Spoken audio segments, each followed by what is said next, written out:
The story starts on a dark and stormy night in an old Chinese house. A group of men in black robes stood quietly in a line. One of them asked if anyone was there. The rain had formed puddles, and outside, a dirty child, soaked from the rain, looked at the men in black robes. Their stillness was creepy. Among them, a man with red eyes looked closely at the boy, wondering how he could be living in the empty martial academy. He called the boy a young warrior and politely asked if they could stay there for the night to get out of the rain. The boy watched them closely, curious about who they were. He was surprised they spoke so nicely, especially since he was just a kid. He thought they might see him as a young caretaker of the closed academy. Wanting to be polite, he greeted them back and figured they probably weren't bad people. He said he had been living in the empty academy for a few years and told them they could stay wherever they wanted. But he pointed to the pavilion where he stayed and asked them not to use it. The men thanked the young warrior for his kindness. Their leader told everyone to avoid the boys' pavilion and find shelter somewhere else. He asked if they understood, and they all said yes. They went to find their spots. The boy read the word on their robes. It said Tang. He wondered if they were from the same clan. He was curious about what kind of people they were, but he had other things to do. He went into his pavilion. He was busy because it was time for the kids' dinner. The serious mood changed as the boy looked happy. He happily called everyone to eat.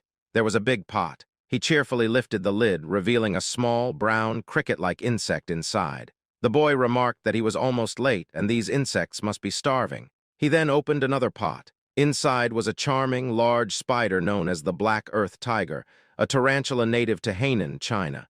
It's a big species growing up to 20 cm with unique stripes that resemble a black tiger. With a chopstick, he picked up an insect to feed Black. As he fed him, he expressed his gratitude for Black's presence, saying he couldn't imagine surviving without these creatures. Black eagerly munched on the insect. The boy was delighted with Black's reaction. He was amazed that this spider, once the size of a fingernail, had already shed its shell twice and grown significantly. He was thrilled. After Black had eaten, the boy opened a drawer. Inside was an orange lizard with white stripes. It was a Baolang cave gecko, another native species known for its striped body and tail. The boy mentioned how difficult it was to get one in his past life because he had no money. But now he could find them everywhere outside. His life was full of joy watching them. As he fed the gecko, it bit him. He yelled and shook his fingers to dislodge it, but it held on tightly. This moment reminded him of his past. Before ending up in this body, he was a streamer with a huge following of 1 million subscribers.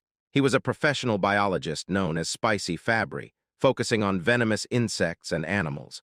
The trouble began during a live broadcast celebrating his 1 million subscribers, featuring the 10 most dangerous vipers in the world. The most dangerous among them, the black mamba, was seen as the most aggressive, and his trip to Africa to find it led to his demise. He explained to his viewers that he didn't have it yet, and finding it was quite challenging. He decided to take a break and planned to search for it again. His viewers assured him they would wait. He was exhausted and couldn't locate it. In the chat, viewers were worried that the black mamba might be in his house and could bite him.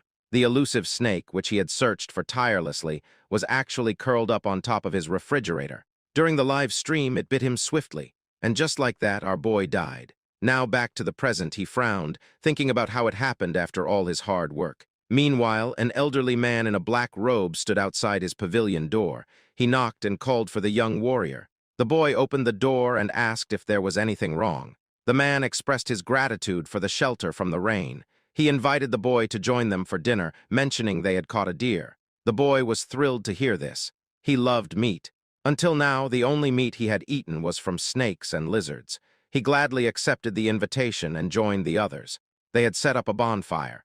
Everyone gathered around, watching the deer cook. The elder noticed the boy drooling at the sight and mentioned that the deer would take some time to be ready. In the meantime, he asked if he could ask a few questions.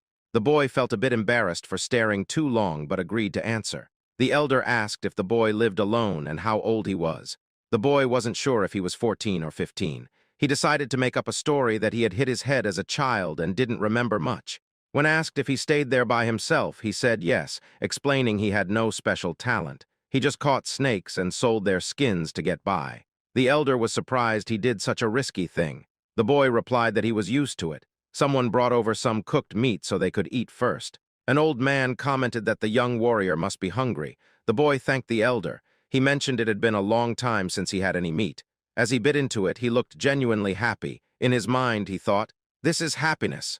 The older men watched him with smiles.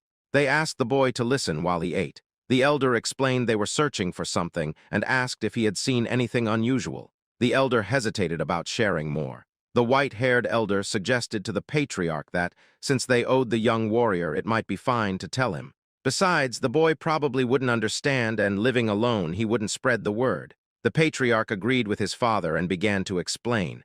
They were looking for a centipede with a blue spot on its body. The boy was taken aback by this. They called it the blue spot centipede. It was large, so they thought the boy might have come across it. He asked how big it was. The patriarch said that if it were an adult, it could easily swallow someone the boy's size. The boy went pale at the idea of such a gigantic centipede. He started to question his assumption that he had just traveled back a few hundred years. Maybe he was in another world altogether. The white-haired man reassured him not to worry as they were close to catching it. The boy wondered if they intended to catch and raise it. The elders were puzzled by the idea of raising it. The white-haired elder was entertained and burst into laughter. They found the notion of raising a blue spot centipede amusing. The patriarch remarked on how funny the young warrior was. The white-haired elder clarified that raising it was impossible. They intended to use it for medicine. This confused the boy, who thought they might be traders, but now wondered if they were involved in something illicit. He asked how centipedes could be medicinal. The white-haired man explained that his granddaughter was gravely ill, and the centipede's inner core was the only thing that could save her, so they were determined to find it. The boy was trying to piece everything together, and the patriarch confirmed his thoughts. The white-haired elder's granddaughter was indeed his daughter. To the boy, it seemed like they were willing to try anything to help her, given her critical condition. Though he doubted centipedes could be used as medicine, he understood the lengths parents would go for their children. Feeling sympathy for both the girl and the centipede, and grateful for the meal the men provided, he decided to offer his help. He began speaking about the centipede, prompting the patriarch to ask if he had seen it. He replied no, but mentioned that while he might not know exactly what a blue spot centipede is, he might have an idea of where to find it. Despite his death by snake bite, Spicy Fabry was exceptionally knowledgeable about venomous creatures. Out of the estimated 8.7 million species, about 20,000 are known to be venomous, and he had knowledge of each one. Centipedes were no exception. With expertise in venomous animals, Spicy Fabry was like a walking encyclopedia. The boy recalled his extensive knowledge about centipedes, as if flipping through a mental book. In his mind, he scanned through the information and soon found what he was looking for. Back in reality, he told the elders he might know where to find the creature. The men were surprised and eager to know where. The boy asked about the areas they had already searched. They had looked north and east of the academy, mostly during the day, focusing on the riverside to the north. He wasn't surprised they hadn't found it. He explained, "Of course you couldn't find it." The elder was curious about what he meant by "of course." They urged him to explain. Centipedes, being part of the Arthropoda phylum and Chilopoda class, have a wide range and, being cold-blooded, require shelter to regulate their temperature and humidity. Another interesting fact is that, unlike most insects with a waterproof layer, centipedes have weak waterproofing and pores on their shells. So they don't actually prefer wet places. They need high humidity but dislike being overly wet, yet they can't survive long without water. Thus, the blue spot centipede is unlikely to be found in jungles or by the river. The elders were surprised, as they thought centipedes preferred places like rotten wood cracks. The boy explained that while small ones might be found there, they were searching for a big one. Large centipedes can't stay in jungles or near river rocks because they wouldn't be able to hide. The elders exchanged glances, nodding in silent agreement. They asked where they could find the centipede, promising the boy a big reward if they succeeded. The boy smiled. He pointed west, suggesting they search the Rocky Mountains in that direction. Centipedes enjoy resting under warm rocks during the day and come out at night. A few hours later, they were at the Rocky Mountains, searching thoroughly. The patriarch stood atop a tall, narrow rock, watching closely. One man approached him, suggesting the young warrior might be mistaken. He decided it was time to call it a day. He ordered the signal arrow to be fired, gathering the search team. As the arrow flew, the men gathered around a bonfire. Though exhausted, they still hoped the young warrior was right. They wondered why the centipede remained elusive but believed in the boy's intelligence. The patriarch remained silent. Eventually, with a pained expression, he spoke of his daughter, Hueyun, considered the most exceptional talent in the Tang family's history. He questioned if the heavens had abandoned her. Suddenly, someone announced the Grand Patriarch's return. The Patriarch welcomed him back, and they gathered around the bonfire. The Grand Patriarch asked if he had also failed to find the centipede. The Patriarch confirmed that he too had failed. He asked if the Grand Patriarch had the same outcome, and the Grand Patriarch nodded. Hueyun had, at most, 3 months left. He doubted they could find the centipede in just 10 days. Silence fell over the group. The Patriarch suggested exploring the south the next day since they hadn't found any traces there. The Grand Patriarch agreed, noting the lack of traces. This statement sparked a realization in the Patriarch. He laughed heartily, admitting he couldn't believe what he had overlooked. He declared that they were indeed in the right place. The Patriarch asked if the Grand Patriarch had noticed something. The Grand Patriarch replied no, but as the Patriarch mentioned, he hadn't sensed any presence or trace. The Patriarch was puzzled. The Grand Patriarch explained that the absence of traces suggested it was there. He asked the Patriarch if he had seen any signs in the past 3 days. The Patriarch admitted he hadn't seen any animals, droppings, or territorial markings. That was when the Patriarch understood. The Grand Patriarch clarified that it was exactly as it seemed. It was unusual not to find any animal traces on such a large mountain. The Patriarch considered the possibility of a territorial creature. The Grand Patriarch suspected that other animals had either fled or become prey to the centipede. He patted the Patriarch's shoulder, assuring him that the blue spot centipede was indeed there. They felt hopeful that they could save Hueyun. The Patriarch wore a sad yet hopeful expression of a father. Suddenly, they felt the ground tremble. Alertness spread through the group. Panic set in as cracks appeared in the ground. The area around the bonfire began to crumble. Unexpectedly, it rose from the earth. Confusion swept over them as they tried to understand what was happening. A limb emerged from the ground, soon followed by another. They pointed at the creature as it surfaced, fear gripping them. Even the Grand Patriarch was filled with unease. Several more limbs emerged. It was indeed the blue spot centipede, and it was massive. Back at the academy, the boy grumbled about the commotion. He wondered just how large the centipede was, given all the noise. He remarked on how he had merely suggested searching for it, yet they seemed to be turning the mountain upside down. He was fascinated by the idea of a centipede big enough to swallow him whole. Being a fan of poison Pokemon, he thought he'd really like to see it. Meanwhile, at the Rocky Mountain, things eventually calmed down. They had defeated the blue spot centipede, though not without injuries. They managed to retrieve the core, a small blue gem, kept safely in a wooden box. The men were moved to tears, relieved they could finally save Hueyun. The Patriarch instructed his father to go to Sichuan first to treat the injured warriors. The Grand Patriarch was puzzled. The Patriarch explained that while grudges are etched in blood, favors are etched in stone. This was their way of life. In short, they still had obligations to fulfill. The Grand Patriarch understood. He realized how he had almost made a mistake by focusing solely on Hueyun. He agreed that it was right to welcome the young warrior as a guest and give him what he desired. The Patriarch ordered the injured to receive care in the village while he visited the young warrior. He thought the young warrior might be curious about the news. Meanwhile, back at the academy, the boy was being affectionately surrounded by 3 small, yellow Pokemon-like creatures. The young warrior faced a new challenge. He had unexpectedly become the caretaker of 3 baby blue spot centipedes. They looked like tiny caterpillars. They were cute and endearing, especially in the way they nuzzled against his face. As he looked at the pot, he remembered something.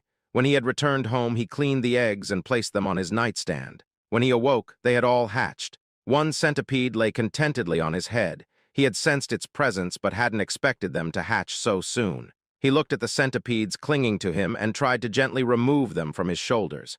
But there was a problem.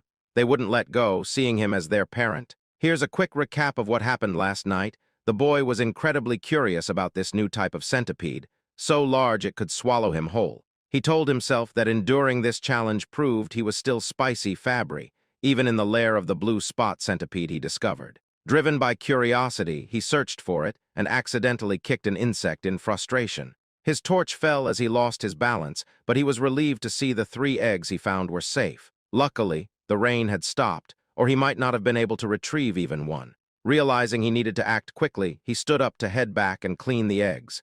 He secured them at his waist and reassured them that he'd give them a proper bath soon. Back in the present, although he didn't see the living blue spot centipede, he was glad to have saved the remaining eggs. He asked the little centipedes to give him some space. He knew they wouldn't eat until after their first 2 molts, so feeding them wasn't a concern yet. Still, having them cling to him was a bit of a hassle. Then he got an idea. If he went into the water, maybe they'd let go. With a smirk, he decided to take a shower. The little centipedes probably didn't know what that meant, but one shivered in anticipation. A few hours later, the elder patriarch arrived at the academy. He approached the pavilion, knocked on the door, and asked if the young warrior was inside. There was no answer. He waited, then reached for the doorknob and decided to enter. Inside, he saw herbs, jars, and even some medicine, which led him to wonder if the young warrior was a healer. He realized how impolite it was to enter without permission. He decided to return later, but a rustling sound caught his attention. It was coming from one of the pots. Curious, he turned back and opened the pot. To his surprise, there was a spider inside. His curiosity piqued. He turned to the drawers and pulled one open, revealing a gecko. He glanced around and checked another pot, discovering beetles within. There were also some eggs and dried snakes. It was astounding. He couldn't believe that the young warrior was raising venomous animals and their offspring. Even their Tang clan, known for handling venomous creatures, had only managed to extract poison but hadn't figured out how to increase eggs this way. He realized that saving his daughter's life was due to a small stroke of luck, but the true fortune was meeting the young warrior. Just then, the young warrior appeared and greeted him, noticing the elder's bandaged arm and expressing concern. The elder assured him it was nothing serious. He began to tell the young warrior something important but stopped abruptly, sensing an ominous energy. Suddenly, there was an explosion at the entrance behind the boy. Slowly, a silhouette emerged, revealing itself as it stepped forward. It resembled an ogre with one eye and a burned left side of its face. The elder instinctively pushed the young warrior aside, urging him to run. The boy was startled and confused. The monster let out a loud roar, assuming an aggressive stance. It moved swiftly, attacking with its hand. The elder blocked the attack with his uninjured arm, enduring great pain. The monster then pushed him back, sending him flying. Dust filled the air, causing the elder to cough, and he spat blood. He realized the monster's strength was comparable to that of his father. The elder urged the young warrior to run, but as the smoke cleared, it revealed the young warrior being choked and lifted by the monster. The young warrior coughed as the monster laughed loudly. The monster taunted, saying he heard the Tang clan had come to Hainan. No one expected the son of the myriad poison's divine sovereign to be injured and alone. The elder responded that he didn't know who the monster was and asked why they were being targeted, including the young warrior. The monster asked if the elder couldn't recognize him by his face and fist, introducing himself as Blood Hand Rakasa Takanyang. He said the elder's father was responsible for his disfigurement. The elder recognized the name, recalling that Takanyang had been struck by a poison palm and fell off a cliff, yet he survived. The elder pleaded for the young warrior's release, offering his own life in exchange, but Ayang refused. He vowed to kill anyone associated with the Tang clan. Inwardly, the elder cursed the demon, a term for a powerful martial artist causing harm. Ayang showed no intention of sparing the young warrior. The boy's face turned pale from lack of air. Ayang laughed and declared he would die. The young warrior weakly begged for mercy, nearing his limit. Suddenly, 3 pairs of fierce eyes appeared. The little centipedes dashed onto Ayang's arm. It was their moment to shine. These small but fierce centipedes attacked and bit Ayang all over. Ayang was bewildered by the centipedes and dropped the young warrior. Furious, he shouted that even centipedes couldn't harm him. Suddenly, his neck turned violet and he coughed up blood, collapsing to the ground in agony. The young warrior was surprised and confused to see that Ayang had died. He moved away and asked the elder if Ayang was indeed a bad person. The elder, having witnessed everything, was astonished. His jaw dropped, but then he broke into a wide grin, realizing the young warrior was more than just a guest. The elder thought the young warrior should definitely become part of the Tang clan. A few days after Ayang's collapse, someone sighed. The young warrior was tending to the elder, placing a wet cloth on his forehead as he rested. The elder thanked him. The young warrior suggested that instead of thanking him, the elder could tell him where his companions were so he could check on them. However, he realized he couldn't leave the elder alone, and they couldn't call a doctor either. The elder reassured him not to worry, saying he would recover with a few days of rest. The boy was amazed at how calm the elder was after such a serious injury. He told the elder to stop being so nonchalant when he was in critical condition.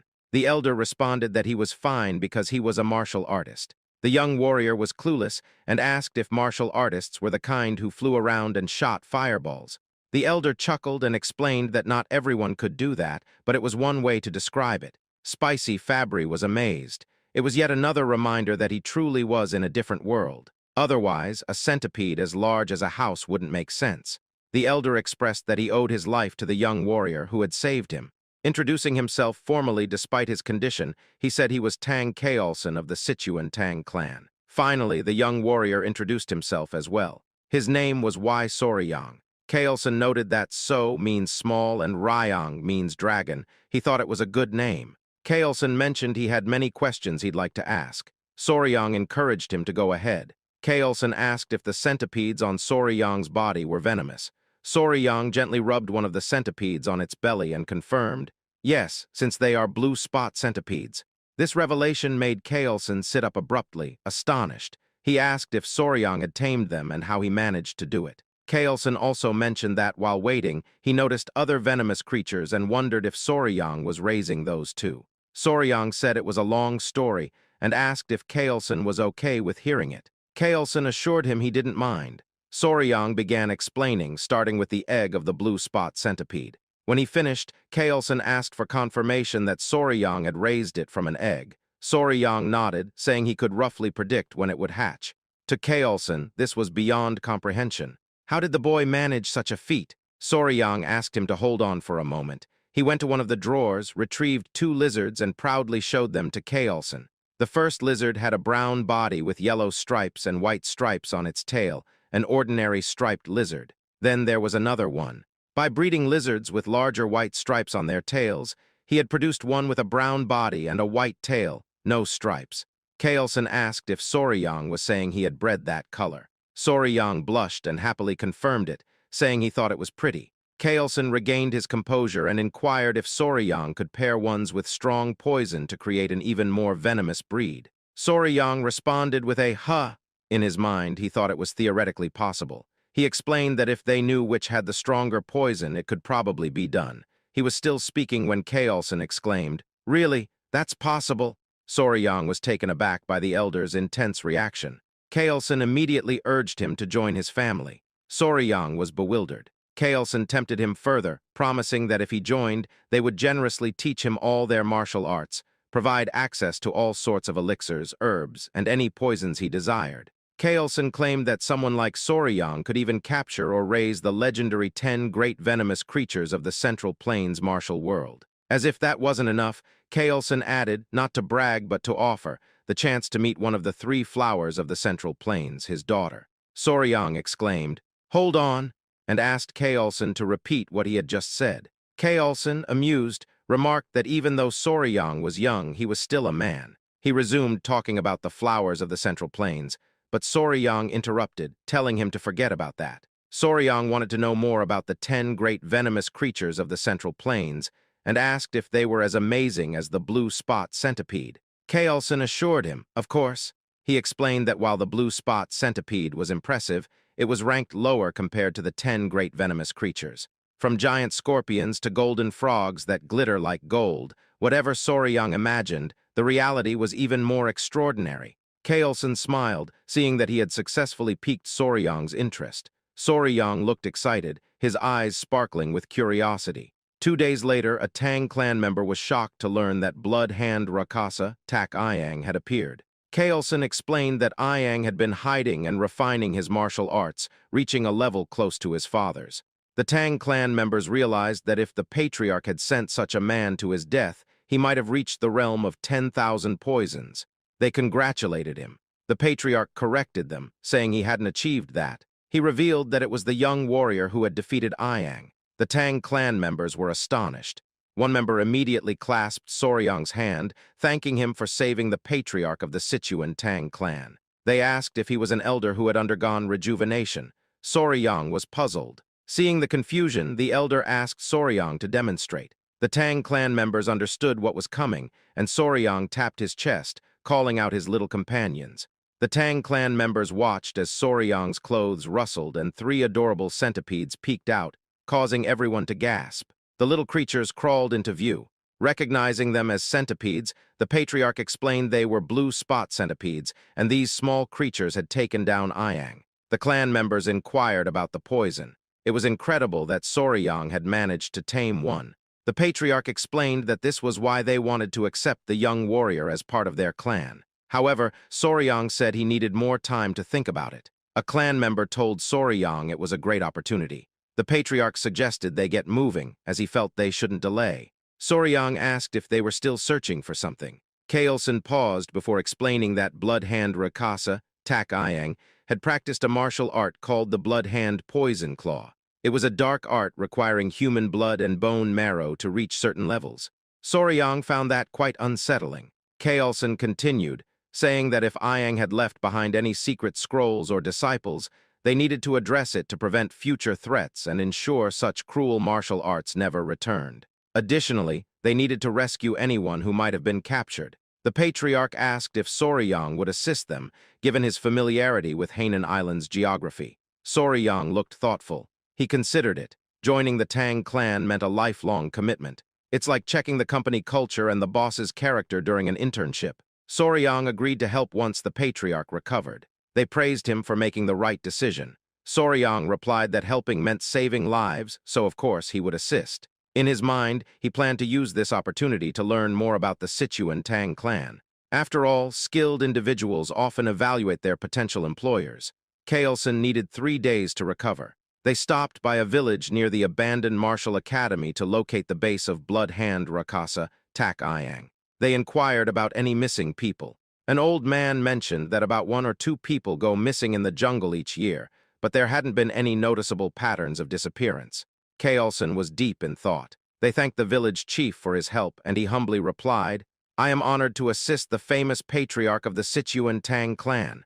They excused themselves, realizing they hadn't found any significant leads.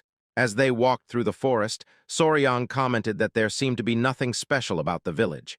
Kaelson explained that when Ayang found them and revealed himself, it was near that area, but locating his base was proving difficult. Soryang also found it odd that there were no traces. He recalled what Ayang had said, which sparked a realization. He asked Kaelson if he remembered what Ayang said when he appeared. Kaelson admitted he didn't really recall, as he had been struck away by Ayang's attack at the time.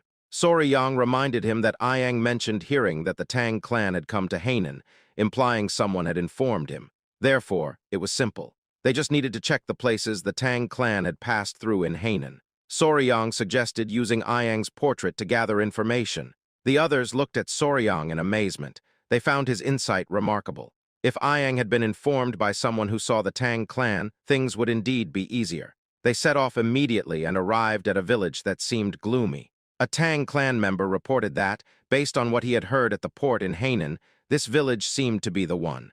The elder noted that it was where the Halai people lived, hoping they wouldn't be hostile. The villagers appeared lifeless. The Tang clan called out to see if anyone was available, catching the attention of a villager. Upon seeing the Tang clan, the villagers asked what the Han people were doing there. An old man, possibly the village chief, approached them. The village chief held the hand of a little girl, flanked by 2 guards, all of whom looked unwell. Kaelson introduced himself. Soryang observed the interaction, noting how weak the child appeared and how lifeless the village seemed. An idea struck him. He noticed that other villagers looked droopy, as if they had taken some kind of medicine. The village chief assured them that no one was missing and nothing unusual was happening in their village. He urged them to leave. The elder began to comment on the disparity between the number of houses and people, but was interrupted by the village chief, who insisted there was nothing to concern themselves with. Once again, they were asked to go back. Kaelson and Soryang were taken aback. Kaelson whispered to Soryang, recalling his earlier comment that the Halai people were supposed to be friendly. Soryang had no response. He noticed the little girl again. She suddenly collapsed. Everyone was shocked. The village chief cradled her in his lap, tears welling up in his eyes. He pleaded with Majin not to leave him, as she was his only remaining relative. He couldn't bear to see her sick, too. Kaelson approached the village chief, offering his limited knowledge in medical arts.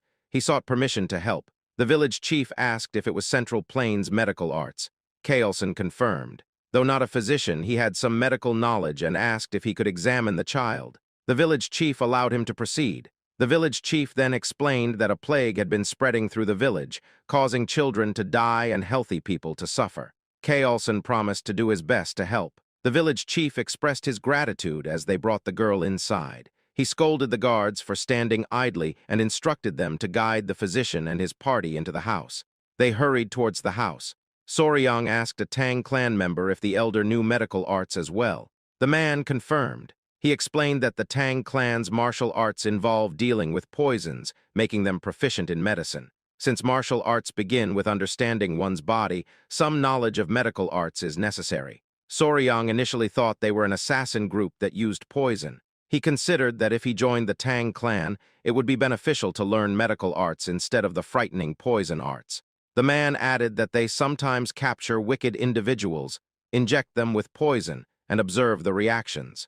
Soryang's expression was amusing as he interpreted this as human experimentation. The more he imagined it, the more uneasy he felt. The village streets were deserted. Inside one of the houses, someone sighed. Kaelson explained that he had transferred some of his energy to stabilize the girl's breathing. The village chief thanked him profusely, pleading for the life of his only granddaughter. Kaelson mentioned something odd about the child's pulse and asked if she had a weak heart from birth. The village chief explained that she had been sick for half a year. Besides his granddaughter, others in the village had also fallen ill with what they called a mysterious disease. This was why he had urged them to leave earlier. Kaelson offered to provide good medicine for the heart and asked for the villagers to be gathered so they could try it. The village chief was overcome with emotion, thanking him sincerely. Soryang observed Kaelson closely. Later that night, a Tang clan member walked with the patriarch, acknowledging his hard work tending to the patients. The patriarch thanked Gyupi. Pai inquired about the symptoms. Kaelson explained that the symptoms were quite unusual: lethargy, swelling in the eyes, light fever, and irregular pulses. Those with severe symptoms all had heart problems. Kaelson asked where Soryang was, and Pai replied that Soryang, likely exhausted from helping all day, had fallen asleep. He had left him in his room. Kaelson agreed, noting that Soryang had been following them without knowing any martial arts, which would naturally tire him out. Kaelson decided to check on him, and Pai offered to lead the way. They entered the room, finding Soryang sleeping soundly on the bed with his 3 centipedes resting in a basket. Kaelson peeked through the door. Noticing something, he immediately entered and raised his hand towards Soryang. His hand came down heavily, waking Soryang with a sting on his cheek. Kaelson was glaring at him. Soryang, confused by the sudden action, instinctively moved away, cradling his sore cheek. He gritted his teeth, growing angry, and demanded to know why Kaelson had done that, complaining about the pain. The elder apologized, explaining that there was a bug on Soryang's face and he had tried to catch it. Soryang found this hard to believe, but Kaelson asked him to listen. He explained that he had stopped by to check on Soryang before sleeping and had noticed a bug on his face. Given the many venomous insects in the area, Kaelson thought it was too dangerous to leave it there, so his hand acted on its own. He showed Soryang the bug, noting its size. Soryang was surprised to see it and then had a realization. He confirmed with Kaelson that although the patients exhibited various symptoms, they all had arrhythmia. Kaelson affirmed this. Soryang then identified the cause of the town's illness, pointing to the bug and saying it was the kissing bug, a species from the Reduviidae family. The kissing bug got its name because it often bites around the eye or lip area, sucking blood quietly, even more so than a mosquito. This is why they're also known as vampire or assassin bugs. While the bugs themselves aren't venomous, their stomachs are full of harmful parasites. When they bite, people can easily get infected through their excrement, leading to trypanosomiasis, also known as Chagas disease. This disease ranks 7th among the most deadly to humans. Soryang asked the village chief if the village dogs also showed symptoms similar to humans, like running out of breath easily. The village chief confirmed this and asked if the bug was responsible. Soryang affirmed it was. The chief asked if this meant they could save his granddaughter. Soryang said it was possible with the right medicine. Kaelson grinned. He asked Pai for his opinion, and Pai acknowledged the young warrior's true value. Soryang noticed their exchange and wondered what was going on. They reminded him that they were from the Sichuan Tang family. Soryang looked puzzled, and Kaelson repeated the statement. In his mind, Soryang wondered, so what? His expression was both annoyed and confused, which was amusing. Kaelson explained the concept of gu, described as venomous parasites or witchcraft, created by evil men in China. These men used the bugs to inflict pain or control others. Soryang found this incredible.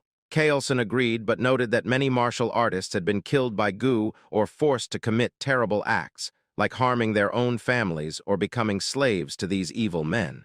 This is why many have tirelessly sought an antidote to counteract goo. Kaelson explained that they were referring to cures that either expel the goo from the body or dissolve and kill them inside. Soryang started to understand. Kaelson then asked who might succeed in creating such a cure, and proudly declared that, of course, it was the great Sichuan Tang family. He assured them that if they had a remedy that could dissolve a fist-sized worm inside the body, a tiny bug wouldn't be a problem. He showed the curse melting orb, noting that even a small amount of the medicine should suffice.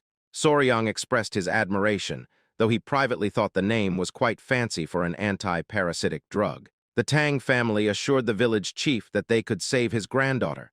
In the end, the villagers began to recover, starting with the chief's granddaughter. The chief was immensely relieved. The villagers' warm hospitality served as a delightful bonus. Their bright and cheerful demeanor affirmed the positive rumors about their personalities. Kaelson acknowledged that it would have been challenging without Soryang identifying the cause. He told everyone that the gratitude belonged to Soryang. The villagers thanked the young warrior, calling him their savior. Though the Tang family's medicine cured the villagers, Kaelson gave all the credit to Soryang. Seeing Soryang receive the thanks warmed Kaelson's heart, as if he were being thanked himself. Soryang was moved by this. The villagers celebrated, tossing Soryang into the air repeatedly. Later, the village chief whispered to Kaelson about their earlier conversation at the village entrance. Kaelson asked what it was about. The chief referred to the villagers with missing people. Kaelson remembered and asked for details. The old man, wishing to repay their kindness, shared a strange story he heard. Among the village women, one was from another village and told him about a tragedy a few years back where people disappeared. They believed they had found a lead. Kaelson asked the location of the village. The chief said it was a small village to the west. Upon arrival, they were greeted by the stench of corpses. They knew they were in the right place. Kaelson observed the scene. Corpses, trash, and bugs littered the area, with poison lingering in the air. Pai warned Soryang not to look due to the gruesomeness, but Soryang had already seen it all. A man pointed out something unusual, a gold chicken foot. It was pecking at the corpse of a snake. Just kidding, it was a mysterious bird. The bird had a golden tail, and its body was a mix of purple, pink, and black. It looked almost magical. One person couldn't bear to see the bird dishonoring the dead any longer and picked up a rock to throw at it. Kaelson tried to stop him, but it was too late. The rock missed, but they caught the bird's attention.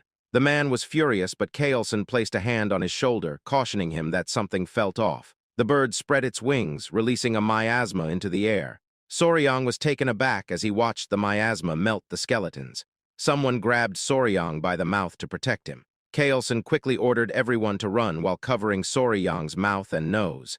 He explained that the creature was a jianiao, which means poison-feathered bird. After escaping to safety, the group gathered around Kaelson. He described the bird, noting its 5-foot wingspan. Its beak was sharp and bronze-colored, and its body was covered in purple feathers. When it spread its wings in anger, everything around it turned black and died, poisoned by its presence. It had a golden crown on its head, giving it a truly regal appearance. Kaelson identified it as a Gen or Jianiao. Soryang's eyes lit up with enthusiasm as he asked if it was one of the 10 great venomous creatures. Kaelson confirmed it was. He explained that the Jianiao occupied the top position among the great venomous creatures, known as the king of all venom.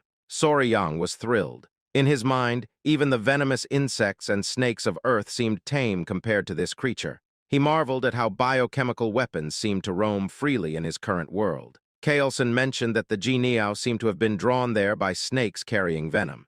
It said that the Jianiao only eats the heads of venomous snakes.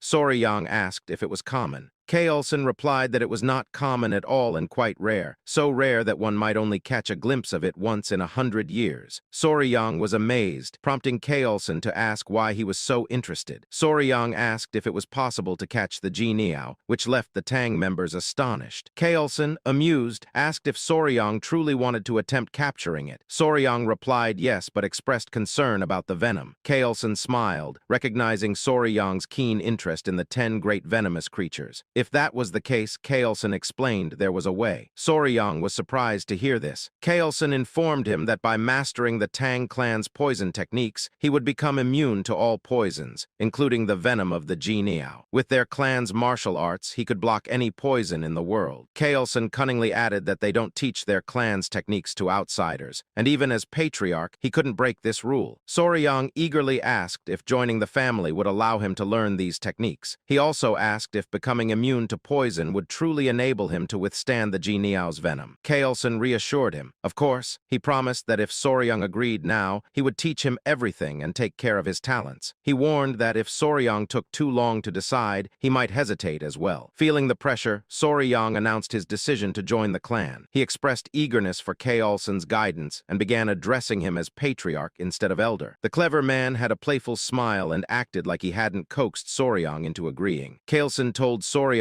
that from now on, he's part of their family. Back at the old place, signs of bloodhand Rakshasa Takun Yang showed up in a cave. There were footprints too. They called the leader and gave him a notebook found in the cave. Kaelson looked through it and confirmed it was the secret technique of the bloodhand poison claw. Soryang felt uneasy because it was written in blood. Kaelson decided to leave. Soryang asked if they were heading to Sichuan. Kaelson said it was the best choice since they had the blue spot centipede's core and the manual. Soryang asked if they could stop by the academy to free his friends. Kaelson agreed since Soryang also needed to gather his belongings. They set off, but when Soryang looked back, he noticed something. He pointed out that there was something over there. They checked it and saw a shiny purple feather from the Jianiao. They all stared at it, thinking. Kaelson picked it up and told Soryang he'd keep it as a gift for joining their family. Soryang seemed very interested in it and thanked him. Kaelson replied that everything was fine except for how Soryang addressed him. He suggested changing the title after the ceremony. Soryang wondered if it was like an initiation ceremony. Meanwhile, at the Tang clan, the Grand Patriarch Tang Musong, who had left earlier, finally arrived. He was tired but didn't rest. Instead, he asked about Huayan. The Tang members helped him inside quickly. They told him she was still holding on. The door opened. He immediately called out to Huayan. The people inside were surprised to see him. He told his daughter-in-law that he had the medicine now. He took out the core of the blue spot centipede. Seeing his success made the daughter-in-law cry. They got ready to give the medicine to her. Musong felt sad seeing her in pain. It was a close call and he was glad he rushed back. The daughter-in-law urged him to give the medicine right away. Musong helped his granddaughter take it. A blue glow surrounded her. Musong checked her pulse with his finger. They all hoped she would open her eyes. They watched her waiting. Meanwhile, Soryang felt tired. He had heard the Central Plains were vast but didn't expect them to be this big. From Hainan, they took a boat to Hangzhou. Then they passed through Nanjing after a journey lasting over a month and a half. Finally, they arrived in Sichuan. At the Sichuan Tang clan's residence, Pai happily told Soryang they were at the Sichuan Tang clan. Soryang's mouth dropped open. They stood at the entrance. They told him the entire mountain belonged to the Sichuan Tang clan. That's why it's called Tang Clan Mountain. Soryang swallowed hard, taking it all in. The Tang clan members came out to welcome the patriarch. Soryang was surprised by how many there were. He wondered if all these people were from the Sichuan Tang clan. Among them, a girl in a red dress rushed towards them. She called out to her father. It was Huayan. Tears flowed down her face as she was just happy to see her father again. Meanwhile, Soryang was captivated. Kaelson was relieved to see his daughter alive. She hugged him tightly, apologizing. Soryang couldn't believe her beauty. He had a fling with a celebrity before, but had never seen someone with such a bright aura. Kaelson told Soryang he had someone he wanted to introduce to him. Kaelson introduced his daughter, Huayan, to Soryang. Soryang was stunned. He asked if this was what Kaelson had mentioned before. Soryang said something about weeds or grass reminded Kaelson of a flower. Huayan blushed. Kaelson told Soryang that the girl next to him was the flower he had dismissed. Soryang was at a loss for words. He remembered their talk about the flower and felt embarrassed. At that moment, he realized he had made a mistake. He never thought he missed the chance to have such a beautiful partner. The only daughter of the Sichuan Tang clan was also known as the venomous flower, Tang Huayan. She carried a hidden emotional burden from a young age. She overheard some old men discussing her talents. They doubted her skills, but her beauty was remarkable enough to be one of the 3 flowers of the Murim. They talked about finding her a suitable son-in-law. One of the old men mentioned he suggested the patriarch take a second wife, but the patriarch refused, which puzzled him. When Huayan heard this, she knew her parents were right. She wanted to prove herself to the clan elders by excelling in martial arts. She wanted to show she could contribute to the family even if she wasn't a man. But rushing things led to mistakes. If someone is impatient, they can lose their way. That impatience caused a heart demon, leading to a key deviation deviation. Then Huiyin woke up. At that time, the Grand Patriarch, her mother, and 2 others were by her bedside. Her mother looked relieved that she was safe. Tears fell from Huiyin's eyes. She cried and apologized to her mother. She wanted to be useful to the clan, but she had lost all her inner ki. Her grandfather called her a brat and asked if she was doing this because she felt guilty for making her father and grandfather worry. He mentioned how she had reached the level of 100 poisons that she wanted so much. He told her to stop crying and cheer up. She got confused when he mentioned 100 poisons. She looked at her aura, which was glowing, and asked her grandfather about it. The Grand Patriarch told her he had a story to share. It was about a mysterious young warrior who not only saved her life, but also gave her the inner kai of 1,000 poisons, not just 100. In the present, Huiyin asked about the weed. Soryang had no reply. Again, he felt embarrassed for calling Kailsun's daughter a weed because he was so caught up in the story of the 10 great venomous creatures. He told himself to reflect on this. He tried to brush it off, saying the patriarch took the joke too far. He told her it was nice to meet her. It was amusing how the clan members smiled as they watched the 2 young adults meet. Soryang introduced himself and said he knew she had been sick, so he was happy to see her healthy now. Huiyin told him it was nice to meet him too. She introduced herself as Huiyin, also known as the venomous flower, and thanked him for saving her life, promising to never forget his kindness. Soryang was captivated by her beauty. Kailsun asked Soryang what he thought. Soryang was surprised when he heard a voice in his head, assuming it was some kind of sound transmission. Kailsun asked if Soryang agreed that his daughter was beautiful, and if he wanted to get to know her better. A little while later, Soryang relaxed in a large bath. The centipedes were peacefully resting in a basket. Soryang felt exhausted and thought he might collapse. He looked worn out. Then he noticed something. He smiled at the centipedes. One centipede woke up and smiled at him. Normally, the centipedes wouldn't fall off, but when he told them hot water was bad for them and suggested they stay in the bucket, they went in as if they understood. He found it mysterious. It seemed like they could understand him. Kailsun mentioned that they react to killing intent. 2 centipedes were now awake and watching him. He joked that he felt embarrassed with them staring at his naked body. The 2 centipedes then hid inside the bucket, which amused Soryang. He remembered Pai saying the centipedes were spiritual creatures. He made a mental note to find out more about spiritual creatures later. He pondered it. He couldn't calm down after what Kailsun said. He knew he had to leave soon. At another pavilion, the family gathered around the table. The Grand Patriarch, the Patriarch, his wife, and daughter were there. Kailsun announced he'd give the East Wing room to the young warrior. This room was part of a traditional Chinese residence for couples. The Grand Patriarch asked if the young warrior was truly that talented. The Patriarch confirmed, saying they thought they met by chance, but it was the person, not the encounter, that was special. He explained that the warrior's knowledge of venomous creatures was extraordinary, and he had even killed Ayang. Additionally, he had encountered legendary spiritual creatures like the poison-feathered bird and had hatched the blue spot centipede eggs himself. The Grand Patriarch noted that the Patriarch had found a treasure. Their attention turned to Huiyin. Kailsun told his daughter he wanted the young warrior as his son-in-law and asked for her thoughts. Huiyin considered what that meant. Then she understood and fell silent. She wanted to prove she could be even more helpful to their clan now that she had the 1,000 poisons constitution. She replied that she was a member of the Tang clan and understood what her father was saying. But she told him that whether the young warrior deserved her was something she needed to find out for herself. Then she ran out of the room, making it an awkward moment. In Kailsun's mind, the young warrior should be cautious. As beautiful as his daughter is, she also has sharp thorns. Huiyin ran quickly. She felt hurt. Now that she had the 1,000 poison constitution, if she stopped there, the elders would never recognize her. She decided to thoroughly evaluate what kind of person the young warrior was, from his qualifications to his personality. Meanwhile, Soryang was thinking about what he should do. He knew she might hold a grudge against him. He asked his kids, the centipedes, for advice. Suddenly, Huiyin appeared, shocking him. She looked stunning. She asked him to excuse her for a moment. She was in a hurry and asked for his hand. He gave it to her like a dog giving a paw to its owner. Then he blushed. He said he didn't know why she was in a hurry, but suggested doing such things after getting to know each other better. He shyly mentioned there's an order to such things. Huiyin asked what he was talking about. Then she realized, and her face turned red like a tomato as she corrected him, saying that wasn't her intention. Soryang felt cold and disappointed upon realizing it wasn't what he thought. There was an awkward silence. Huiyin sighed. She clarified again that it wasn't what he thought. She just wanted to check his pulse. She guessed that he misunderstood because of her sudden request. Soryang felt embarrassed. She sat beside him, apologizing for appearing suddenly and acting rudely. She told him that he's young and not yet of age, but he seemed thoughtful, so she planned to explain what was going on. She started explaining, and Soryang listened closely. From what he heard, it felt like a medieval drama. As the only direct descendant, Huiyan constantly dealt with the schemes of the branch families. To ensure the family line continued, the elders planned to find a capable son-in-law. They even considered how Soryang's status might change if he joined the family. Huiyan apologized in advance, as there was something she needed to confirm. She told him that even if things didn't go well, she had no intention of treating him poorly. She acknowledged him as her benefactor and wanted to treat him as a guest or like sworn siblings. Soryang extended his hand. He told her he understood, so she was free to confirm whatever she needed. She observed him. She took his hand and placed her fingers on his pulse. A blue aura began to surround her. She explained that the Tang clan's martial arts weren't something just anyone could learn. Some people could accept toxins into their bodies and master the techniques, while others couldn't. That's why their poison techniques required gradually adapting to poisons as internal energy grew. Only by accepting them all could one achieve mastery. The poisons had tiers. It started with 5 poisons, then 10, 100, 1,000, and finally 10,000 poisons. Fortunately, Soryang's body was capable of learning the poison techniques, but it was only at the 10 poisons level. This meant his body could handle only 10 types of toxins. Having a 10 poison body was impressive, especially for someone not born into the Tang clan. Soryang was shocked. Huiyan continued to explain that in terms of skill, it would place him at the level of a first-rate martial artist, the highest level someone without innate talent could achieve. She decided to take her leave. He saw her off. Soryang thought about having a 10 poison body. He turned pale, realizing it might mean he couldn't catch the Jianiao. For Soryang, this was a serious matter. A few hours later, someone stepped out of the bath. It was Huiyan, and it was quite a sight. She noticed that ever since she took the blue spot centipede's inner core, her body emitted a strange scent, even though she bathed several times a day. As she got dressed, she wondered if it was some kind of punishment for speaking ungratefully to the one who saved her life. Meanwhile, Soryang was deep asleep. In his dreams, he talked to someone who thanked him for his kindness. It was Huiyan. He asked if he was dreaming. Huiyan answered that it might feel like a dream, but it wasn't. This Huiyan explained she borrowed the appearance of the girl who consumed her inner core to avoid startling him. She introduced herself as the mother of all those creatures, the blue spot centipede. Soryang struggled to understand. 3 little girls approached him. He figured they were her babies. He asked how she appeared in his dreams. She explained that she was killed without mercy, leaving her children behind, and her grudge reached the heavens, causing her spirit to linger in the inner core. She added that while cursing from within the body of the girl who consumed her core, a chance to resolve her grudge arose, allowing her to appear in his dreams. It was because he brought all her children with him. Soryang realized he had unintentionally been part of the blue spot centipede's demise. He didn't mean to, but he felt involved in her death. He watched her. She asked if he could fulfill one request for her. He agreed and promised to do whatever she asked. She requested that he take care of her children until they were fully grown. Soryang was puzzled since centipedes are supposed to become independent after molting twice from their mother's body. The mother centipede explained that her offspring remained dependent on the Kai from her inner core until they shed their shells twice. Afterward, they needed the true Kai of other beings to grow. Soryang asked if this meant the babies needed to stay with Huiyan since she consumed the inner core. The mother centipede informed him of the circumstances. She revealed that she had cursed the girl so her body emitted a foul odor, ensuring no man would approach her and preventing her from having children. In exchange for lifting the curse, the mother centipede proposed that her children absorb the Kai from Huiyan's inner core. She hinted that Soryang might also win Huiyan's heart this way. Soryang thought about it, then smiled and replied that it didn't feel right to him. He didn't want to take advantage of Huiyan's challenging situation. The mother centipede admired his honor and asked how he planned to tackle the challenge. She noted that Huiyan was looking for a strong man and that she couldn't provide the inner core of the 10 great venomous creatures for him. This gave Soryang an idea. He asked the centipede to trust him. He assured her that he would handle it and things would work out. The next day, Soryang and Huiyan sat side by side. Huiyan now understood that the smell from her body was due to the blue spot centipede's inner core. Soryang confirmed this and explained that if she attached the centipedes to her body every few days to let them absorb the Kai, the smell would naturally fade. Huiyan hesitated but asked if it was okay for him to help her without expecting anything in return. She knew he could easily ask for compensation. Soryang smiled and said he couldn't bring himself to exploit a woman's difficult situation. He refused to be that shameless. Huiyan was surprised by his response. She felt guilty and said she wouldn't continue accepting his kindness without offering something in return. She began to take her father's words seriously. Seeing Soryang, she realized there were things more valuable than talent or martial prowess. Soryang mentioned he had been thinking too. He recalled when she said he had 10 poison bodies and could absorb only 10 types of toxins. Soryang had an idea idea if he could only take in 10 types of toxins, he should aim to fill those slots with the toxins of the 10 most venomous creatures of the Central Plains. Huayan was surprised by his ambition. Huayan interpreted Soryang's ambition as a desire to become the strongest under the heavens for her sake, which made her blush. For Tang Huayan, known as one of the 3 flowers of Murim and the venomous flower, this was the first time a man had made such a bold gesture toward her. Blushing, she asked Soryang if he realized what he had implied. Soryang replied that he didn't. Huayan explained that the path he was considering would be incredibly tough and challenging. It might take 10 years, 20 years, or even a lifetime to achieve such a feat. Soryang's expression turned grim as he wondered if it would indeed take that long, while Huayan's cheeks remained flushed. Huayan mentioned that Soryang was 15 years old, and in 3 years, when he came of age and was ready to marry, if he managed to succeed in dealing with even one of the 10 great venomous creatures by then, she would be impressed. She shyly suggested that if he succeeded, there might be a possibility of a wedding. She then cheered him on and, embarrassed, dashed away. Soryang was puzzled and called out to her. She turned back and asked if he had something more to say. He suggested she get treated and stay for a couple more hours. Embarrassed, she returned. He reassured her that there was nothing to worry about since the little centipedes wouldn't bite. He gathered his centipedes and told them to go to their mom instead of their dad. Hearing that made Huayan blush even more. She questioned the use of dad and mom, but Soryang quickly clarified that it wasn't what he meant. Meanwhile, Kaolson, his wife, and Museong were gathered at the table. They discussed how the extraordinary talent of the young warrior seemed not to have won Huayan's heart yet. Museong asked if they had seen them that morning, noting that it seemed like something was happening between the two. Huayan's mother remarked that it appeared Huayan had turned Soryang down. The men pondered this. Museong stated that forcing a marriage wasn't the right approach, and that it would be better for them to develop feelings naturally. Huayan's mother suggested that Huayan take charge of the young warrior's martial arts training so they could spend more time together and grow closer. Chiolson thought it was a good idea. Museong mentioned that they should see if the elder healer sage could grant the purifying elixir of marrow and essence. If the young warrior's aptitude was low, the elixir could enhance it. Chiolson was surprised by this suggestion, noting that it hadn't been possible for Huayan, so they shouldn't get their hopes up. Museong agreed. At that moment, Huayan was outside the door. She announced herself to her father. Chiolson asked what brought her by at that hour. He invited her in. She blushed, not expecting to see all 3 of them there. She came with something to say, blushing again. In one burst, she declared that she would do as her father suggested. Chiolson was taken aback and asked what she meant. Huayan's mother invited her to sit and gently inquired if she meant that the young warrior had caught her interest. Embarrassed, Huayan struggled to speak. Chiolson was curious about the sudden change, especially when they thought she wasn't interested before. She began talking about the young warrior, explaining that Soryang had promised to become the greatest in the world for her. He had made such a promise to her. Chiolson was intrigued. Encouraging her to continue, he listened as she explained that Soryang, despite his innate talent being at the level of 10 poisons, vowed to overcome this by defeating the 10 great venomous creatures for her sake. Museong found this amusing. Chiolson was surprised and Museong laughed, commenting on Soryang's courage. Huayan's mother was impressed. Finding a suitor like that was rare. She explained that although her heart was willing, she had told Soryang she would only agree to marriage if he could capture one of the 10 great venomous creatures before he came of age. She wondered if he understood her response. Her father joked that she should have set the bar at capturing at least 3 creatures. Her mother commented that men aren't always the sharpest when it comes to such hints. Huayan asked if she should go clarify it to Soryang. Her mother advised against it, saying that if Soryang doesn't realize they've already given their approval, he'll just work harder. Museong suggested treating him as a prospective son-in-law while acting as though they're still undecided. They expected that with all his efforts, he would naturally become part of the family. Meanwhile, the mother centipede praised Soryang for impressively winning over Huayan's heart. He replied that it was all about having guts and perseverance. She smiled warmly at him, calling him her benefactor and informing him that it would likely be her last act. Her resentment had been resolved, and her soul would soon ascend to the afterlife. She offered to do anything possible for him before she left. Soryang thought for a moment and asked if he could see her true form. She felt shy but recognized it as a reasonable request, thinking he might have a weakness for lust. She revealed her shoulder and was about to strip. Soryang quickly asked if she really needed to take it off, which made her blush even more. She asked if she should refrain. Soryang clarified that wasn't what he meant. The children amusingly covered their eyes. He explained he wanted to see the appearance of a blue spot centipede. Realizing her misunderstanding, she felt horrified. Smoke enveloped the area, and then she revealed her true form. Soryang gasped at the sight, excited and happy happy to see her in her natural state. He was amazed by her size. He asked if he could touch her, already doing so as he marveled at her waterproof body and imagined her movements. He inquired about her legs, venom strength, eyes, and antennae, all while eagerly examining her. Soryang was so passionate about examining the centipede that the children, still covering their eyes, looked really cute. He was so enthusiastic that he even wanted to touch her fangs. She warned him it was dangerous, but he insisted. This made the blue spot centipede a bit worried. She started to wonder if her daughters would be okay with this man, as she sensed his touch was anything but ordinary. It was both funny and odd how Soryang drooled as he caressed her. Later, Cheolson met with Soryang over a cup of tea. He informed Soryang that he had heard everything from Hueun, and thus Soryang would be treated as their son-in-law. Soryang mentioned he thought he was supposed to wait 3 years. Cheolson interrupted, saying the wedding would naturally occur when Soryang came of age. Soryang tried to clarify, but Hueun's mother enthusiastically welcomed him into the family, introducing herself as his mother-in-law. Museong was pleased too, stating that Hueun had found a suitable match and their clan would prosper even more. Soryang looked at Hueun, confused by the sudden acceptance when there were supposed to be conditions for marriage. He thought they might have accepted him without much discussion. Deciding to go along with it, he said he looked forward to everyone's guidance. Soryang was puzzled when Museong suggested to Cheolson that they should get started immediately. Cheolson informed Soryang that before he could learn the Tang clan poison arts, there was something they needed to show him. Soryang asked what it was. The elders smirked, and Cheolson revealed it was the Hall of 10,000 Poisons, something he was sure Soryang would love. They had been waiting for this moment, for Soryang, as a family member, to take his first steps into the Hall of 10,000 Poisons, a treasured tradition for the entire family. Soryang addressed Museong as grandfather and expressed his eagerness. Soryang was excited, assuming it was a place where 10,000 kinds of poisons gathered. But as he looked at Hueun's profile, he couldn't help but be in awe of her beauty. Soryang remembered the saying that beauties are best admired from the side, and at that moment, it felt like a photo shoot come to life. He blushed, which amused his in-laws. They smirked knowingly. Cheolson joked that at this rate, Soryang might wear out his daughter's face, pointing out that Hueun was his woman now, yet he gazed at her so absent-mindedly. His mother-in-law remarked that Soryang seemed completely smitten with Hueun. Both Hueun and Soryang turned red. Hueun told him to watch where he was walking, and Soryang stuttered a reply of agreement. A short while later, they stood before a large door. 2 men with bulging muscles stood proudly on either side. They reminded Soryang of Yupin and Ipin for some reason. A man in the Tang clan's robe stood in the center and welcomed the Grand Patriarch. Museong ordered them to open the gate, as he intended to show his grandson-in-law the Hall of 10,000 Poisons. The men complied. In his mind, Soryang noted how the security seemed absurdly tight for something out of the Middle Ages. The man in the black robe announced the opening of the gates, and the 2 muscular men exerted all their strength to push open the heavy door. The man in black remarked that the gate was opened quicker that day. Soryang was surprised by this observation. Once the gate was fully opened, the 2 muscular men looked exhausted. The man in black invited them inside. Cheolson glanced at Soryang briefly. As they walked through, Soryang felt compelled to look at the tired, muscular men. To offer some consolation, Cheolson explained that the iron gate was forged from Kunyu steel, sourced from the southern wilderness. Even opening the gate was considered an honor. They arrived inside the hall, a treasure trove where the Tang clan of Sichuan stored all its poisons. Called the Hall of 10,000 Poisons, it held exactly that many poisons. Museong cautioned Soryang to be careful and not touch anything recklessly. Soryang assured him he understood. He also confirmed if the hall indeed contained 10,000 poisons. Cheolson explained that the poisons are meticulously categorized, including paralysis poisons, sleep poisons, and many more. The elders enjoyed teasing the young couple. It was clear when Cheolson asked Hueun to explain the poisons to Soryang, knowing he would enjoy hearing it from her. Embarrassment washed over Hueun and Soryang as they blushed. Nonetheless, Hueun took on the task. Hueun took Soryang's hand and led him to the Tang clan's strongest poison. The elders watched their interaction with fondness. She started by pointing out the Kai dissipating poison. This poison is feared by martial artists because, once inhaled, it renders their energy unusable. She advised Soryang to be extremely cautious. She also showed him the elementary canal necrotizing poison, spirit-destroying poison, bloody pulp poison, and 7-step soul-snatching poison. She explained that while all these are potent, the Tang clan's strongest poison is something else entirely. She handed him a small seed, leaving Soryang puzzled. In his mind, he compared it to a tiger bean. Hueun explained that it's the most powerful poison in in existence, aside from the venoms of the 10 great venomous creatures. She added that it's a plant symbolizing the Tang clan, called the seed of the castor plant. Soryang was intrigued by its castor seed. He thought of ricin, a highly potent toxalbumin, where just 2 milligrams can be lethal to an adult. It was famously used in the umbrella assassination of Bulgarian dissidents during the Cold War. Ricin is a poison 100,000 times stronger than cyanide. Soryang remarked that it's the poison closest to the Tang clan's ideal, colorless, odorless, tasteless, and formless. That's why they named it the rarest and most precious of all poisons, the golden poison. When used to kill, it's known as a golden death. Huayan told him to remember that the strongest poison isn't the one that inflicts the most agony or causes the most gruesome death. The strongest poison is the one that kills silently, swiftly, and without leaving a trace. Huayan shared that the Sichuan Tang clan's poison arts strive for this ideal of stealth and certainty. In Soryang's mind, they seemed like a clan of assassins. Museong told them that was enough for now and invited Soryang to see the venomous beasts he had been eager to see. Museong even offered that if Soryang was interested, he could oversee their care, with the clan providing full support for anything he needed. To Soryang, this translated to them supporting his hobby, which made him look very excited. As they were about to leave, the patriarch was urgently called. Pai arrived, panting from running. They asked him what was the matter. Pai said the patriarch needed to head to Black Tortoise Pavilion immediately. The patriarch asked why. Pai started to explain about the clan elder, but Museong cut him off in anger, demanding to know what those bastards were up to now. Soryang wondered if they were referring to the branch family members Wian mentioned. Pai informed them there were 2 issues. First, the medicine sent to the Sichuan city lord didn't work as expected, and he sent back a letter full of complaints. Before Pai could reveal the second issue, he glanced at Soryang, who sighed. Pai then revealed it was about the Hall of 10,000 Poisons, and Museong anticipated that rumors were already spreading. They decided to leave for now, but not without Museong insisting that Soryang accompany them. At the Black Tortoise Pavilion, the elders noticed the patriarch and began complaining about the critical decision he made on his own. They protested his choice of pairing Huayan with an orphan of unknown origins. This triggered Chialson. He was displeased with them, referring to Soryang as an orphan with unknown origins. Chialson began emitting a green aura from his body, questioning if they were insulting his son-in-law. The elders of the clan insisted their concerns were valid. Museong, clearly agitated, declared that he was the one who made the decision and asked if they had a problem with it. The elders were taken aback and turned to the Grand Patriarch, hoping he would reason with the patriarch. They argued that entrusting the management of the 10,000 poisons to an outsider with unproven abilities was absurd. Museong reiterated that he had given his approval. During this exchange, Huayan was conscious of Soryang and whispered an apology to him. Soryang initially thought, "Goodness," he sighed, realizing she was worried about him when it should be the other way around. Everyone was surprised when they heard Soryang speak up, saying, "Excuse me, sorry to interrupt your conversation." He proposed that since the issue stemmed from doubts about his abilities, he should demonstrate his skills to prove himself to the clan elders. The elders were caught off guard. Soryang suggested he could resolve the issue with the Sichuan city lord to prove his worth. Huayan asked him in a hushed tone what he was trying to do. Soryang wasn't typically the type to step forward and cause a fuss, but he wouldn't let anyone disturb his peaceful life as a pet owner. He had left the elders speechless. Eventually, they became agitated and lectured him for interrupting the elders' conversation. They challenged him, asking if he even knew what the Sichuan city lord's letter said before barging in. They called him an insolent nobody and reported him to the clan head for daring to meddle. The elders used this opportunity to argue for a son-in-law from a respectable, established martial clan instead. Chialson's wife was starting to get annoyed. Inside, Soryang thought about how these old codgers sounded more absurd the more they talked. Back when he was Spicy Fabry, he had more than 1 million total subscribers and over 3,000 viewers per stream on average. He pointed out that it seemed the elders still refused to recognize him as the son-in-law of the Sichuan Tang clan. In essence, Soryang was still considered a guest. With Spicy Fiber's large fan base, he was used to handling disruptive trolls who caused chaos without reason. Soryang emphasized that he had saved the precious daughter of the Sichuan Tang clan, Lady Huayan. Moreover, he had defeated Bloodhand Rakshasa, Takun Yang, and saved the patriarch's life. He challenged the elders, questioning if insulting a guest and benefactor was part of the Sichuan Tang clan's etiquette. Inside, Soryang knew the malice he faced from the elders was nothing compared to the trolling he dealt with as a streamer. It was almost cute by comparison. The elders were embarrassed and admitted they had spoken hastily and out of desperation. In his mind, Soryang found them pathetic. The Grand Grand Patriarch was impressed by Soryang. One elder suggested that claiming to have taken down Taekun was too much. The Patriarch affirmed Soryang's claim, showing them a document. The elder gasped upon seeing it, and their jaws dropped when they realized it was the Blood Hand Poison Art's secret manual. Written in blood, it was authentic and belonged to the blood sect. The Patriarch encouraged Soryang to show the elders the spotted centipedes. Soryang gently tapped his chest, inviting the elders to look. The 3 baby spotted centipedes emerged happily. The elders felt uneasy at the sight. The Patriarch explained that they were offspring of the blue spotted centipede and proudly shared that his son-in-law was raising them. He recounted how these little ones were the ones who bit Taekun to death. The elders were incredulous, confirming with the Patriarch that the young warrior had indeed managed to control a blue spot centipede. The Patriarchs Soryang and Gyup had devilish grins as they teased the elders. Chiolson pointed out that referring to Soryang as a young warrior was a sign they hadn't accepted him as his son-in-law. Soryang even managed to warn them jokingly that if they bit, they'd end up as black and lifeless as Taekun. The elders were taken aback, quickly denying any refusal to accept Soryang. They scrambled for excuses, saying there was a process, and it was natural for them to hesitate. The Grand Patriarch sighed and decided to set aside the topic of their son-in-law for now. He inquired why Soryang couldn't enter the Hall of 10,000 Poisons. The elders argued that Soryang hadn't fully become part of the family yet. Additionally, they were reluctant to entrust the Hall of 10,000 Poisons to a young warrior who hadn't even reached the age of maturity. The Grand Patriarch suggested a simple solution. He requested Soryang to demonstrate his ability. Soryang grinned and stated that to prove his worthiness to the Sichuan Tang clan, he would do it their way, using poison. The elders were taken aback, misunderstanding him to mean he would poison the Lord of Sichuan province. They called him foolish for considering poisoning the Lord instead of sending medicine. Soryang was confused, as he thought the Sichuan Tang clan specialized in poison. The next day, the Grand Patriarch informed Soryang that he would begin learning the Tang clan's martial art, the 5 Venoms returning technique. Soryang asked if this would involve physical training. The Grand Patriarch explained that as he practiced martial arts, his body would naturally adapt to align with the techniques he learned. Museong elaborated that the Tang clan prioritized practicality, so Soryang would learn skills that could be immediately applied in real situations. Museong then unpacked various weapons, including arrows, daggers, and shuriken. They started with throwable concealed weapons like needles, coins, darts, powder, daggers, and throwing knives. Though there were many unconventional concealed weapons, most could be categorized into 5 types. Museong asked Soryang if he knew which one was the easiest to handle. Soryang guessed it was the dagger or throwing knife, and he was correct. Museong then asked which one he thought was the most difficult. Soryang guessed that powder would be the hardest to handle since it had to be scattered effectively. However, Museong informed him that it was actually the needle that posed the greatest challenge. Soryang assumed it was because of its small and thin form, making it difficult to throw accurately. Museong explained it wasn't just that. The real challenge was that Soryang had to remember the exact positions where he threw the needles. To illustrate, Museong decided to demonstrate. He took out a brush, separated the head from the handle, and made a sudden throwing motion. The bristles floated in the air, transforming into needles that rained down to the ground. Soryang was amazed as the bristles embedded themselves like needles, continuing to fall. Museong explained that the Tang clan had a hidden weapon technique called sky-obscuring flower rain. This secret art involved hundreds or even thousands of needles falling like a rain of flowers, covering the area. Soryang thought that fighting in an area filled with needles meant he had to be very cautious. He politely pointed out that if the entire area was filled with needles, there wouldn't be much space to move. Museong laughed, confirming that was exactly the point. Soryang needed to remember the positions of the needles to avoid becoming a victim of his own technique. To Soryang, this seemed unbelievable. Soryang began to sweat as he confirmed with Museong whether he needed to remember the positions of needles that deflected opponents or those that fell out of place. Museong replied affirmatively. Museong informed him that, with the 5 poisons body, Soryang would need to memorize at least 100 positions to start. Soryang turned pale at the thought. After the demonstration, he collapsed face down on the ground. Lady Hueun then appeared. She asked if she looked prepared, wearing a beekeeping suit since she heard he was going to catch a hornet. She wondered if it was unnecessary. Soryang assured her that it wasn't unnecessary. He was planning to wait for a hornet, but with their gear, they could catch it themselves. Hueun double-checked if he really intended to wait for the hornet to come. Soryang replied that she would understand once they got there. He asked if she knew where the hornet's nest was. Hueun confirmed that she had found one nearby, so they could head there immediately. Soryang also donned a beekeeping suit. As they prepared, Huayan brought up the letter sent to the city lord of Sichuan province and asked if he had seen it. Soryang confirmed he had. Huayan expressed concern that, being young, Soryang might not fully grasp the letter's contents. Blushing, Soryang mentioned that yang kai in men is quite important. Huayan felt embarrassed and told him that was enough, realizing he was aware of the situation. The major issue troubling the city lord of Sichuan was erectile dysfunction. His rod was no longer getting hard. Huayan became suspicious of Soryang's knowledge, given his age. Soryang excused it by saying he had lived alone for some time. Embarrassed, Huayan quickened her pace. A few hours later, they arrived at the forest. Soryang got distracted by the creatures there, and Huayan had to keep him focused until they reached their destination. It looked like a mini cave, an ideal place for hornets. Huayan inquired about the significance of finding a bee without a hive. As they put on their head protectors, Soryang explained. He told her it meant that while they came looking for hornets, they wouldn't actually be capturing any. Huayan was puzzled as they approached the hole. Soryang explained that the venomous insect they were after could be found in smaller, weaker hives. Huayan was unaware of this, but fortunately, the hive had what they needed. An insect emerged, and Soryang captured it with chopsticks. They hadn't come to catch a hornet. This little insect was their target. This small creature would solve the Sichuan city lord's troubles. Huayan asked about the bug, wondering if it was a ground beetle. She had guessed correctly, and Soryang learned that the bug they caught in the giant hornet nest was referred to as a ground beetle in that world. In the Central Plains, it was known as a ground beetle, but in the modern era, it was called a blister beetle. Huayan asked if it was normal for ground beetles to be found in a hornet nest. Soryang explained that their life cycle was quite peculiar. Blister beetles have an unusual method of reproduction. Unlike most insects that either guard the spot where they lay eggs or create a safe environment for their eggs to hatch, the blister beetle simply lays eggs wherever it pleases. There was a humorous skit where the blister beetle told the boss to wait because she needed to drop some eggs before heading out. Anywhere would do, with no fuss or frills. It just lays them. The only consideration it shows is dumping them all in one spot. When the miracle happens and the blister beetle larvae hatch, they start crawling toward the highest place nearby. Once the larvae reach the top, they do something bizarre. They cluster together and imitate a flower. Bees mistake this fake flower for the real thing and approach it. The moment a bee gets close enough, the entire swarm jumps onto the carpenter bee's body, and that's it. Game over. The carpenter bee's home is as good as gone. Soryang wasn't sure why they favored giant hornet nests, but apparently it was the most suitable environment for the ground beetle larvae to grow. Huayan felt sorry for the giant hornet, but Soryang replied that there wasn't much that could be done about it. Huayan knew the bug caused burns on the skin and had heard that eating too much of it could even be fatal. Soryang confirmed this. The orange liquid dripping from a blister beetle contains a toxic substance called cantharidin. When this substance touches the skin, it creates blisters similar to burns. Huayan blushed and asked if it really had that effect. Soryang confirmed that the substance could indeed immediately raise a man's rod, which made Huayan feel embarrassed and prompt him to stop explaining further. She encouraged him to head back to the Hall of 10,000 Poisons. Soryang wanted to catch a few more beetles, but they had secured the ground beetle, also known as the blister beetle. Afterward, they returned to the hall and instructed the warriors on how to prepare the medicine. Soryang told them to listen carefully. He instructed them to dry the ground beetle and grind it into powder, noting that 1/10 of that powder is toxic. The poison becomes life-threatening when 3 mo of it are ingested. He explained that if a person consumes 3/10 of 1 mo of the poison per guan body weight, about half of those who ingest it will die. So, Soryang requested that they prepare medicine with 1/10 of 1 mo of the poison. That would be roughly the equivalent of 10 drops of liquid, with 1 mo being 3.75 milligrams and 1 guan equaling 3.75 kilograms. He asked if that made sense. Deep down, Soryang felt that his brain was about to explode from all the calculations. One warrior removed his mask and remarked that Soryang's explanations were incredibly detailed, and they never expected him to be skilled in mathematics. The warrior assured Soryang that they would make sure to succeed. Soryang expressed his dependence on them. Later that night, Museong was talking to Huayan about how surreal it was that ground beetles had such effects. Museong mentioned that it made him consider reevaluating the poisons in the Tang clan's arsenal. Huayan agreed. Museong then brought up Soryang's proficiency in math. Huayan shared how Soryang calculated the solution's concentration and estimated it to match the weight of 10 drops of liquid, which was amazing. Museong admitted that while he considered himself knowledgeable in poisons, Soryang was on a different level. The more he learned about Soryang, the more he realized what a gem the young man was. He teased Hueun, asking if she liked Soryang even more now. Hueun blushed deeply and expressed her regret for being hasty in the beginning. Museong reassured her that making up for it going forward was what truly mattered. Museong then asked how they planned to test the medicine once it was complete. Hueun blushed even more, turning as red as a tomato. She mentioned that the branch family elders were saying Soryang had been too insolent. Soryang humorously suggested testing the medicine by raising the clan elders straight up. Museong was taken aback but found it amusing and laughed out loud. The next day, everyone gathered in a hall. The clan elders were skeptical. A warrior handed Soryang a wooden box, explaining that he had blended licorice powder and honey to make it sweeter and easier to consume. Soryang was impressed by the attention to detail. Soryang asked if the warrior had prepared it exactly as instructed. The warrior confirmed he had followed the instructions carefully. Other clan members scoffed, questioning how amazing it could possibly be. The patriarch ordered silence and asked Soryang how he intended to prove the medicine's efficacy. Soryang feigned surprise at the question. The clan elders insisted it was natural to confirm its effectiveness. One elder shouted they would never send unverified medicine to the city lord of Sichuan. Another elder added that if something went wrong, it could lead to a major disaster. Soryang acknowledged there was no other choice. The warrior understood what this meant. The clan elders were confused as the warrior handed them the medicine, appearing annoyed as if Soryang expected them to test it themselves. A loud elder questioned if Soryang even knew what it was. Another elder remarked that Soryang had played outside for so long, it seemed to have turned his insides black. Soryang grinned and called out to his grandfather. Museong asked what Soryang needed. Soryang reminded Museong of his earlier statement that those who mastered the Tang clan's martial arts were never afraid of poison. Museong played along and affirmed it. Soryang then pointed out that the elder's hesitation suggested fear. Museong agreed with him again. Soryang used reverse psychology, taunting the great elders of the clan, who had surely mastered 100 poisons. He expressed that surely those elders weren't afraid of something as trivial as ground beetle poison. This angered the elders, prompting one to split the medicine in two. They claimed they had nothing to fear from such low-grade poison. They took the medicine, asserting that Soryang underestimated them. They warned him that if it did nothing, he would face consequences. An elder proclaimed that they would uphold the clan's laws and principles. They chewed the medicine. A silence followed. Then they smirked, declaring that nothing was happening. But soon the elder felt his manhood awaken. The long slumber of the snake was over. They were embarrassed. And so that day, the laws and principles of the clan were set straight, pun intended. It happened magnificently. The medicine was sent to the city lord of Sichuan, proving to be excellent. A little while later, the elders walked the hall holding their pants away from them to hide the evidence. I remember walking like that when the time came. Anyway, Soryang told Museong that, just as he said, provoking the elders with something related to poison made them fall for it immediately. Museong understood that they were the type of people who had nothing left but their pride, so naturally, it happened. However, Museong also recognized that their actions stemmed from concern for the clan. He advised Soryang not to resent them too much. Museong remarked that, in the end, they were all one family. Soryang replied that he understood. Just then, Hueun hurriedly approached them, reporting that something terrible had happened. They asked Hueun what was wrong, and she explained that their children were acting strange. Soryang blushed, feeling confused, while Museong became stern and grabbed him by the collar. Museong demanded to know what she meant by children and why they had them. Soryang was drenched in cold sweat. Museong held Soryang by the back of his neck, questioning why they had children when they hadn't even had their wedding ceremony yet. Hueun clarified that she was referring to the spotted centipedes Soryang was raising, not human children. Soryang was stunned, his surprise beyond words. Recently, he'd been focused on physical training sessions and had asked Hueun to take care of the centipedes. He realized he'd completely forgotten about them and was worried something had happened to his babies. He asked to see them. As he reached toward Hueun, thinking she kept them there, Hueun squealed that they weren't with her. Museong was speechless. A moment later, they found the 3 blue-spotted centipedes looking brown and weak. Soryang had a handprint on his face, a funny reminder of his earlier actions. Soryang stared at the centipedes intensely, while Museong wondered if they had just fallen from Hueun's body with a thud. Hueun mentioned that they seemed fine earlier, but was now concerned they might be sick. Their color looked pale, and their shells seemed odd. Soryang reassured her that there was no reason to worry, explaining it was called shedding. Creatures like centipedes with hard shells shed them when they grow bigger, and that's likely what was happening. Museong asked if they were already shedding their shells. Soryang replied that it would happen soon. soon. Just then, one of the little ones moved strangely and its head emerged. They were all impressed by the sight. It was quite amazing to watch as the other two centipedes began shedding their shells as well. They successfully shed their old shells and were now fully out. Huion noticed they looked almost twice as big as before. She asked if the little ones had names. Soryang realized they didn't, and his thinking face was quite amusing. Even funnier were the names he came up with: number 1, number 2, and number 3. Huion found it so silly that she refused to accept them. She reasoned that since spotted centipedes are said to turn into dragons after living for 1,000 years, they needed dignified, dragon-worthy names. Soryang playfully argued that there was no way a spotted centipede would turn into a dragon, even after 1,000 years. Museong joined in, joking that a 1,000-year-old spotted centipede is indeed called a dragon. Soryang realized Museong must have taught Huion that. He then seriously considered their names. He decided to name them Nova, Myra, and Grace. Nova symbolized a beginning, Myra meant fragrance, and Grace represented elegance or gentleness. Huion was delighted and didn't object, as naming the children was traditionally the father's responsibility. The spotted centipedes now had their names. A full day later, the centipedes returned to cling to Soryang. His body didn't feel completely dry yet, but he was well enough to move around. However, he still felt a bit awkward. The centipedes were now heavier. They had grown from the size of a thick sausage to as large as his forearm. They seemed to find his embrace too tight, so they coiled snugly around his arms and waist. While he was lying there snuggling with the centipedes, he overheard a conversation. Two men were passing by. One of them, holding a loaded pouch, remarked that the Sichuan Tang clan was always so extravagant. The two men decided to head to the brothel, laughing about how easy it was to make money. Soryang's curiosity was piqued by their conversation. At the pavilion, Chiolson shared some great news. The medicine they sent to the city lord of Sichuan had worked exceptionally well, and the city lord had sent a message of gratitude along with a generous reward. Soryang and Huion were delighted to hear this. Chiolson was proud and happy to have gained such benefits so soon after accepting Soryang as his son-in-law. Soryang had truly accomplished something remarkable. Soryang was glad he could help. As a result, Chiolson suggested granting Soryang one of his elixirs, knowing that if he called it a reward, Soryang might refuse out of modesty. Soryang recalled his grandpa saying that an elixir enhances internal energy. Huion asked what kind of elixir it was. Chiolson replied that it wasn't anything extraordinary, just the honey of the golden-haired king bee. In Soryang's mind, he thought it sounded like regular honey. However, knowing how crucial internal energy is for becoming a martial master, he decided to accept it. He was about to thank his father-in-law when Huion interrupted. She pointed out that since Chiolson was rewarding Soryang, she questioned why it was just honey. Chiolson got nervous seeing Huion's assertive demeanor. She argued that Soryang's achievement was no small feat. Even if the golden-haired king bee is a mid-level venomous creature, honey is considered the lowest grade among elixirs. She insisted that Chiolson shouldn't be stingy when rewarding Soryang for such a significant achievement, making Soryang feel shy. She scolded her father, saying he should grant something that provides a year's worth of internal energy instead of an elixir offering just 2 months' worth. Chiolson was saddened and reasoned that it was still an elixir and had been expensive to obtain. Huion was further triggered, arguing that compared to Soryang's contributions, the reward was a mere pittance. Chiolson found himself in a tough spot. Soryang asked about the golden-haired king bee. Chiolson explained it was a mid-tier venomous creature sometimes found in jungles, about the size of a small dog. Consuming its honey was said to grant internal energy equivalent to 2 full months of meditation. Imagining the bee's size, Soryang was both excited and amused, but Huion reigned in his thoughts. She expressed her frustration on Soryang's behalf. Chiolson clarified that his intention wasn't to belittle Soryang's achievements. He thought Soryang might enjoy seeing the golden-haired king bee in person. This got Soryang excited, and he asked if Chiolson was suggesting he could see the bee himself. That was indeed what Chiolson had in mind. Internally, Soryang interpreted this as an invitation to harvest the honey himself. He'd done similar things back in his YouTuber days. With excitement, they headed to the door. Soryang shared that he was practically an expert when it came to bees. Chiolson knew Soryang would like the idea. Soryang asked what the golden-haired king bee looked like. Chiolson simply replied that it looked like a bee. Huion could only sigh, and so their honey harvesting journey began. Chiolson had provided them with premium information, so they assumed there wouldn't be any competitors. But when they arrived, they found 2 clans fighting. Apparently, both had bought the same information. One clan asked if the person they bought it from had scruffy hair and a big mole. The other clan confirmed it was the same guy, but insisted they wouldn't back down easily. Hearing the descriptions, Soryang remembered the 2 guys he'd overheard. word. He realized those two had been selling the information everywhere. One guy, angered by the scammers, shouted, "How dare you insult the Sichuan Tang clan in Sichuan?" His loud voice and the mention of the Sichuan Tang clan made the others nervous. The peaceful honey harvesting trip had turned into something far from calm. Before Soryang left for his first journey outside, Chiolson had warned him to be cautious. As a member of their family and the Tang clan, he should never forget who he was. Soryang politely agreed. Chiolson then looked to his side, prompting Soryang to turn his head as well. There were men lined up in front of them. Chiolson informed Soryang that he would be leading those people, as it was time for him to learn to manage others. Soryang felt flustered by the responsibility. He thought Hueyun should be the one leading. Chiolson called him silly, explaining that since Hueyun was his partner, Soryang, by extension, held the highest authority in the group. Hearing the word partner, Soryang blushed. Hueyun had faith that he would do well and promised to help him along the way. He assured her he would do his best. But now, amidst the chaos, he wondered what to do. He asked the man with him, Wolfgang, the leader of the Venom Blood Unit, what they should do in this situation. He wondered if sharing the information was a better option. Wolfgang was displeased that anyone dared to share the Tang clan's information. Hueyun agreed, noting that whoever did it had some nerve. She was seriously upset, her intimidating aura clear as she questioned the selling of information purchased by the Sichuan Tang clan to others. Those from other clans recognized her as the poisonous flower of the three flowers of Murim. One man was shocked to see a direct descendant of the Tang clan, the poisonous flower, present in person. He was compelled to greet her. He represented the Central Wind sect and clarified they had no intention of interfering with the Tang clan's affairs. He stated they would withdraw. The Noble Origin sect also decided to withdraw. Even though it pained them, the Jade Ghost Slayer followed suit. One of them vowed to catch the rat responsible and skin him alive. They all hurriedly retreated. Soryang realized the influence of the Sichuan Tang clan and asked Wolfgang if the situation was resolved. Wolfgang replied that it wasn't, suspecting those unorthodox groups wouldn't back off easily. Wolfgang suggested setting up a camp nearby and taking shifts to keep watch, knowing those men were likely hiding and waiting for the right moment. He instructed Gyup to find out where they had set up camp. Soryang looked worried, but Hueyun assured him it would be okay. He was more concerned about his honeybee. They hid behind a boulder watching the bees. The bees actually looked cute. They appeared to be wearing faux fur on their bodies as several flew inside the trunk. Soryang got excited upon seeing the golden-haired king bees. Hueyun admitted it was her first time seeing them too, noting their size. Soryang found them adorable. Hueyun was amazed by their fluffy fur, and Wolfgang was pleased to see them as well. Soryang noticed that the colony seemed small. It appeared there were only a few hundred of them, but considering their size, that made sense. Hueyun asked about colonies. Soryang explained that a colony is a group of bees. Typically, a small hive would have about 5,000 to 7,000 bees. Hueyun was surprised Soryang could tell that without entering the hive. Soryang replied that he could estimate by observing how many bees went in and out of the entrance. Just then, someone appeared behind them. It was Pai. He reported they had located the unorthodox groups. Wolfgang asked where they were. Pai hesitated at first, but as Wolfgang expected, those groups had set up their camp on the opposite side. They didn't seem to be doing much, but if something happened, they'd definitely make a move. Wolfgang decided to wait until nightfall to harvest the honey using the Tang clan's method. Soryang asked about the method the Tang clan used. Wolfgang explained that burning mugwort leaves would produce smoke that calms the bees, allowing them to harvest the honey. Soryang thought it was an excellent method. However, Pai was concerned because the wind was blowing towards them, which complicated their plan. Soryang quickly thought of something. Pai asked if it was something clever. Soryang explained that with the wind blowing towards them, it would mask their scent. He decided to take this opportunity to quickly visit the hive. He was already on his way when Hueyun grabbed his shirt to stop him, warning that it was dangerous because the golden-haired king bee was a mid-level venomous creature. But Soryang was eager to go. He insisted he would just touch it once and come back. As he struggled to break free from Hueyun's grip, a pebble fell and rolled towards the hive, which they instantly realized was bad news. In the blink of an eye, the colony swarmed out of the hive. Hueyun quickly grabbed Soryang and they made a run for it. Later, they got a thorough scolding for their recklessness. At dusk, Soryang was still contemplating another approach. If they lit the fire against the wind, they risked being caught between the unorthodox groups and the hive. The golden-haired king bee was different from bees he knew. These bees could detect ground vibrations from over 30 kilometers away, something even ground bees couldn't do. Hueyun found him. She mentioned that the kids had finished their meal and were trying to wander off, so she brought them to him. Soryang thanked her. He gently told the little ones to behave. Hueyun sat beside him, making him flustered. She asked if he had made any progress. He replied that he needed to observe a bit more. She admitted she felt like she was pressuring him and apologized for it, encouraging him to take his time and not feel burdened. Soryang felt even more pressure after Hueyun's encouragement. Then Hueyun noticed some monkeys on the opposite side of the old tree. The monkeys were noisy, and one seemed particularly agitated. Soryang called out to Hueyun. He asked if she smelled something sweet. Hueyun picked up on the scent, and Soryang realized it could be pheromones. Soryang quickly told her they needed to leave because the bees were about to swarm. Hueyun grabbed him and ran, leaping high to put some distance between them and the hive. She held Soryang by his armpits, and they watched as the bees swarmed out of the hive. Their target was the fallen monkeys, and the bees feasted on the corpses. It was a close call for the pair. Hueyun was curious about how Soryang knew the golden-haired king bees were about to attack, as he warned her before they even heard the buzzing. He explained it was because of the scent. Hueyun finally noticed the faint smell of magnolia. Soryang was impressed that she could distinguish the scent of pheromones. He asked if she recognized the earlier scent, and she confirmed it smelled like a magnolia flower. Excited to have found the answer, Soryang laughed like a maniac, causing Hueyun to blush because his hands were on her shoulders. With a devilish grin, Soryang said he had thought of a way to deal with those unorthodox groups who were after his honeybees. Meanwhile, the men from different clans were gathered around a bonfire, relaxing. They drank liquor and feasted on meat. One asked when they thought the Tang clan would come to gather the honey. Another replied it was hard to say. 3 days ago, the Tang clan had been wandering everywhere, but now things had gone quiet. Someone speculated that the clan might make a move soon, while another gave a vague response that it could be. Another man questioned whether beehives could really be that lucrative. A man, slightly annoyed by the question, commented that he seemed like he'd been living under a rock. He explained that candles made from the golden-haired king bee's beeswax were treasures used exclusively by the imperial family. He assumed the Tang clan would only take the honey and leave, allowing them to take the remaining beehives. The men had evil schemes in mind for after the Tang clan was wiped out. Someone brought up the notorious poisoner, the 3 flowers of Murim. They decided to keep an eye on her to ensure she didn't die, enjoying the idea since she was a beauty. Their lecherous nature was apparent as they expressed excitement at the thought, even joking that one of them might end up as the Tang clan's son-in-law. But then they stopped when someone noticed a scent. It was a pleasant smell, and one of them thought it was the poisonous flower scent. They assumed her natural scent was as intoxicating as that. Suddenly, a loud noise interrupted them. They looked up to see something forming in the sky. They were terrified and confused, realizing it was a swarm of golden-haired bees. They immediately ran in panic. The bees chased after them, and they screamed as the bees attacked. The mixture creating the scent was scattered on the ground. It was positioned like a trail. Soryang, Hueyun, and Wolfgang watched from behind the bushes. Hueyun and Wolfgang were surprised it worked. The bees were heading in one direction. Hueyun asked Soryang what he did, not expecting the bees to get furious over the scent of flowers. Soryang explained that he had ordered the bees to launch a full-scale attack by using a simple trick. Hueyun was puzzled since Soryang had only crushed some flowers and fruits, sprinkling their juice around. Soryang clarified that the scent acted as a trigger for an attack order. He explained that pheromones are chemical signals used by animals of the same species to communicate, especially social insects like ants and wasps. They rely heavily on these signals. The pheromone Soryang used was the exact scent bees released to signal an attack, known as isoamyl acetate. Hueyun asked if he meant that magnolias emit the same scent bees used to signal an attack, finding it fascinating. But Soryang was more intrigued by her ability to recognize the scent. Hueyun explained that, because the Tang clan specializes in poisons, she was sensitive to scents. The timing was perfect. With the golden-haired king bees off on their attack, Soryang decided it was time to enter the hive and harvest the honey. They cautiously approached. Soryang brought a makeshift incense wrapped in leaves. Wolfgang warned that it was dangerous and offered to take the lead. They were all impressed by the size of the hive. It was amazing. The honeycombs hung like a large golden chandelier from the ceiling, creating a beautiful sight. Fortunately, the bees had left, allowing Soryang, Hueyun, and Wolfgang to enter. Soryang noticed something peculiar. There was no honey at all. Wolfgang was surprised, inspecting the honeycomb and confirming it was just as Soryang had predicted. It was empty, which was unusual. Soryang realized there were no eggs in the hive either. Wolfgang asked if this had something to do with the hive being empty of honey. Soryang explained that the bees were preparing to migrate from the start. That would be why they consumed all the stored honey and carried it in their stomachs. He theorized that they sensed too many human presences nearby, prompting them to prepare to leave. Hueyun agreed with Soryang's explanation that when bees prepare to migrate, they stop laying eggs as they can't care for larvae. Then Soryang noticed something intriguing. He spotted the back end of a bee. With a large grin, he asked Wolfgang how long he could maintain his mobility arts without rest. Wolfgang replied that by pacing himself and running steadily, he could last about half a day. Wolfgang inquired why Soryang asked. Suddenly, Pai appeared, reporting that the golden-haired bees were returning, urging Soryang to leave immediately. They quickly ran for it. Wolfgang advised Soryang to give up while Hueyun rushed to his side. She grabbed his shirt and urged him to hurry. Pai panicked, telling them to get out quickly. Something was bulging from Soryang's chest. Time passed, and it was indeed a close call. Hueyun was grateful they managed to escape before the bees returned. She couldn't finish her sentence as she got distracted, asking what Soryang had on his chest. Soryang's immediate reaction was to reveal the little bee's head poking out from his clothing. Soryang explained it was the queen bee of the golden-haired king bees. Since there was no honey, he decided to bring the one who could make it. Upon hearing that, everyone looked nervous and turned pale, beads of sweat forming on their faces. The queen bee made a cute bee noise. With a devilish smirk, Soryang told Wolfgang that the bees would soon realize their queen was missing and would start chasing them. Instead of being worried, Soryang seemed delighted, gently rubbing the queen bee's head. He told them to run, and so began the life or death chase. Wolfgang carried Soryang on his back, and they ran as fast as they could. The queen bee was fussy. Soryang soothed it, promising to take the queen somewhere peaceful where people wouldn't bother them. It had been a few days since the honeybee race of death began. During that time, the group pushed themselves to their limits, cutting back on sleep and fully exerting their mobility arts. They were all out of breath and energy. By the time they reached their destination, a few warriors from the Venom Blood Unit had already fallen behind. Soryang promised himself that he would demand to learn mobility arts when they returned. One of the warriors tripped and fell, prompting another to announce that another one had fallen. The fallen warrior was Huang Duryang of the Venom Blood Unit. He looked half dead on the ground, with dark circles under his eyes and snot and saliva dripping from his open mouth. Soryang also had dark circles. He was hopeful that once the queen bee was far enough from the colony, they wouldn't be able to attack. Wolfgang was starting to lose hope and asked Soryang if they could really escape. Soryang gave a vague answer. 3 days later, another warrior fell face down, apologizing to Soryang as he could no longer move. Soryang was worried for Wolfgang. Hueyun decided she would carry Soryang instead. Soryang suggested he could run on his own, but Hueyun, despite her haggard appearance, shyly promised she could do it. She declared that a member of the Tang clan never gives up. At the entrance of the Tang clan's house, 2 guards were stationed. They noticed someone approaching and recognized their young lady. Hueyun and Soryang supported each other as they walked. The guards' jaws dropped at their appearance. Family members were called immediately. With all the commotion, Museong and Chialson came out. They were stunned to see the state of the two. Hueyun looked truly worn out. Chialson laid Hueyun's head on his lap as he began to heal her. Furious, he demanded an explanation from Soryang. Soryang told him to calm down, explaining that Hueyun was simply exhausted after using mobility arts for 10 days without a break. Soryang was in a hurry and urged everyone to head to the training grounds. Museong was confused until Soryang pulled the queen bee from his clothing. He explained that the other bees would soon swarm there, so they needed to head to the ancient tree in the training grounds. Everyone was stunned, except for Museong, who was amused by Soryang's antics. Chialson was in disbelief. He had sent Soryang to fetch honey, and yet he returned with the queen bee. Museong placed a reassuring hand on Soryang's shoulder and declared they would go. Suddenly, Museong jumped high while carrying Soryang, who screamed out loud. Museong moved swiftly. When Soryang screamed again, the old man asked what was wrong. Soryang told him that the bees were swarming towards them. Museong saw the swarm and asked if Soryang had brought all those bees with him. They were almost at their destination, so they hurried. Soryang's body struggled to keep up with the speed, but thankfully, Museong's grip kept him secure. They eventually arrived at the ancient tree. Soryang approached the tree and explained to the golden-haired queen bee that this was the new home he had mentioned. He gently released the queen bee, asking, "Not bad, right?" The queen bee made a bye noise, seemingly understanding him. She inspected the tree and turned to Soryang, looking excited as if to say he was right. Soryang wondered if she really liked it. Museong suggested they leave for now since the bees were arriving. The clan members watched as the colony of bees flew above them. The golden-haired queen bee made bee noises, calling them. The bees headed for the tree. Museong was amazed, expressing that in all his years, he had never seen anything like it before. Mission accomplished. The golden-haired queen bee had been successfully captured, and moments later, the dog-sized bees were seen drinking sugar water. The exhausted bees were being revitalized with the sweet treat. After all, there's a saying that bonds are built over food, and goodwill begins with a meal. They were fortunate that there was something akin to refined sugar in this world, so it worked out well. Soryang hoped the little feast would help reduce the bees' wariness towards them. It would be even better if the bees started recognizing Soryang as their master. Suddenly, Soryang shouted that he forgot something. Cheolson and Museong eyed him suspiciously and asked what it was. Soryang nervously inquired about Hueon. Cheolson was a bit annoyed that Soryang only thought of her now, but replied that he had instructed others to take Hueon to her mother to rest. Cheolson questioned if they really used mobility arts all the way from the forest to the house with the bees following. Soryang nervously confirmed and apologized, explaining they barely managed 4 hours of sleep a day, spending the rest running. Museong suddenly realized something and asked Soryang about the members of the Venom Blood Unit. Soryang, sweating nervously, admitted that the members had collapsed somewhere along the roadside. He promised to go pick them up. Eventually, the members of the Venom Blood Unit returned safely to their families. In Hueon's room, she was awake and energetic enough to sit up. Soryang was by her side. Hueon happily mentioned that the golden-haired bees had recovered their strength. Soryang shared that the bees were currently gathering nectar from the poisonous flowers of Tang Clan Mountain. Hueon found it adorable. Suddenly, someone rushed in, calling for Soryang in a panic. Pai informed him that he needed to come outside immediately. He told Soryang something was wrong with the golden-haired bees. They seemed to be searching for something. Soryang and Hueon quickly went outside to see what was happening. The bees were scattered all over until they spotted Soryang and clung onto him. Suddenly, they began pulling on his shirt. Soryang was confused by their behavior. The pulling lifted him off the ground, and Hueon was surprised to see Soryang being flown by the swarm of bees. In the air, Soryang looked amusing with his legs straight and arms spread in a T-shape. Eventually, the bees dropped him. Soryang asked them why they were fussing around their hive. He thought something must be wrong. The bees nudged him, and he got the message. They wanted him inside. Looking around, he saw they had already built part of the hive and were working hard to gather honey. Then he noticed a bee approaching. It was the queen bee. Soryang held out his hands, asking the queen bee if she wanted a lift. He couldn't move as the other bees clung to him, with one even pinching his cheeks. He looked at the queen bee, who appeared elegant and cute. The author really did a great job describing her. The queen bee closed her eyes and moved towards Soryang's mouth. He panicked but was silenced as the queen bee kissed him on the lips. He felt something placed in his mouth and instinctively swallowed it. The other bees stopped clinging to him and the queen bee finished her kiss. Soryang turned red as a tomato. Embarrassed, he yelled at the queen bee, saying it was his first kiss and asked what she was doing. Then Soryang felt something was wrong. He collapsed on the ground, experiencing excruciating pain. In his mind, he wondered what the queen bee had fed him. From his perspective, the queen bee had a mysterious look on her face. The large bees watched as Soryang struggled on the ground, a reddish aura spreading across his body, like an intense heat. Along with this discomfort, it felt like there was an itch inside him. The heat overwhelmed him, making him foam at the mouth and nose, grinding his teeth and sweating heavily. His heartbeat was racing. Despite the intense heat, as if he were on fire, he slowly reached out to try and touch the queen bee. With little strength left, his last words before passing out were a question about what she had made him eat, and then he fainted. With his eyes still closed, he heard his name being called. Hueon was asking her grandfather what was happening to him, showing her concern. Museong, stroking his beard and with his vast experience, commented that he must have swallowed a very potent elixir. After hearing this, Soryang passed out again. Museong began to guide his Kai to help him. Shortly after, Hueon cared for him with a warm towel. She wiped his face. Sitting on the bed with messy hair, he asked where he was. She told him he was in the clan's medical wing. Fixing her hair, she explained that when they saw him, he was being dragged by the golden-haired king bees. She and her grandfather ran to the hive and found him unconscious, so they brought him to the medical wing. She asked if he remembered anything that had happened. He sighed, putting his hand on his face, a bit upset. He thought about his first kiss in that world. Hueon sensed something was wrong from his expression and asked if he was okay or if something was wrong with his body. She also asked if he wanted her to call her grandfather. He looked at his hands, sighed, and said no. He mentioned that the queen bee fed him the same food she ate, which he thought caused the situation. Curious, Hueon asked what he had eaten. He said he didn't know the exact name, but if he had to name it, he would call it the king bee's elixir. Hueon was surprised. With a smile, he explained that the worker bees collect nectar and pollen to feed themselves. Only the worker bees, dedicated dedicated to their work, consume this nectar and pollen. After explaining this, she asked if that was the case, then what does the queen bee eat? He casually replied that the queen bee feeds exclusively on the king bee's elixir, made by the workers from birth to death. In other words, the jelly that the queen bee forced him to eat was royal jelly. Hue-an understood the situation. It is the exclusive food of the queen bee throughout her life. But Soryang furthermore mentioned that the king bee's elixir has a special effect, leaving her surprised. He explained that normal worker bees live around a month and a half, but the queen bee, eating the king bee's elixir, can live up to 60 times longer. Then he asked if this wasn't incredible. Overwhelmed with information, she told him to calm down. It was a lot to take in. With a sigh, she said she understood. The mystery was solved. She explained that the internal cultivation method he practiced is the 5 venoms return technique. It's just a beginner's technique, so he wouldn't be able to absorb all the elixir's power. But since the golden-haired king bee's honey contains 2 months of internal energy, he basically absorbed 60 times that amount, which is equivalent to 10 years of internal energy. Then she congratulated him on his lucky encounter. Soryang began to feel a bit of energy while repeating 10 years of internal energy. Hue-an, a bit nervous and fiddling with her hair, suggested he check the silver mirror afterward. Blushing, she averted her gaze and mentioned there might be other effects of the queen bee's elixir. Curious, he asked what other effects. While scratching his face in doubt, he asked about the silver mirror. He picked up the mirror and, looking at his reflection, noticed something strange. His skin was so smooth it even shone. Still examining himself, he wondered if royal jelly always had such effects. Upon touching his face, he was surprised to find his skin soft and smooth, almost like that of a woman. While touching his face, he considered that perhaps royal jelly, the food of the queen bee, had caused some effects that were not very pleasant for him, making him worry that he might have turned into a girl. He looked around to clear his doubts. Then he looked between his pants and, with a sigh of relief, he lay down on the ground, happy he hadn't lost his most precious possession. Lying on the ground, he recalls Hue-an mentioning that if her grandfather hadn't guided his Kai, something disastrous might have happened. He realized he should thank her grandfather since he was on the brink of death and was saved. He leaves the medical wing and walks through the clan, noticing everyone staring at him. Wondering why so many people are giving him strange looks today, he questions if it's because his internal energy increased. The stares and whispers bother him, so he decides to escape, running off while others laugh as he goes. He arrives at the clan's restaurant and peeks through the door. He spots his father-in-law, future wife, mother-in-law, and the old man dining. His mother-in-law quickly notices him and, pleased, comments on how handsome her son-in-law is. She asks how he is feeling. He greets them, saying he is fine and apologizes for worrying them. His mother-in-law, aware of the situation, says it's okay since he had such a fortunate encounter, making it a reason to celebrate. She decides to tease her daughter a bit, saying she must be envious of Soryang's skin. Embarrassed, she quickly invites him to sit. Soryang, also embarrassed, agrees. He joins the table for a huge banquet where everyone enjoys themselves. His father-in-law asks if he is feeling well after everything that happened. He confirms he is and apologizes again for causing concern. He expresses his gratitude to the grandfather for taking care of him. Museong, smiling, congratulates him on his lucky encounter. Seeing curiosity on everyone's faces, his father-in-law asks if he could explain what happened. He mentions he heard a little about the queen bee's elixir from wine, but wants to know the full story. He hesitates, scratching his face, but finally explains that the golden-haired queen bee seemed to like her new home and rewarded him for his kindness. As he gestures, he says she dragged him into the hive and fed him the king bee's elixir, which he believes caused all the confusion. To his surprise, his mother-in-law comments that even mid-level venomous creatures know how to show gratitude, finding it fascinating. Museong was equally surprised, asking if there's any way to get the king bee's elixir again. He mentions that if they could, it would greatly benefit the clan. Kaelson notes that even the honey from the golden-haired bees would be an incredible treasure, but the queen bee's elixir would be an extraordinary blessing. His mother-in-law, excited, agrees and asks her son-in-law if he could get more of the elixir, leaving everyone at the table confused by her sudden enthusiasm. Hue-an then asks him if he could obtain more of this elixir. Soryang thinks it over. If they were just regular bees, they could create several queen cells and trick the worker bees into producing royal jelly. However, with the intelligent golden-haired bees, they would be turned into hives quickly. Besides, royal jelly is essentially baby food produced by worker bees, but what he consumed came directly from the queen. He ponders whether what he ate might not even be the same substance, making him think more about the situation. He wonders if he should be honest at that moment. Finally, he decides to say that he thinks it wouldn't be possible to get more of the elixir. This prompts Museong and his mother-in-law to ask why it wouldn't be possible. Soryang explains that even if someone could consume it, he doesn't know if anyone would want to. Curious Curious, Kaelson asks if the taste is bad or if it has a strange smell. With seriousness, he replies that it's not about the taste or smell. Sweating cold, he reveals that the king bee's elixir comes directly from the queen's mouth and that the only way to receive it is through direct contact with the queen. He explains that the method involves forming a connection by joining lips with the queen, with her tongue transferring the elixir. Everyone is shocked. Museong, shouting, asks in disbelief, "A kiss on the queen bee's mouth?" His mother-in-law is left speechless.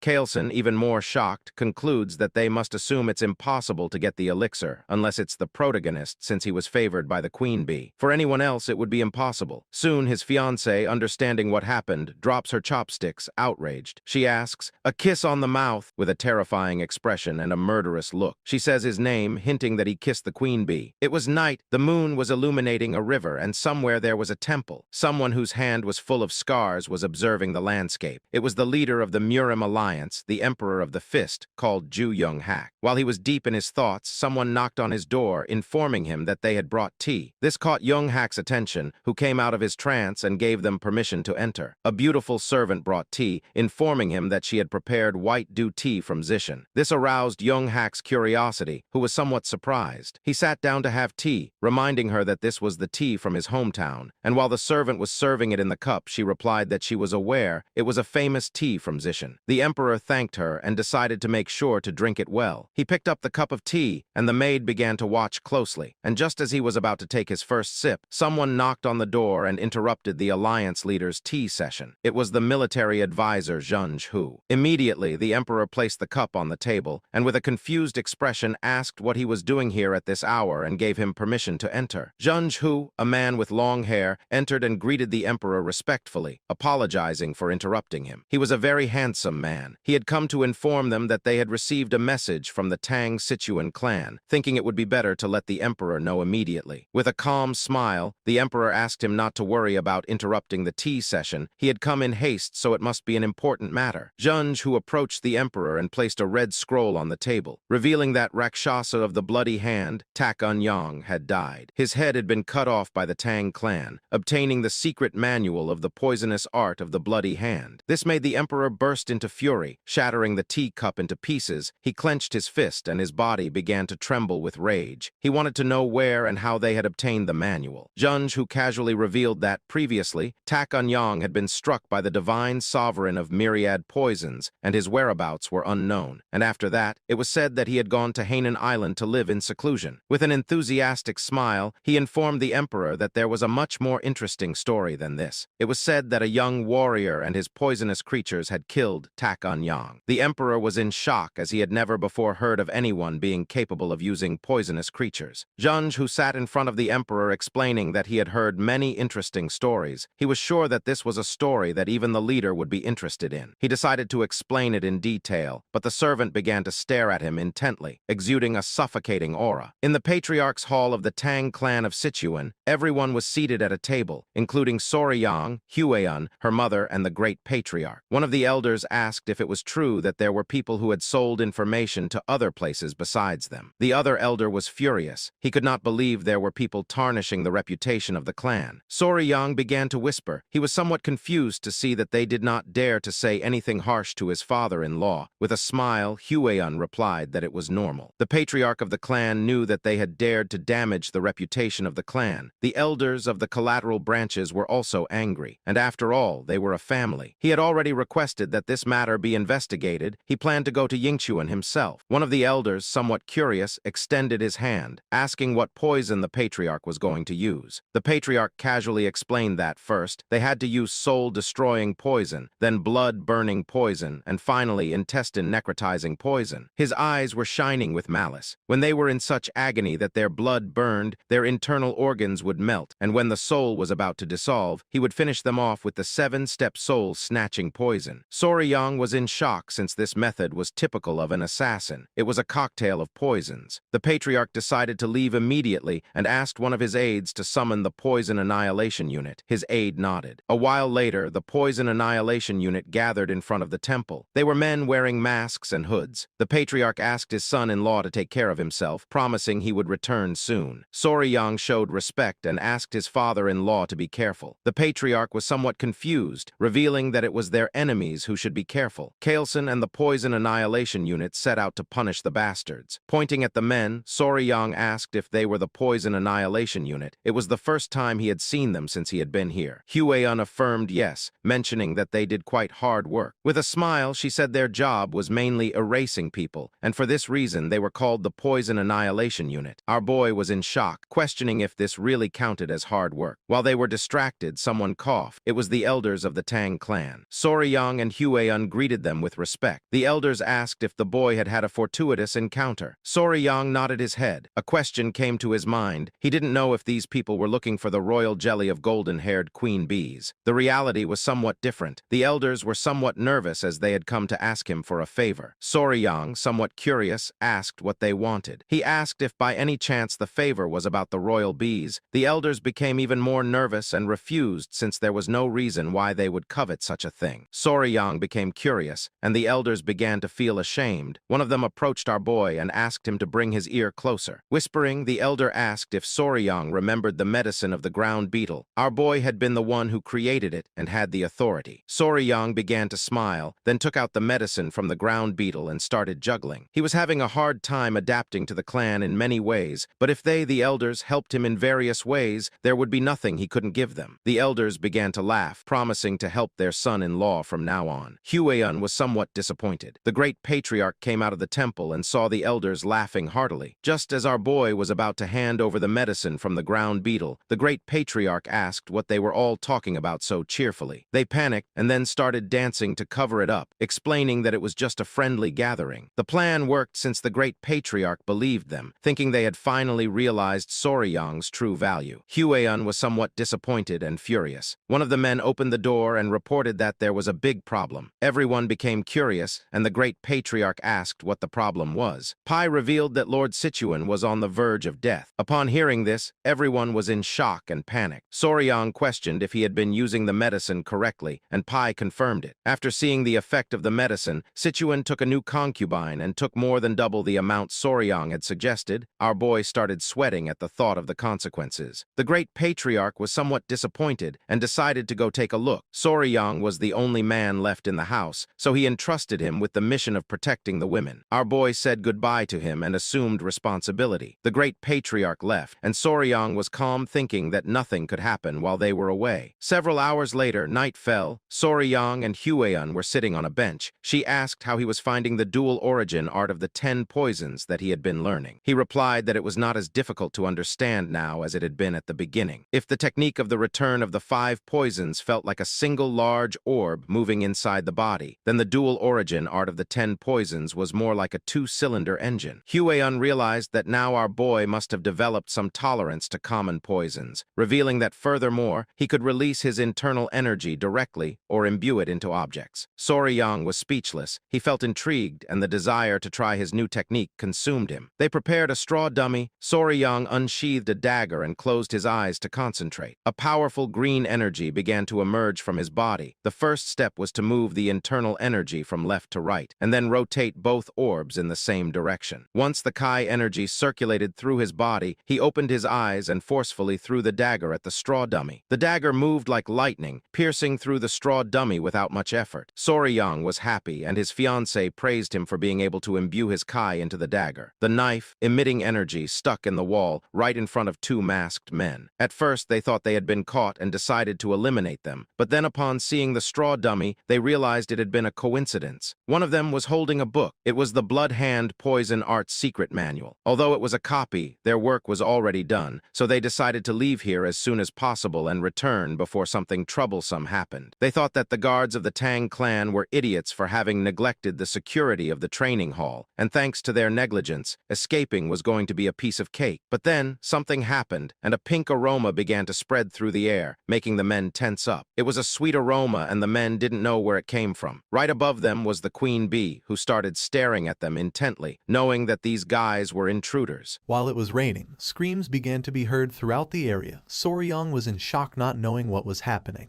While on the other side, Hwee-eun looked toward the direction of the screams and realized that someone was here. Looking toward the bushes, they saw men dressed as ninjas. 2 were hiding and 1 was standing. The queen bee started attacking the man, who was somewhat confused since he didn't know why there was a bee in the training wing. Soryong and Huan began to observe this, and it didn't take them long to realize that they were intruders. Huan knew she had to act. With a furious expression, she dashed towards the intruders, asking Soryong to shoot the arrow. She moved so quickly that she left dust all along the way. Soryong put his arms in front of his face in surprise.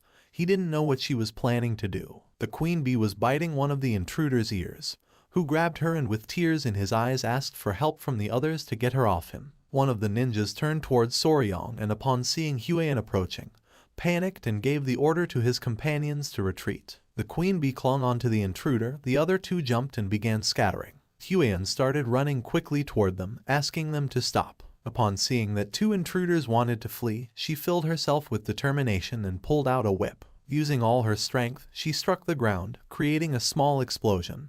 But luckily, the intruders jumped and dodged the attack. Her eyes widened in surprise upon seeing that they had evaded her lash. The man who was being attacked by the queen bee drew his sword and began advancing toward her. The queen bee clung to his head. It was adorable. Soryong couldn't help but panic. He started shouting, asking Lady Huan to be careful. While the queen was sucking the man's head, he unleashed a powerful attack, but to his surprise, Huan blocked the attack without much effort using the whip. She began staring at the man with a piercing gaze. Just before the man had time to react, she counterattacked, and when the man realized it, the whip was in front of his face. The attack created a small explosion on the man's body, and the queen bee flew away. After defeating her opponent, she moved gracefully and appeared behind him. The man lost consciousness and fell to the ground. Soryong was open-mouthed and somewhat worried about her. She turned to him and with a calm expression asked him not to worry as she was fine. The man's body began to emit an evil energy, causing him terrible pain. The queen bee sat on Soryong's shoulder, his gaze fixed on the body. He panicked, not knowing who this guy was or if he was dead. Huan put the whip inside her clothes, and the strange energy emerging from the man's body caught her attention. She began to observe in silence with a curious expression. Within seconds, the man lost his life, and she revealed that this guy had bitten poison to kill himself, surely because he had something he wanted to hide. Not far from them, someone sensed the presence of the intruders and started shouting to alert the guards. Huan turned around and decided to organize a pursuit team and begin the hunt. Our boy started sweating. He was somewhat surprised by her attitude. Huan asked him to follow her along with Gu Pi, the leader of the Venom Blood unit. It was nighttime, and the forest was illuminated by torches. Soryong, Pi, and several other members of the clan were chasing after the intruders through the forest. Pi, who was at the front, knew they couldn't have gone far. With a determined expression, he made it clear that they must capture them at all costs. The others did not seem tired, but Soryong was. He began to sweat and focused on using his two-cylinder engine. By doing this, he forcefully stomped the ground, breaking it into pieces. His body sank into the ground, and he started screaming like a madman. Because of this, small centipedes came out of his clothes. He turned around and with a confused expression asked if he was okay. Soryong created a large hole in the ground. P and the others stopped chasing the intruders and approached the hole to help Soryong. Thanks to their help, he got out of the hole and thanked them since he thought he was done for. He turned his head back and something caught his attention. Beneath him there were a bunch of green snakes, staring at him intently. Soryong couldn't help but start sweating and feeling fear, realizing it was a snake nest. He began observing the snakes and explained that snakes often gathered where the yin kai was strong, particularly during this season. They were unusually aggressive, so he asked Soryong to stay alert. Soryong couldn't help but sweat in fear. One of the snakes opened its mouth, ready to attack. For him, this was strange since tiger-striped water snakes typically weren't so hostile. The sky was filled with black clouds. Soryong admitted it was his fault they had been delayed. He knew it was going to rain, so he suggested moving quickly. T and the other man turned around, thinking he was right. They started running again since they couldn't lose sight of the intruders. Not far from them, a light could be seen. P turned to Soryong, mentioning that they had found them. The masked men were furious. They were in a dead-end alley. Behind there was a rocky mountain. And while the sky was thundering, P and the others arrived, surrounding them. P and the others put their hands inside their clothes, announcing that this was where the escape ended. Soryong remained silent, while on the other side, one of the men's gaze fixed on the intruders, giving the order to the others, tighten the encirclement. The members of Unit Venom Blood drew their kunais, and upon seeing this, the masked men also unsheathed their weapons. Unit Venom Blood began advancing toward them, ready to attack. While the man wielding a sword was moving toward them, two men threw kunais, but one of the ninjas deflected them using his dagger. The man attacked with force and his sword and the ninja's daggers clashed against each other. They were furious to see how strong this guy was. One of the ninjas moved quickly and gave a strong kick to the man's face, making him drop his weapon. They ordered him to get out of their way. Seeing this, the member of the Venom Blood unit couldn't help but panic. While the ninjas were distracted, something started approaching them at great speed. It was P. He tried to attack by surprise, but the ninja crouched quickly, dodging the attack. P began to observe in silence. The ninja took small jumps to retreat, but P used his skill called Triple Mirage Kill and threw his kunai towards the ninja. The kunai started flying towards the ninja and then exploded only to shoot into 3 kunais. Upon seeing this, the ninja was speechless. Luckily, he blocked 2 of the daggers, but one of them stuck in his shoulder, causing him severe pain. He put his hand over the wound. P began to approach, calling him a lucky bastard. 2 of the ninjas had already fallen and only one remained standing, but he was injured. P and the others started walking toward him. This guy should consider himself fortunate that the rain had diluted the poison on P's kunai. P began staring at the ninja with a furious gaze, but then someone started laughing upon seeing so many pitiful insects gathered together. P and the others stopped in their tracks, somewhat confused. P went on alert and with a serious gaze asked who they were. At that moment, someone descended from the top of the rocky mountain, landing in front of the ninja, shattering the ground into pieces. He was an old man with a beard, with an evil smile. He began to observe Soryong and the others with a murderous gaze. Upon feeling his energy, P couldn't help but go on alert, revealing that he was a martial arts master, giving the order to his men to step back. The old man's body began to emit a malignant energy. He stood up and with a smile started walking towards them. He asked the ninja if they had recovered it. In response, the ninja closed his eyes and took out the book he was hiding under his clothes, explaining that it was not the original but a copy recorded by the Tang clan. This caught Soryong's attention, leaving him somewhat surprised. His eyes widened when he remembered that the great patriarch had told him that the book was something only bad people looked at. His attention fixed on the book, and it didn't take long for him to realize that this was a copy of the bad book his grandfather was reading last time. They had tied up one of the ninja's bodies. Soryong, who was sitting next to him, revealed to P that the book was a copy of Blood Hand Poison Art's secret manual, leaving him somewhat surprised. His eyes filled with rage, causing him to clench his teeth tightly. The ninja handed the book to the old man, who opened it and began reading it with a sinister smile. P clenched his fist out of anger, not knowing what kind of people would dare to covet something so sinister.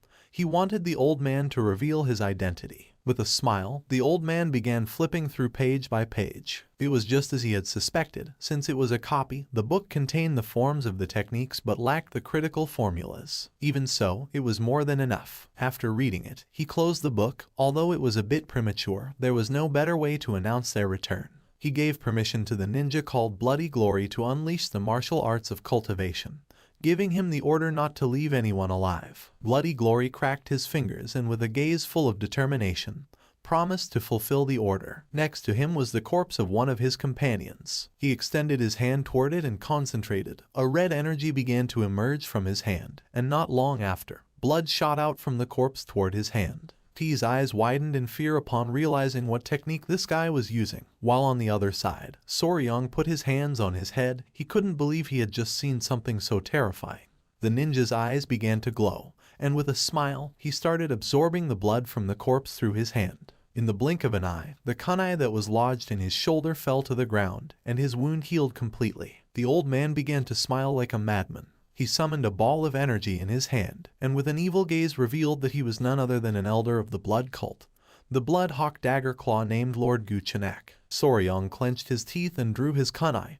Guchenak's attention fixed on him, realizing that he was in good shape. Drool began to emerge from his mouth.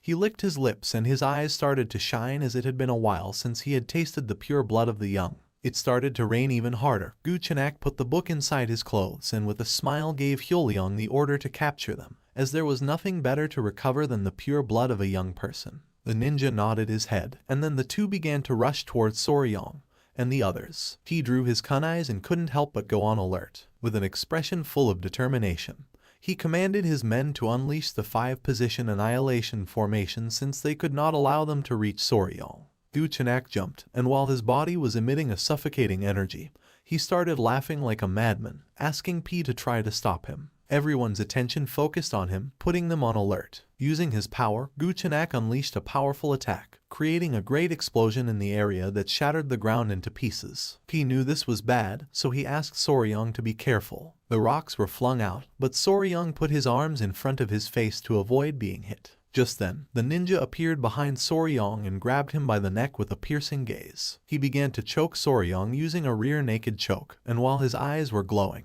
he asked him to stay still since the elder wanted to take his pure blood. Little by little, Soryang started running out of air, causing his face to turn blue. But with his remaining strength, he gave the order to his children to bite. The small centipedes emerged and attacked the ninja, biting him on the wrists and neck, forcing him to release Soryang. The small centipedes were biting with all their might. They were adorable. Seeing that they were centipedes, the ninja couldn't help but feel somewhat confused. While the ninja was trying to understand the situation, someone threw a kunai which lodged in his head, leaving Soryang somewhat confused. The small centipedes returned with Soryang and the ninja's body began to burn in flames. He put his hands in front of his face and closed his eyes without knowing what was happening. Someone called out to Soryang. He turned around and his eyes widened with happiness. It was Huiyan, the elder of the clan, and Wolfgang. She had been the one who had thrown the kunai. She became serious, and Wolfgang clenched his teeth as something caught their attention. P and the others were using the 5 poison annihilation formation, so they didn't know what was happening. P's men began attacking Guchenak, who grabbed one of them by the neck and with a smile started releasing malignant energy. He turned toward them and with a nervous gaze revealed that they were being attacked by an elder from the blood cult. This made Huiyan's eyes widen in surprise and fear. She couldn't believe what she had just heard. She panicked, started running towards them and gave the order to everyone to assist Deputy Leader Gu P. Wolfgang began to follow her and nodded his head. With a serious gaze, he gave the order to everyone to transform the 5 poison annihilation formation into the 9 poison formation annihilation. Guchenak defeated one of the clan members and threw his body to the ground. But just then, P and the others surrounded him, adopting the 9 poison formation annihilation. A smile appeared on Guchenak's face when he realized that Soryang had been the one who had defeated Takanyang's blood hand poison claw. His eyes began to shine with malice, and he mocked Takanyang, saying that Blood Hand Poison Claw was just an overrated name since, after all, he had been bitten to death by none other than centipedes. Wolfgang, annoyed by the old man's attitude, gave the order to shut his mouth, revealing that he was going to be buried here. Upon hearing this, an exciting smile appeared on Guchenak's face. He went crazy, and while his body was emitting a powerful evil energy, he mocked Wolfgang and the others, telling them to try it if they had guts. The battle began, and under the intense rain, fire started to emerge. One of the clan members was injured. Soryang began to bandage his arm wound, causing him to writhe in pain, but he asked him to please hold on a little longer. Soryang bandaged the wound. He was somewhat worried since things were not going well as their side was becoming increasingly exhausted. Guchenak grabbed one of the clan members by the neck and with a smile began to use his power and absorb his blood. Alpi and the others grew weaker than before. This bastard from the blood cult became more energetic again as soon as he absorbed blood to recover. Guchenak attacked Huiyan, causing her body to crash against the tree. Soryang, who was bandaging the wound, couldn't help but go on alert. She fell to the ground, clenched her teeth, and began writhing in pain. Soryang, showing concern, turned around and asked if she was okay. He approached her and, worried about his future wife, placed his hands on her shoulders and asked if she was hurt anywhere. She lied saying she was fine, but then spat blood. She grabbed Soryang's hand, making him curious. With an exhausted look, she asked her future husband to please return to the clan and bring reinforcements, revealing that at this moment, they were not enough to defeat Guchenak. Soryang couldn't help but grit his teeth and feel furious knowing that she was right. Guchenak attacked again, absorbing the blood of another clan member, forcing P and the others to retreat. It was evident that Soryang could do nothing in this battle. Wolfgang, visibly nervous, asked Soryang to return and bring reinforcements for the sake of the clan. The elder promised to somehow hold back Guchenak, urging him to hurry. Soryang observed them silently for a moment and, with a desperate look, agreed, promising to return as soon as possible. He explained that his mobility arts were deficient, so he wasn't very sure if he would be able to do it. But just before he could finish the sentence, Huiyan gave him a hug with tears in her eyes and, with a kind smile, said she trusted that Soryang could do it since he had been training hard all this time. She promised that next time they would go looking for poisonous creatures together again, leaving Soryang surprised. Huion rested her hands on his shoulders and asked him to please go back and bring reinforcements from the clan. Then she ran out to support the others. Soryang stayed thinking in silence. With a sad gaze, he decided to return since this was driving him crazy. He started running back to the clan under the intense rain. He was panting heavily, and each step became heavier than the last. Soryang collapsed on the ground, causing centipedes to emerge from his clothes. The small creatures began encouraging him not to give up. He composed himself and began to stroke one of the centipedes. It was strange since even if he used his mobility art at full speed, it would take him almost half a day, not to mention that most of the clan's experts were also absent. Even if he called for reinforcements, they wouldn't arrive in time. It started raining even more intensely. Soryang began to observe silently and started pondering. A question came to his mind. He didn't know why they had sent him to seek help, realizing that they wanted to save at least him. He couldn't help but clench his fist as he thought the reason was because he was the youngest, weak, and needed protection, questioning whether this was what chivalry truly meant for martial artists. He remembered the kind smile of the patriarch when he mentioned that now Soryang was also part of the family. The word family began to resonate in his head. He had never seriously thought about this, thinking that he still wasn't a member of the Tang clan family from Sichuan. The exciting memories he had lived with them and the image of Huion and the others smiling and extending their hand appeared in his mind.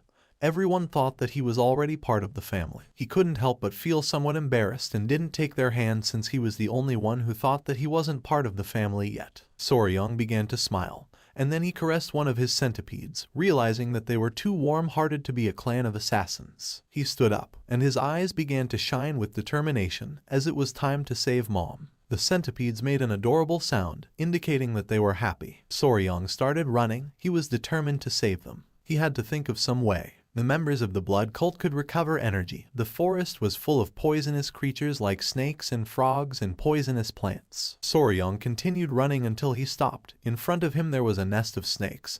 He began to observe in silence, devising a plan. The nest of snakes was full of venomous snakes with piercing gazes. Upon feeling the presence of the creatures, one of the centipedes began to stir and become furious. Caressing the centipede, with a smile, Soryang asked it not to worry since he was going to be fine. He took the centipedes out of his clothes and left them on the ground. One of them was sleeping and the other two were crying. Without wasting time, Soryang left the centipedes behind and started running towards the snake's nest. And without hesitating for a second, he jumped inside, making the snake's attention focus on him. A confident smile appeared on his face. He was Spicy Fabry and had to resolve this matter in his own way. The blood-stained snakes were commonly called flower snake. They looked very cute, but they were undoubtedly venomous vipers. Soryang descended into the snake's nest, and within seconds, dozens of venomous snakes began to coil around his body, biting his hands and legs. Unlike venomous snakes that had hook-shaped fangs at the front of their mouths, these snakes had small venomous fangs in the molar area, which made injecting venom difficult. However, in terms of toxicity, they were the most poisonous terrestrial snakes in East Asia. Soryang began to sweat and with a smile asked the snakes to bite him harder. A snake bit him on the hand. His attention was fixed on it, and he clenched his teeth due to the pain. It was evident that these snakes had a stronger venom than the black mamba, but the technique for controlling internal energy of the Tang clan would help him resist the poison, so he was going to be fine for now. The little centipedes, somewhat worried about their father, peeked out and began to call for his attention. Soryang asked them not to worry and told them to stay calm since he would soon leave the snake's nest. Soryang's eyes widened in surprise as something caught his attention. His hand and arm were full of snake bites. Seeing this, he thought that this should be enough. He turned his head and with a calm expression decided to leave this place, but then he could not move, causing his eyes to widen in confusion. Once Soryang looked down, he saw that the snakes had coiled around his legs. He was in shock as he did not expect this to happen. He could not help but clench his teeth and panic since this was not part of the plan. But to his surprise, the small centipedes descended into the nest of snakes, landing on his head and shoulders, leaving him somewhat surprised. It was adorable. One of the small centipedes became enraged and began to roar. Soryang started to observe it and his eyes filled with confusion. One of the snakes began to stare at the centipede and started to hiss. This made the small centipede even angrier, who little by little began to lose patience. The small creature got down from Soryang's head, bit the snake, and with a furious gaze, slammed its body forcefully against the ground. leaving Soryang in shock. The little centipede bit another snake and started to fight. Soryang's attention was fixed on it. He was somewhat confused without knowing what was happening. In an instant, the little centipede defeated the snake and its eyes began to shine with joy and it began to smile. Soryang could not help but thank it for scaring away the other snakes. Soryang crouched down and realized that they were worried about him. He began to caress the centipede's head and could not help but smile. The little centipede climbed onto Soryang's head and fell asleep. With a smile, he decided it was time to go to mom. Back in the battle, Hueon was somewhat exhausted, but her eyes were shining with determination. Many of the clan members had already fallen, and while several were surrounding Guchenak, he grabbed another by the neck and using his power, absorbed his blood, recovering energy. Hueon knew better than anyone that at this rate everyone was going to die. Foam began to come out of the man's mouth. Guchenak tightly grabbed his neck and began to absorb his blood. His eyes started to shine, and with a wicked smile, he mentioned that this was very easy. He was exhausted and sweating. He couldn't help but clench his teeth. Guchenak mocked them, asking if there was no one left who could stand against him. Hueon drew her whip. Instead of thinking about fleeing, she wanted to keep fighting and hoped that Soryang had escaped safe and sound. She stood firm and gave the order to everyone not to lose sight of Guchenak and to keep as much distance as possible. The rain was going to stop, so she asked them to send another signal to the nearby warriors. One of the men nodded, and Guchenak couldn't help but smile. One of the elders stepped forward and, with a sincere gaze, asked Hueon to retreat with Soryang. Upon hearing this, her eyes widened in surprise, and without hesitating for even a second, she refused. The men of the clan began to argue since there was no way that a direct descendant of the Tang clan could leave alone, abandoning the members of her clan while they fought. If they couldn't save her, they wouldn't be able to face the patriarch. Guchenak crossed his arms and remained silent. They asked Hueon to leave quickly, but she refused since she was not going to leave the clan behind. This made Guchenak gradually start losing patience. He interrupted the conversation and said that it was enough. He began to observe Hueon and the elder and made it clear that if his toys escaped, he would end up bored. He couldn't help but show an evil smile. He put his hand on his chin and revealed that if Hueon fled, he would turn the Tang clan into a hell since, to announce the return of the blood cult, it was necessary to give a great greeting. The elder couldn't help but clench his teeth upon realizing that this bastard had no intention of letting any of them go. Upon hearing this, Hueon drew her whip. With a determined gaze, she swore to take at least one of Guchenak's arms even if in the process everyone died. The others nodded their heads, her gaze fixed on Guchenak, and he couldn't help but smile. But just then, someone appeared behind them and mentioned that it was just as she had said. Someone from the clan never leaves the other members behind.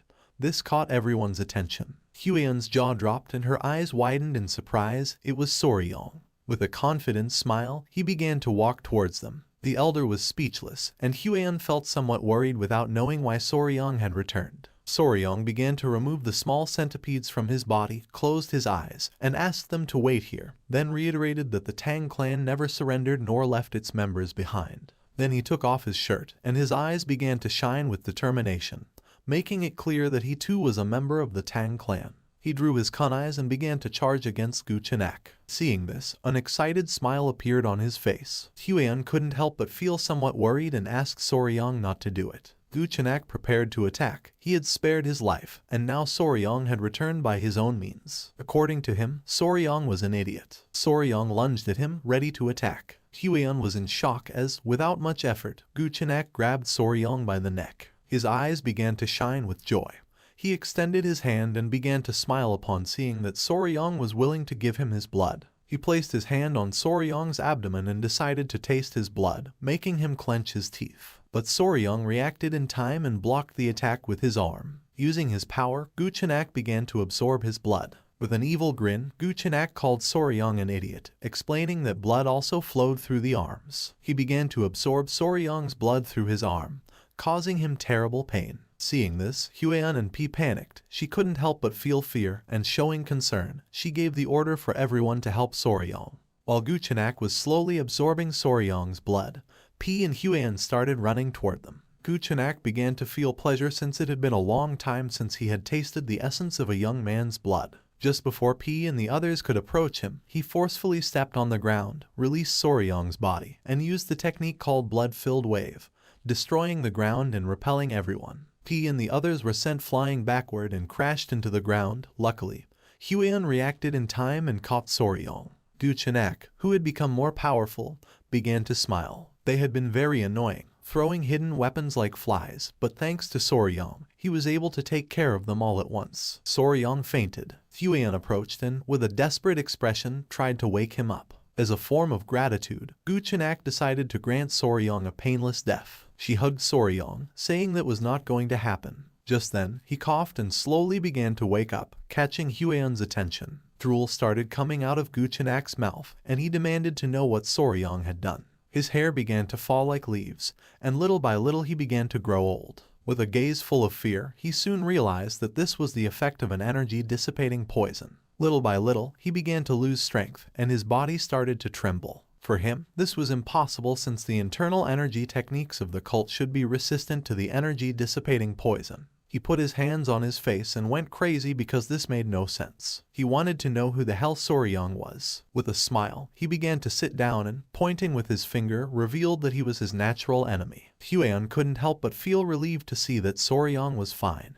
Little by little, the poison began to take more effect, and Gu Chenak could not help but tremble with fear. He could not believe that he had been defeated by a mere child. Soryong began to run out of energy, and with his last strength, he started looking at Huan and, with a tired gaze, revealed something to her. This made Huan's eyes widen in surprise, leaving her in shock. Gu Chenak's gaze fixed on Soryong, and his eyes began to shine with rage. He could not help but clench his teeth and sweat since he did not know what Soryong had done to his body. He panicked since ever since he had let Soryong's blood flow through his body, the blood no longer obeyed his will. He took a step forward, revealing that the blood cult's domination was just within his reach. He went mad and started running towards Soryong, swearing that he could not collapse here. He lost his composure, opened his mouth, and lunged at Soryong, intending to kill him. Upon seeing this, Huan drew her whip, clenched her teeth, and went on alert knowing that this was not good. Just before Gu Chenak could approach, she swung her whip forcefully, which wrapped around his neck, causing him terrible pain. Her eyes widened in surprise, leaving her speechless. She could not believe that her attack had landed. Gu Chenak grabbed the whip with both hands and began to exert force to free himself. A ghostly monster of a dark martial artist like him had not been able to dodge her attack. Gu Chenak's eyes began to shine, and drool started to emerge from his mouth. He was furious without knowing what Soryong had done to his blood art. Even if he crushed his bones and drank them, it would not be enough for him to recover. He exploded with rage and started running like a madman towards Soryong, swearing to kill them all, revealing that the blood cult had returned. Huan's eyes widened with concern. She gripped the whip tightly and with a furious expression asked the old man to shut up and die. Just before Gu Chenak could take another step, she tore off his head using the whip. His head shot out and fell near P. His attention fixed on it, and his eyes filled with confusion, and then a joyful smile appeared on his face upon seeing that they had won. Gu Chenak lost his life. The elder of the clan started running towards Soryong and Huan to see if they were okay. The members of the clan began to celebrate since the lady had torn off the head of the elder of the blood cult. With a confused and surprised gaze, she asked Soryong what had happened and how he had managed to weaken Gu Chenak. Soryong caught her attention by calling her big sis. Upon hearing this, she couldn't help but blush and feel embarrassed. Our boy started sweating and dark circles appeared. But even so, he did not stop smiling and said he needed to be bitten by a tiger-striped water snake to treat the poison. Seeing Soryong's condition, Huan panicked and was confused since she did not know what was happening. Soryong's face turned pale. Huan remembered that the tiger-striped water snakes had no venom. She ordered the clan members to bring an antidote. A few hours later, drooling, Soryong woke up in bed, and his eyes widened in surprise as he did not know where he was. Upon seeing that he had awakened, the attention of the great patriarch was fixed on him. He advised him not to move yet. Huan was also present in the room. With a surprised expression, she noticed that he could not move. Soryong was face down and stiff on the bed, his eyes filled with confusion, and he asked what this situation was. The great patriarch used his power and concentrated his energy on his back. Huan could not help but feel somewhat relieved to see that he had regained consciousness. The great patriarch revealed that 10 days had already passed since Soryong had collapsed. This left our boy in shock. With a kind smile, Huan mentioned that thanks to him she had been able to cut off that bastard's head. And then, they took Soryong's collapsed body back to the clan. And the poisoning was so severe that if Grandpa hadn't returned early, it would have been a disaster. Soryong swallowed saliva and his eyes filled with fear as he remembered how he had been bitten by a snake in his past life. He almost died twice from snake bites. A while later, the great patriarch finished the treatment, and now that Soryong had regained consciousness, he was going to be fine. He sat up with Huian's help and with a grateful gaze thanked him from the bottom of his heart. The great patriarch began to stare at Soryong and decided that it was time to talk about an important matter. He grabbed Soryong by the shoulders and with a curious gaze asked if the tiger-striped water snake really had venom and how he defeated the elder of the blood cult. Huian panicked and asked her grandfather to calm down. Little by little, our boy began to feel dizzy and decided to explain. With his hand on his head, he showed 2 fingers and with a calm gaze explained that the tiger-striped water snake was venomous and it had 2 types of venoms. One was inside of its mouth and the other came from the venom glands in the back part of its neck. Huian and the great patriarch sat next to Soryong's bed and became curious since this was something they did not know. Calmly, Soryong mentioned that it was because these snakes were shy and usually fled when they saw humans, and also their fangs were very small. In fact, it was not until the 1980s that people realized that tiger-striped snakes had venom. The great patriarch was clever and it did not take him long to realize that the dissipation of the internal energy of the elder of the blood cult had something to do with this. But then he remembered that the blood cult was known for being immune to poisons like dispersing toxins. Soryong turned to him and explained that this was only a hypothesis, but he believed that the dissipation of internal energy of the elder was due to the poison of the tiger-striped water snakes. The main component of the venom of the tiger snake was hemotoxin, a hemorrhagic toxin. Hemorrhagic toxins could destroy various structures within the body, including cell walls of red blood cells, inner lining of blood vessels, and other tissue cells. Now, what would happen if they fed the blood cultists hemorrhagic toxins, who were like vampires that depend on blood for their martial arts? Soryong's plan had worked perfectly. He put his hand under his chin and with an uncertain gaze mentioned that the blood, which served as the source of their martial arts,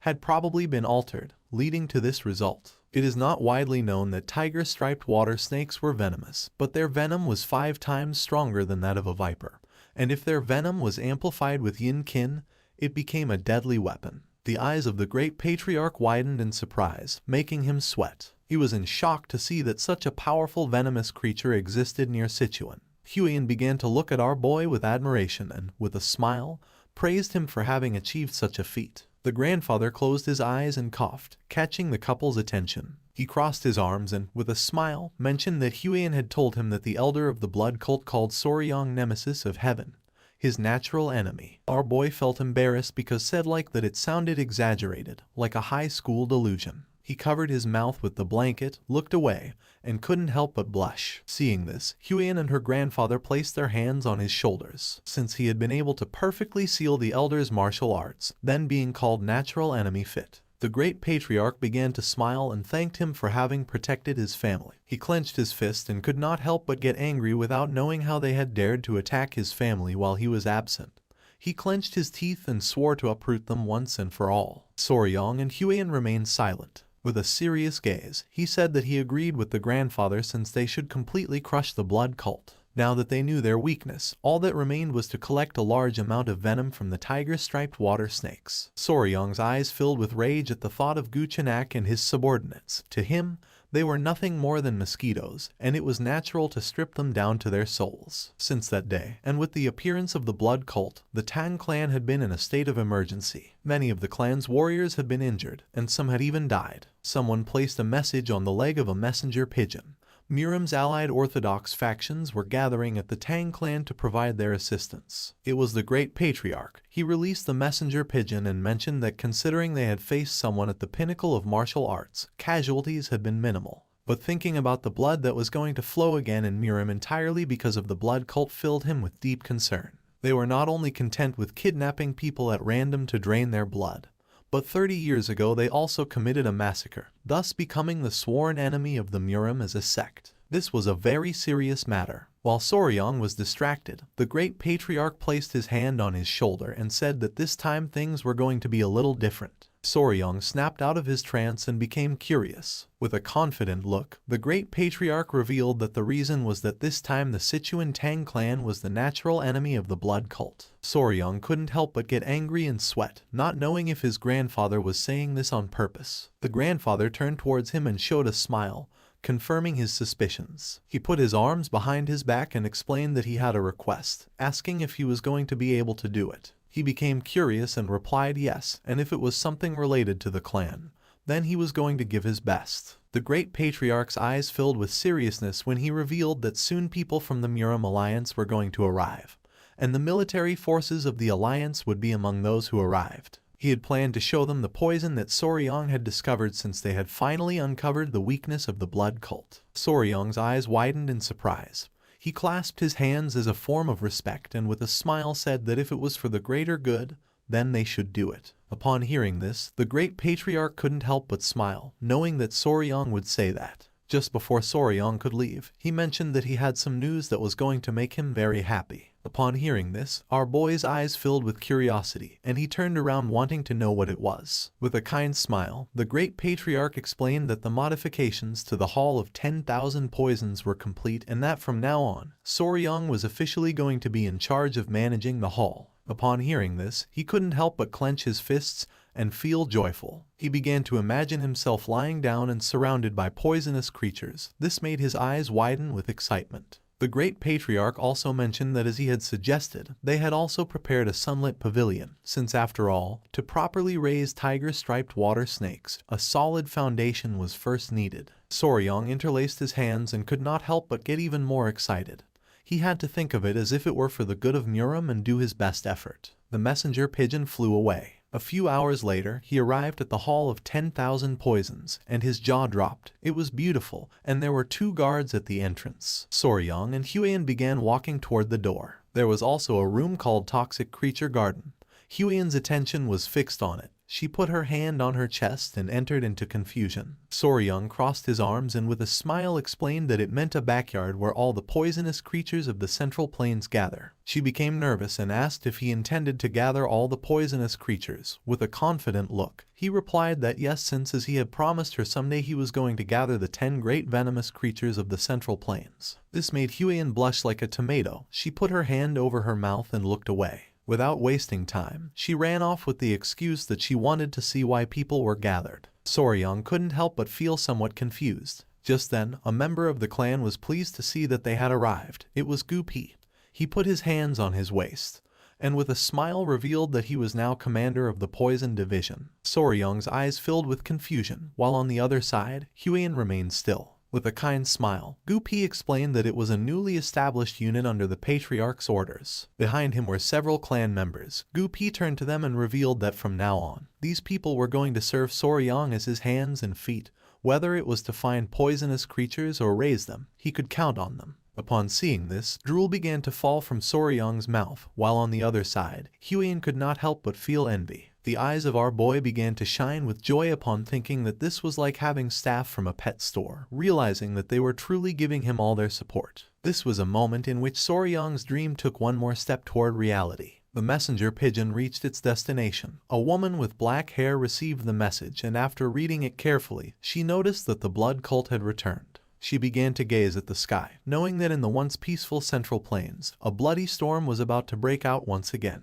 The next day, early in the morning, Jiu and his men set off towards the Tang clan. One of the elders turned around and with a smile mentioned that they would soon arrive and assumed that they would finally have to stay at the Tang clan mansion that night. A smile spread across Jiu's face. He couldn't help but feel happy as it was a relief to escape sleeping outdoors. He began to imagine the leader of the Muram Alliance, the Emperor of the Fist, Ju Yonghak, with his fist clenched and his eyes shining with rage. With a nervous expression, Jiu realized that he had to bring at least one good piece of news.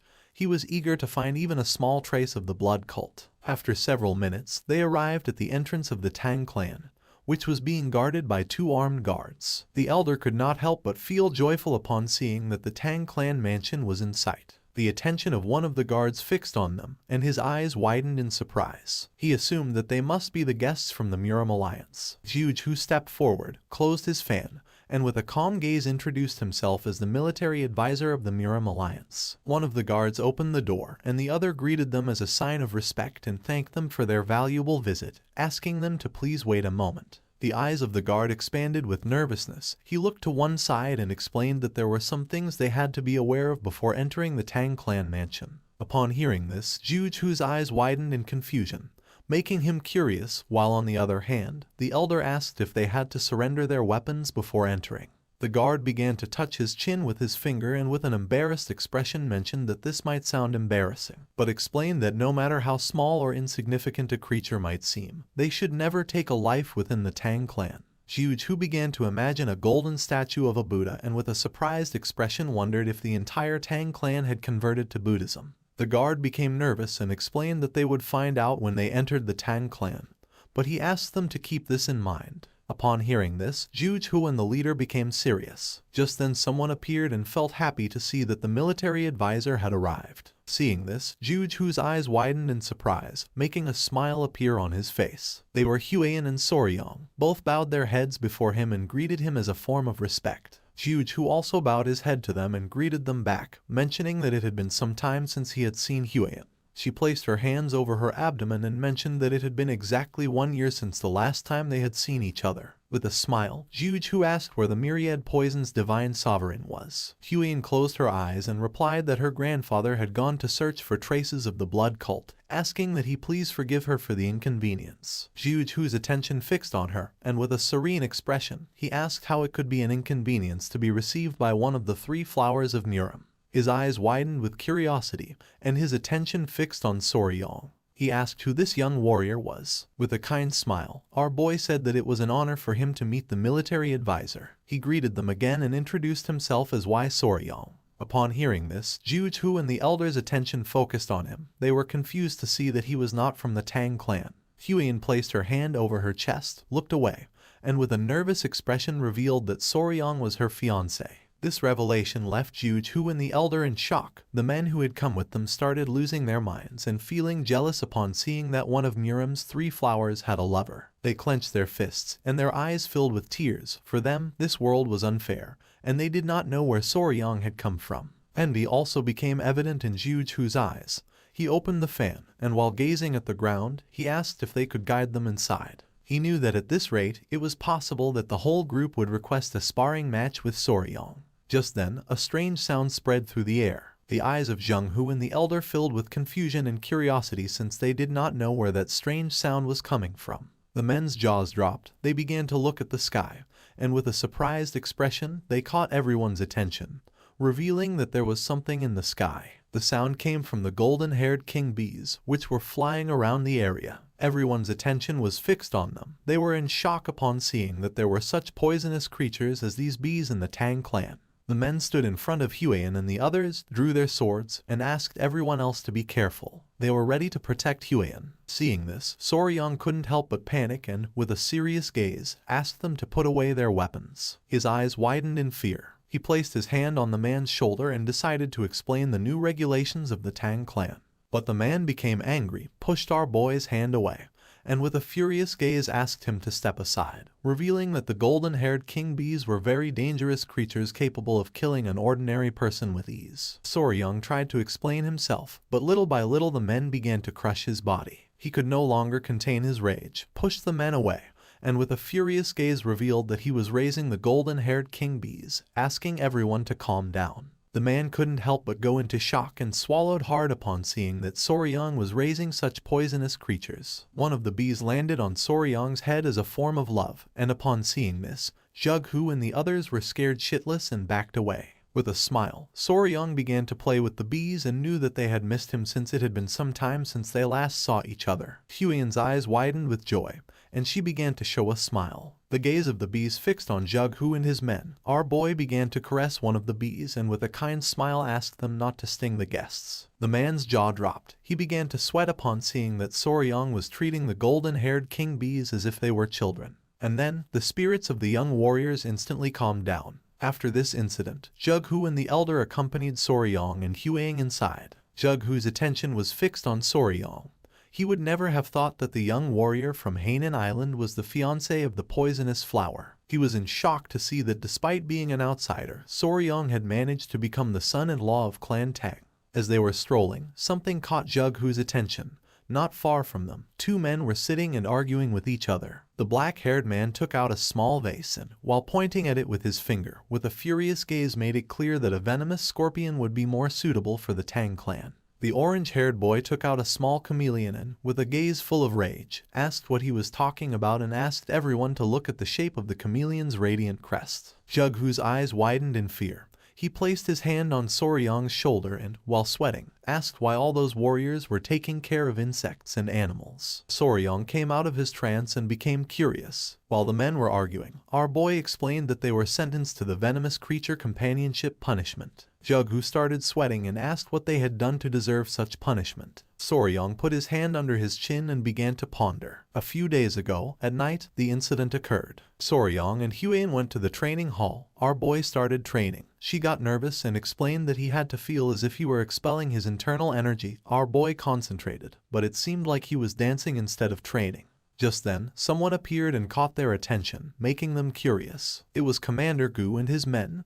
They all closed their eyes and became nervous. With a sad gaze, Gu Pi apologized, explaining that this time more than half of the rat pups captured to feed the tiger-striped water snakes had died. Upon hearing this, Soryang turned towards them and his eyes filled with sadness. Huan was somewhat surprised as she did not know what was happening. Soryang crossed his arms, closed his eyes, and let out a sigh knowing that there was not much they could do about it since naturally rats were sensitive, and if things became too noisy, sometimes the mother would kill them. But Gu Pi revealed that the warriors had eaten the rats. Soryang's eyes filled with confusion. Gu Pi explained that they had eaten the rats as snacks while drinking alcohol. His eyes widened in shock. He was speechless upon seeing that the warriors had eaten the young ones as a side dish for alcohol. He was confused, not knowing what was happening. Huan crossed her arms, began to observe Gu Pi, and explained that 3 screeches was a dish where live baby rats were dipped in sauce and eaten. Gu Pi could not avoid feeling embarrassed. He lowered his head again before Soryang and apologized again. Soryang was paralyzed trying to understand the situation. Huan approached them and began scolding them. Gu Pi grabbed his ears and explained that some of the poison handlers were from Henan, and they had said that it reminded them of their home, and one thing had led to another, causing this to happen. Soryang started staring at them with contempt and finally realized that the baby rats that had been captured to be used as food for the tiger-striped water snakes had been eaten by the warriors. He was furious and knew he had to do something so they would learn to value the creatures they raised. In this way, it was how the Tang clan of Sichuan established the venomous creature companionship punishment and a new set of rules. Back in the present, Soryang crossed his arms and his gaze fixed on them, explaining that each of the warriors was now responsible for raising a venomous creature. The warriors began to argue among themselves. Jughu couldn't help but sweat, finally realizing why each one had a venomous creature. His eyes widened with curiosity and his gaze fixed on Soryang. To him, he was someone very interesting. Soryang began staring at the warriors with hatred and sighed, and Jughu finally realized that he was not an ordinary person. At nightfall, the great patriarch arrived, and the 3 sat at a table to chat. With a serious expression, the great patriarch recounted everything that had happened. Jughu closed his eyes and with a smile mentioned that Soryang must be the enigmatic young warrior whom the patriarch of the Tang clan had met on Hainan Island.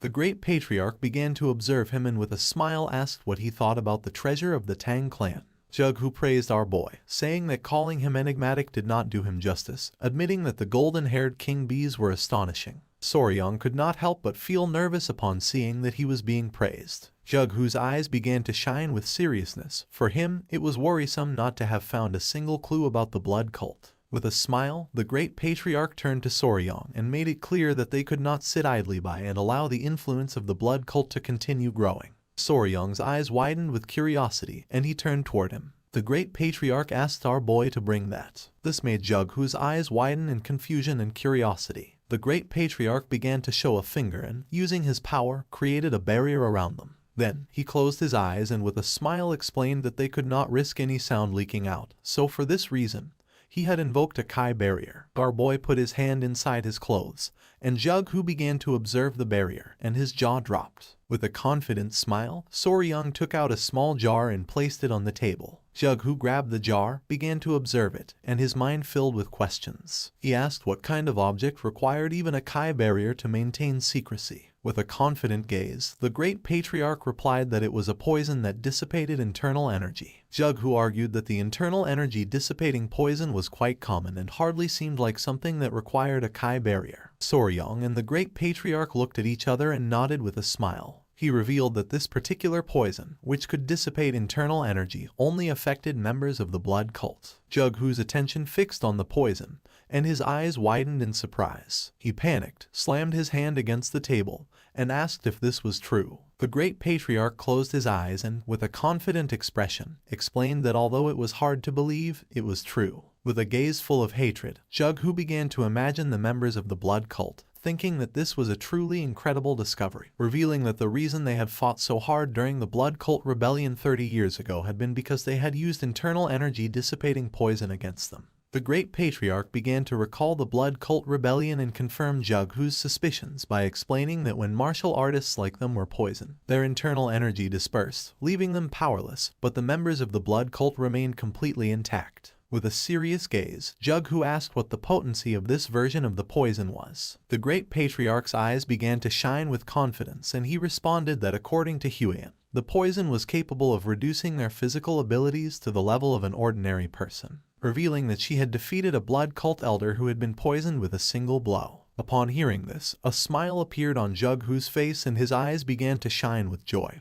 realizing that this had the same effect as the internal energy dissipating poison from the past. He greeted the great patriarch as a form of respect and thanked him, since with a gift like this, even the leader of the alliance could breathe more easily. He turned to Soryang and mentioned that if Jughu wished to express gratitude, he should direct it to Soryang since he was the one who had made this discovery. He explained that Soryang had poisoned himself with the poison to lure the elder of the blood cult into absorbing his blood, and because of this, he had been on the brink of life and death for about 10 days. Jughu's eyes widened with admiration, thinking that he had great wisdom and bravery, sacrificing his own body. Our boy began to touch his neck and couldn't help but turn red. Jughu placed his hand on Soryang's shoulder, causing a confused smile to appear on his face. With a grateful gaze, Jughu said that if Soryang had any wish, he could ask him for it. Whatever it was, he would personally tell the leader of the alliance. Jughu started to smile, waiting for an answer. Our boy lowered his head and began to ponder. He started to touch his chin and with a nervous gaze, asked if it would be possible to obtain information about toxic creatures. Jughu was confused to see that Soryang was interested in information about toxic creatures and not in martial manuals, elixirs, treasures of gold and silver. His eyes filled with confusion, and he couldn't help but sweat. Seeing this, the great patriarch began to laugh. Jughu closed his eyes and realized that Soryang was unique since, even in Muram's long history, this was the first time he had seen such an eccentric person. He opened his eyes and, with a smile, explained that it might not be exactly the toxic creature he was looking for. He asked if our boy was interested in a mystical stone lizard. It was daytime, and somewhere on the island, there was a beautiful waterfall. Several men arrived at the area. The long-haired man turned around and told his uncle that they had arrived at the place. His uncle was none other than Jughu. They were on Mount Ganga in Sichuan. With a smile, the nephew mentioned that it was just as their ancestors had described. The waterfall, the turtle-shaped rock, and further in the distance, one could even see the summit of Mount Ganga. Jughu approached the water and touched it gently with his finger. He began to observe the water and, with a sincere expression, admitted that since this water came from the melting of perennial snow, it was freezing cold. He stood up and with a cheerful expression asked his men to stay here and his nephew Chen to stay close and follow him carefully. The men nodded their heads, and Chen's eyes widened with joy, making an excited smile appear on his face. Jughu gained momentum and jumped. Taking small jumps over the water, he began to move towards the waterfall. Chen did not fall behind, and imitating his movements, he started following him closely. A while later, they arrived at the waterfall. Jughu placed his hand on the stone and peeked out. His eyes began to shine with confidence as he remembered that beyond the turtle-shaped rock, if they climbed up the waterfall along the cliffside, there should be an entrance next to the fist-shaped rock. With a surprised expression, Chen mentioned that this matched perfectly with the records. Both looked at each other and with a smile, they nodded. They found an entrance, and Jughu decided to go first, asking Chen to follow him. Chen put his hands on his waist and couldn't help but get excited. They entered the cave, which had walls full of herbs. With a serious gaze, Jughu began to walk carefully, while on the other hand, Chen's jaw dropped as he had never seen a place like this. Using his hand, Jughu pushed aside the lianas and his eyes widened in surprise, leaving him speechless. They reached the heart of the cave, where there was a hole in the ceiling through which sunlight was illuminating everything. Jughu put his arms behind his back and mentioned that they had arrived. Chen's attention was fixed on the precious rocks. He would never have thought to see such an impressive view inside this cave. For him, This was mystical. This place was filled with herbs. Jughu's attention focused on them, realizing that this was the perfect environment for spiritual herbs to thrive. Chen was amazed to see how precious this cave was. Jughu's eyes widened in surprise, and his attention fixed on a flower-shaped herb. It was the century-old snow ginseng, a spiritual herb that had absorbed extreme yin energy. Chen approached the herb and mentioned that they needed to exchange this snow ginseng for the dark wolf flower from the Namgung clan. Jughu began to observe the precious herb and nodded, explaining that with this, the severe meridians of the Namgung clan's daughter should also improve, and in turn, they would obtain the 200-year-old dark wolf flower. Jughu approached the herb, closed his eyes, and decided that it was time to collect it. He began to extend his hand toward the herb, which was emitting a powerful aura. Just then, a whistle was heard, and this immediately made Jughu's expression change and his eyes widened in alert. Something that was hidden behind the rocks began to move quickly toward Jughu. He could not help but clench his teeth tightly, knowing that this was not good. The creature attacked with speed, but luckily, Jughu stood up and using the fan blocked the attack at the last second. Then the creatures started bouncing against the rocks. Chen panicked and asked if his uncle was okay. The creatures started bouncing against the rocks with speed. Jughu's eyes filled with fear. He panicked and asked his nephew to be careful since it was moving extremely fast. The creatures tried to attack Jughu from behind, but he reacted in time, turned around, and blocked the attack again. The tip of his fan froze. His gaze fixed on the fan. He could not help but feel somewhat confused upon seeing frozen Kai. Chen, somewhat worried, approached and asked what was happening and what creature was attacking. Jughu remained silent, and then with a serene gaze revealed that they were being attacked by a lizard. Upon hearing this, Chen's eyes widened in surprise and confusion. He could not believe that this was true. The blue-colored lizard emerged, ready to attack again. Jughu told this adventure to Soryong. Our boy's jaw dropped and his eyes widened in surprise, as it was extremely rare to find a blue lizard. The great patriarch could not help but smile, thinking that Soryong was a lover of poisonous creatures. With a serious expression, he mentioned that the lizards were not poisonous, and asked if he was sure that if it was safe. The mouth of our boy watered and his eyes began to shine with joy. With a smile he said that it was fine, revealing that the lizards had poisonous Kai in their eyes. The great patriarch was surprised, and despite having no idea what our boy was talking about, he praised him anyway. Jughu began to show a forced smile, realizing that Soryong was certainly an eccentric. It was night and the sky was beautiful. Jughu explained that if he received any new information about other toxic creatures, he would let Soryong know immediately. Soryong's eyes began to shine with joy, and he couldn't help but thank him from the bottom of his heart. The next day, the patriarch returned. He was very worried, and the first thing he did was enter the mansion to check if Soryong was okay. Soryong, Huang, Jughu, and the great patriarch were sitting and having a cup of tea. Seeing that the patriarch had arrived, everyone's attention turned to him, and our boy asked if there was any problem. Chiolson grabbed Soryong by the mouth and head and with a worried expression began to turn his head to see if he had any injuries and asked if he was okay. Huyen stood up, and upon seeing this, she couldn't help but feel somewhat confused. Soryong was just as confused as she was and explained to the patriarch that he was fine. With a smile, he began to show all the snake bites he had on his arms and explained that although he had woken up after 10 days with scars on his arms, at least he was alive. The patriarch's eyes began to shine with rage, and smoke started to emerge from his nose. He was furious to see that the bastards of the blood cult had dared to harm Soryong. Just then, something caught his attention and his eyes filled with surprise. He turned to Huyen and with a furious and worried expression asked if she was okay. Seeing this, Huyen panicked and asked her father to calm down. With a confident smile, she admitted that she was fine, revealing that Soryong and the family members had saved her. The great patriarch coughed and with a smile caught everyone's attention, revealing that Soryong had done something incredible. He revealed that after knocking out the elder, Soryong said that he was his natural enemy. Our boy looked away and couldn't help but feel embarrassed, while on the other hand, a proud smile spread across the patriarch's face. Soryong joined his fingers and, while blushing, with a nervous expression explained that everything had gone well since his plan had worked. The great patriarch joined the conversation, revealing that thanks to that, they had discovered the weakness of the blood cult. Jughu, who was sitting at the table, raised his hand and with a kind smile caught the patriarch's attention by asking how he had been.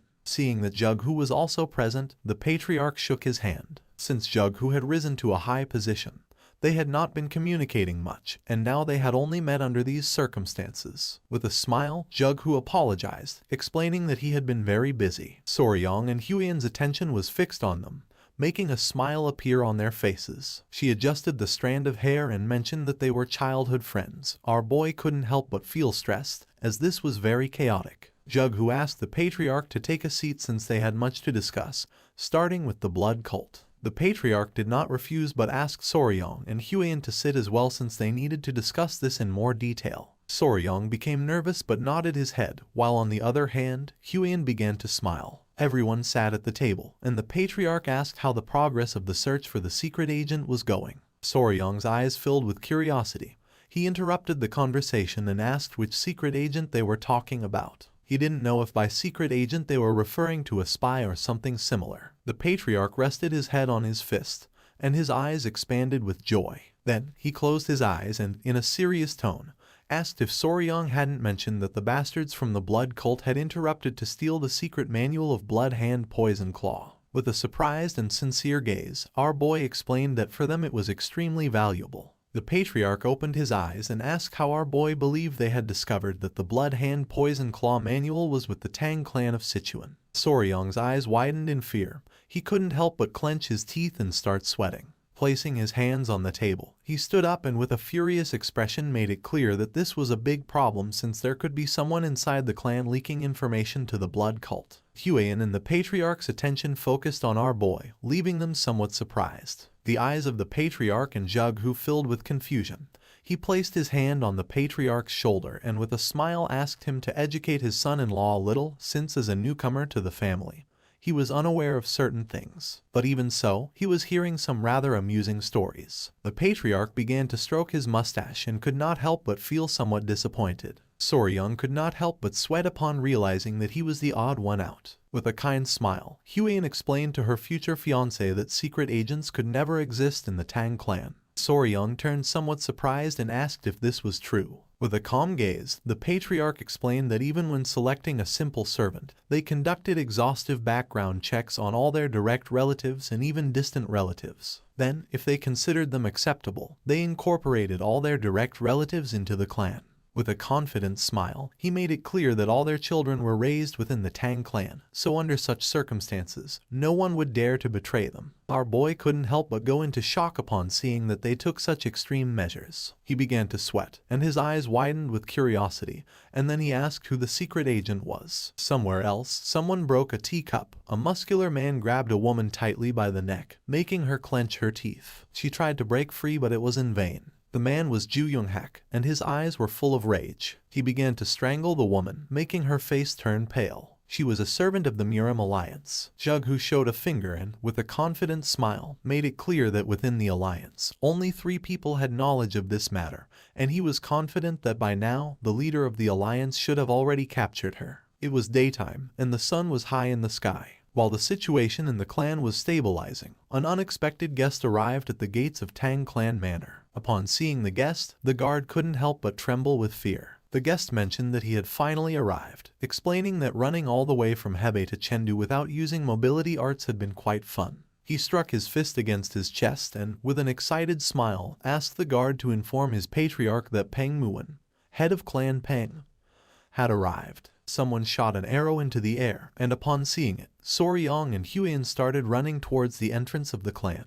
Everyone's attention was fixed on them. They were all somewhat surprised without knowing what was happening. With a curious expression, Soryong asked Huiyan if it would be okay for them to go out to welcome them. Huiyan turned around and, with a kind smile, explained that her father and the others were discussing something important. Her eyes began to shine with confidence, and with a nervous smile, she mentioned that as the son-in-law of the Tang clan, Soryong should have a little more confidence. Our boy couldn't help but get nervous. Soryong arrived at the doors of the manor and with a smile began to open the door, thinking that they must be guests from another clan. So there was no need to be scared, while on the other side, the guard was scared shitless. Upon opening the door, Soryong saw Peng Muwen and his men staring at him intently with a serious expression. This made our boy frightened. Peng Muwen's eyes widened in surprise and confusion.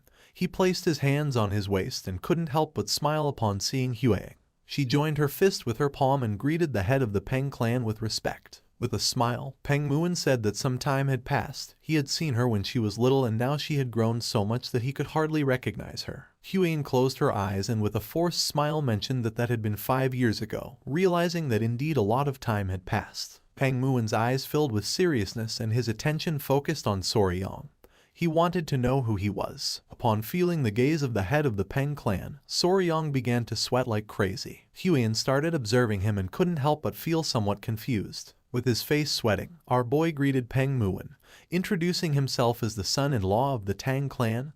Why Soryong? Peng Muon began to stare at our boy and while touching his chin, he began to ponder. He grabbed Soryong by the cheek and with a curious gaze asked if he was Huyen's fiancé. Soryong panicked, not knowing what to do.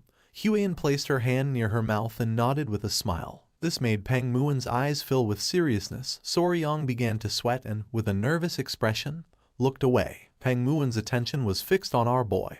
He put his hand under his chin and began to think with a curious gaze. Without wasting time, he touched our boy's private parts, which made Soryong turn as red as a tomato. Meanwhile, on the other side, Huyen's jaw dropped and her eyes widened in surprise, leaving her in shock. With a smile, Peng Muon explained that he was wondering if Soryong was too young, but down there he was a full-grown man. Soryong, who was panting heavily, began to observe Peng Muon and couldn't help but feel somewhat confused. Our boy turned to Huyen without knowing what was happening. Peng Muon placed his hand on Soryong's head, gave a thumbs up, and with a confident smile made it clear that in a few years, Soryong was going to be incredible. Huyen turned as red as a tomato, looked away, and put her hands over her face. She remembered that the people of the Peng clan really didn't like formalities or rigid etiquette, so for this reason, the head of the clan had his own way of evaluating. Peng Muon placed his hand on Soryong's shoulder and began to smile. The attention of his men also focused on him, and their eyes widened in surprise,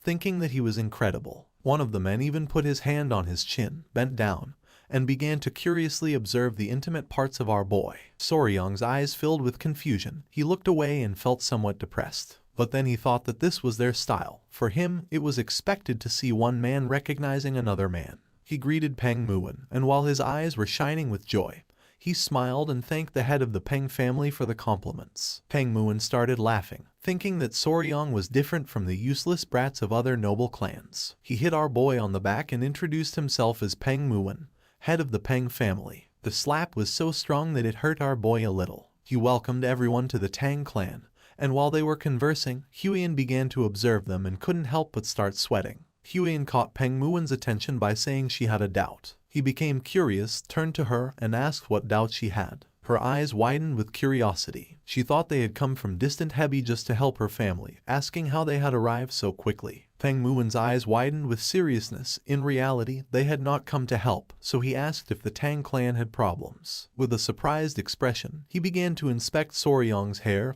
and asked if something had happened. Huyen began to sweat. She was bewildered as she did not know the reason why Peng Muon had come. Seeing her expression, Soryong was confused. A while later, they went to the family mansion and Peng Muon was somewhat surprised to see that the blood cult had appeared. They sat at the table to drink tea and converse. With a calm expression, Huyen informed them that they had already been eradicated. Peng Muon, who had his head resting on his fist, began to observe her and let out a sigh. He was somewhat annoyed and thought that he should have come a little earlier. Jughu, who was sitting beside him, remained silent. With a smile, the patriarch asked what had brought him here. Peng Muon's eyes widened in surprise. He turned to the patriarch and explained that he had been distracted upon hearing Huyen's story about the blood cult, revealing that he had actually come hoping to receive some help from the Tang clan. Huyen and Soryong's attention focused on him. The patriarch's eyes filled with surprise and curiosity. He asked if Peng Muon could explain himself. He began to touch his head with his hand, closed his eyes, and then let out a sigh. He put his hand near his mouth, turned towards the door, and with a serious expression asked his men to bring her to greet her elders. Jughu became somewhat curious, and his attention was fixed on him. Someone opened the door of the hall. It was one of Peng Muon's men whose eyes were shining. With a penetrating gaze, the man entered the hall. Huyen put her hand near her mouth, and her jaw dropped. She realized that it was a kid. Soryong began to sweat, and his attention was fixed on the man. The man approached the table, put his hand behind his cape, and asked the young lady to come down and pay her respects to the elders of the Sichuan Tang clan. Just then, someone on the man's back started moving, saying they were still sleepy. Soryung's eyes widened in surprise, and his jaw dropped, leaving him in shock. Someone dressed in white got down from the man's back, also shocking Hueying. It was an adorable little girl who was eating a lollipop. Everyone remained silently watching the little one. With a sweet expression, she greeted the elders of the Sichuan Tang clan, introducing herself as Peng Yingying. The girl started eating a cookie. Peng Muin grabbed her, and while showing her to everyone, with a cheerful smile he revealed that she was his daughter, leaving both Soryong and Huiyan somewhat confused. Her eyes widened in surprise, realizing that this girl was a miracle of genetics, while on the other hand, our boy's jaw dropped. Peng Muin couldn't help but laugh, explaining that because they looked so much alike, people always ended up giving them that look. He began to stroke the girl's head and explained that she was the reason he had come to the Tang clan. While the little one was eating the cookie, he placed his hand on her shoulder, revealing that his daughter was feeling a bit unwell and asked if the patriarch could take a look at her. With a serious gaze, the patriarch asked if Peng Muin was saying that his daughter was sick. Our boy's attention was fixed on the girl, and his eyes widened in surprise at the thought that she was ill. While the girl was eating cookies, he began to observe her closely, and could see that a strange energy was emerging from her body. That same night, Soryong was lying on the bed with the small centipedes playing on his body. He had heard about Peng Yingying's symptoms and had carefully reviewed them, but in the end, he had not discovered the cause. He closed his eyes and began to stroke one of the small centipedes. A few hours ago, they sat the girl in a chair while everyone was watching attentively. With a serious expression, Peng Muin explained that sometimes she had difficulty breathing and large red spots appeared on her body, and in severe cases, she even lost consciousness, and after a while, she regained her senses, but he had no idea what was causing it. The patriarch sat next to the girl, extended his hands, and decided to examine her. Peng Muin's eyes filled with rage as he had searched and searched. He had even made the disciples of the medical sect examine her, but they all said she was perfectly healthy. He was going crazy. One of the disciples had even said something strange, and he had almost beaten him to the brink of death before stopping. The patriarch asked what he meant by strange. Peng Muin explained that they suspected there were symptoms of poisoning due to the deliberate act of someone, but he was sure that there was no way someone like that existed within his Peng clan. Soryong's eyes widened in surprise, while on the other hand, Huiyan became serious. After examining the girl, the patriarch stood up and revealed that the cause was poisoning, revealing that it could be an internal problem of the clan. Peng Muin's eyes widened in surprise. He panicked and swore that no one from the Peng clan would ever do something like that. He put his hand on top of his head and decided to stop talking about it since he did not want to suspect his own clan.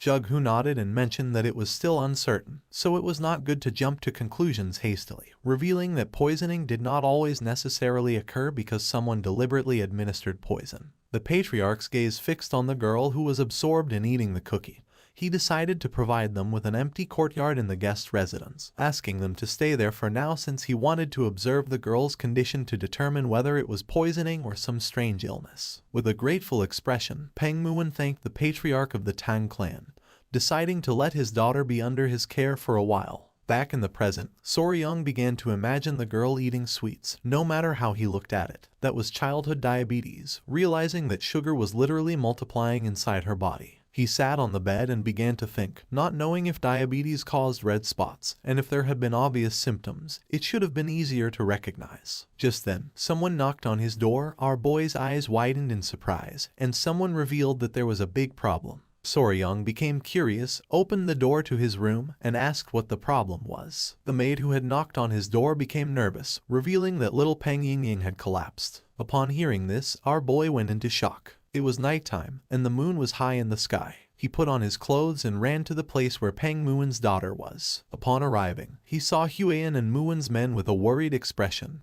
He asked what was happening. The girl had lost consciousness, her face was red, and she was breathing heavily. Peng Muin took her in his arms and couldn't help but panic. Huiyan explained to our boy that the girl had been sitting in the pavilion, coughing, and then suddenly collapsed. With a serious expression, the patriarch explained that seeing as she had collapsed here as well, it was safe to assume there were no spies within the Peng clan. Upon hearing this, Peng Muin couldn't help but clench his fist tightly. The patriarch's attention fixed on him.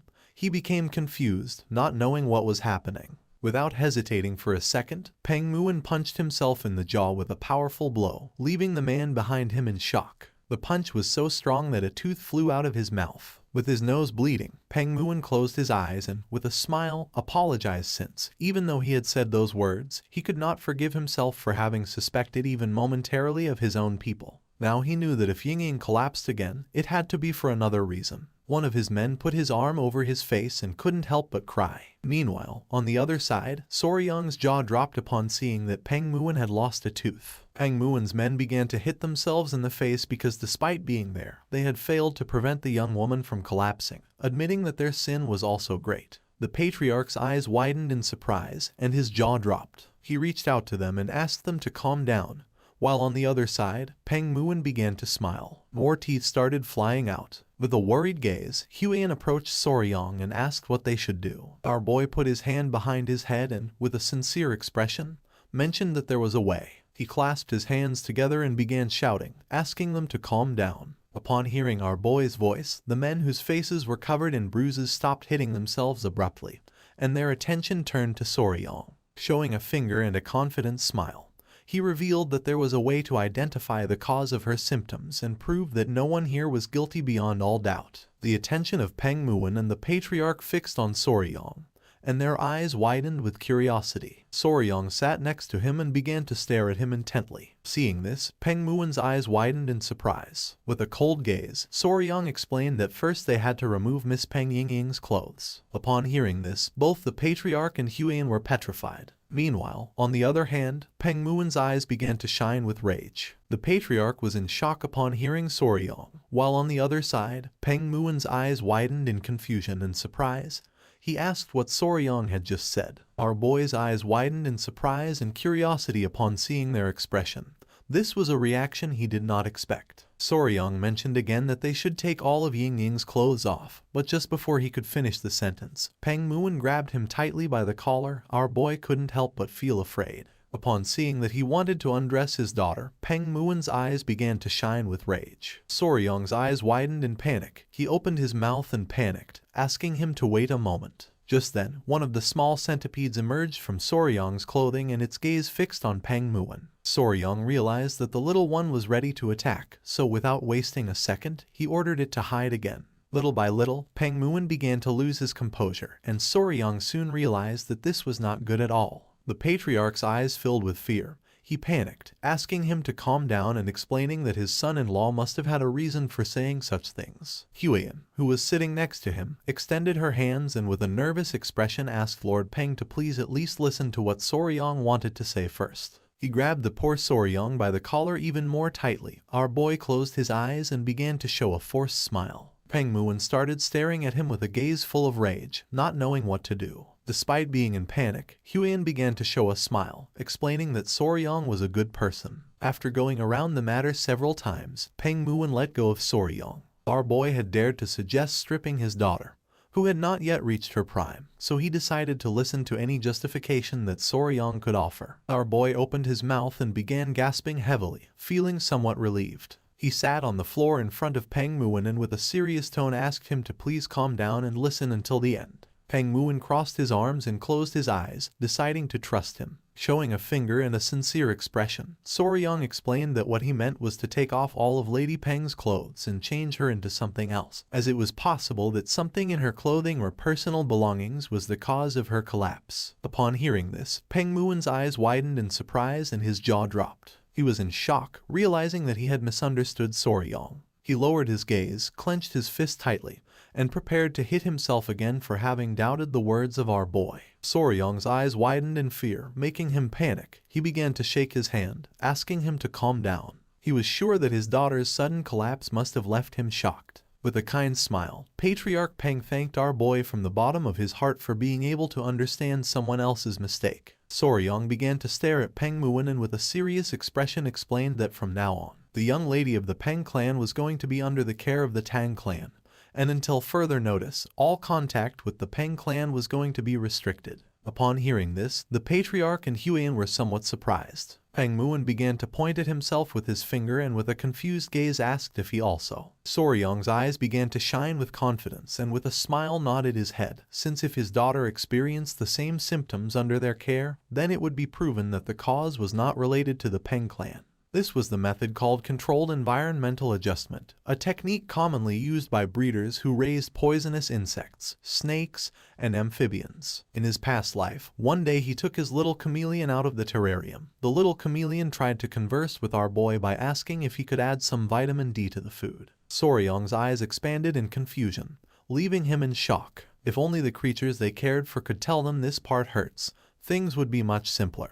But there was no way since humans could not communicate with them directly. That's why they systematically changed aspects of their environment, such as habitat and food, to identify what was making the creature feel sick. Back in the present, Ying, who had collapsed, had a red face and was breathing heavily. Soryong planned to use this method to diagnose her. He wanted to completely reset her environment and gradually reintroduce elements to identify the trigger since they couldn't just sit and let her keep collapsing without knowing why. The patriarch began to touch his beard and with a curious expression realized that Soryong was right since, with some time, they would be able to discover the cause of her condition. He could not help but praise his son-in-law for having such a good idea. Soryong's eyes widened in nervousness, making him panic, while on the other hand, Huyen closed her eyes and felt relieved. Peng Muin understood Soryong's plan, and his body began to tremble. He hugged his daughter and, with tears in his eyes, asked Soryong to please take good care of her. Our boy's eyes began to shine with confidence. He placed his hand over his chest and, with a smile, asked him to trust him. What no one knew was that he had raised countless creatures, and a little girl was nothing in comparison. The next day, little Ying woke up and her eyes filled with tears. This was not going to be as easy as Soryong had hoped. Ying started crying. And upon seeing this, our boy panicked, not knowing what to do. Ying started crying even more. Soryong put his hands on top of his head and his eyes widened in confusion since the moment she had regained consciousness, she had begun to cry. Meanwhile, Lady Huyen and Soryong's mother-in-law were outside gathering essential supplies to care for Ying, so Soryong was left alone with an unpredictable little child. He approached the bed and with a confused expression asked if she was sleepy or hungry. He didn't know what to do. Several minutes passed and Ying did not stop crying. Soryong put his hands together and with a confused smile asked if she was crying because Lord Peng was not here. Pointing outside, he explained that her father had gone to get medicine for her, promising that he would return soon. Still with tears in her eyes, Ying puffed up her cheeks and said that she wanted sweets. Our boy started sweating in surprise upon seeing that she was crying because she wanted sweets, and not because her father was not here. Ying started crying even more since all her sweets were gone and now she was all alone. Soryong remembered that when Huyen had changed her clothes, she had discovered that she had a lot of hidden pockets just for sweets, leaving her somewhat surprised. With a kind smile, he asked her to calm down, explaining that she had just woken up after collapsing so she shouldn't eat sweets right now, advising that for now, she should eat some rice porridge since later he was going to make some sweets for her. Upon hearing this, she stopped crying and with a surprised expression asked if he was really going to make sweets for her. Soryong began to show one finger and explained that if Lady Peng ate her porridge well and was obedient, he would make candied fruit skewers just for her. The little girl's eyes widened in surprise. She closed her eyes and with a tender smile decided to make a promise with him. She clenched her fist and with a smile revealed that the Peng clan always kept its promises. If she broke hers, he could hit her in the face. Soryong lowered his head and couldn't help but feel somewhat disappointed, not knowing why the damn Peng clan taught these kinds of things to children. It was daytime and the sky was clear. Somewhere in the manor, Peng Muin was hiding among the bushes. His eyes were full of seriousness as lately he had been burdened with worry. Ying, who was playing with one of the bees, and Huyen passed in front of him. Peng Muin's eyes filled with tears as he could only see Ying from afar. You see, due to the rule of no contact with the Peng clan, he could not see his daughter. Soryong's attention was fixed on him.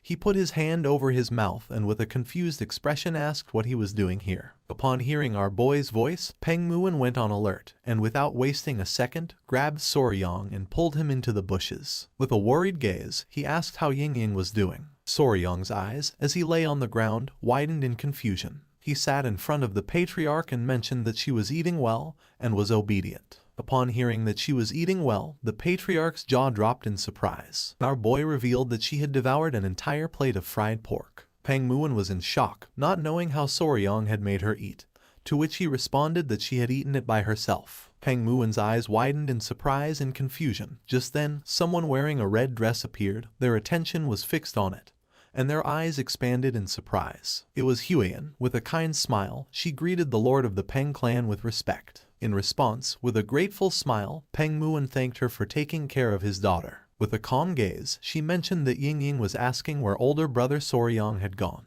Upon hearing older brother, Peng Muwen couldn't help but feel furious, while on the other hand, Soryang was somewhat confused. Peng Muwen's eyes began to shine with rage since not even he had had a proper conversation with her, without knowing when they had become so close. Seeing his expression, our boy's jaw dropped in fear. Peng Muwen exploded with fury, wanting to know since when she had started calling him older brother. Soryang clenched his teeth and without wasting another second, ran out of the place. Peng Muwen put his hands on top of his head and started going crazy. Huiyan turned towards him and with a cheerful smile asked if he was heading to the training grounds again. Our boy explained to her that after playing a little with the golden-haired king bees, Yingying was more obedient. Soryang started running towards the training grounds, realizing that the golden-haired king bees also felt affection for Yingying. A few minutes later, he arrived at the training grounds where little Yingying was playing with one of the bees. She held the bee in her arms and with a cheerful smile greeted our boy. Yingying started playing with the bee and then more bees began to arrive. One of them climbed onto her head and another started licking her cheek. She couldn't help but smile as she felt ticklish. Soryang's attention, who had his arms crossed, was fixed on her, and a smile appeared on his face since thanks to these little creatures,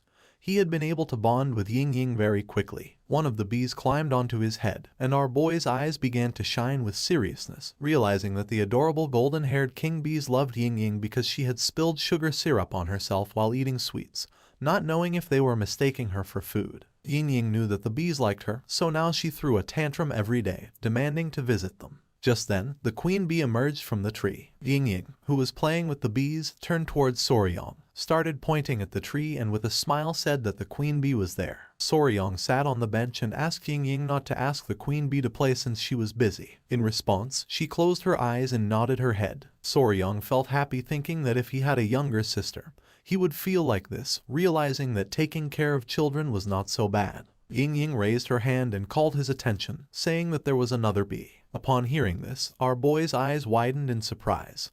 He brought his hand to his mouth and with a worried gaze asked her to be careful since some bees stung. Just then, she started screaming as she had been stung. Soryang panicked and started running towards her, asking if she was okay. She had a small sting on her arm. With a worried gaze, our boy explained that she should be careful.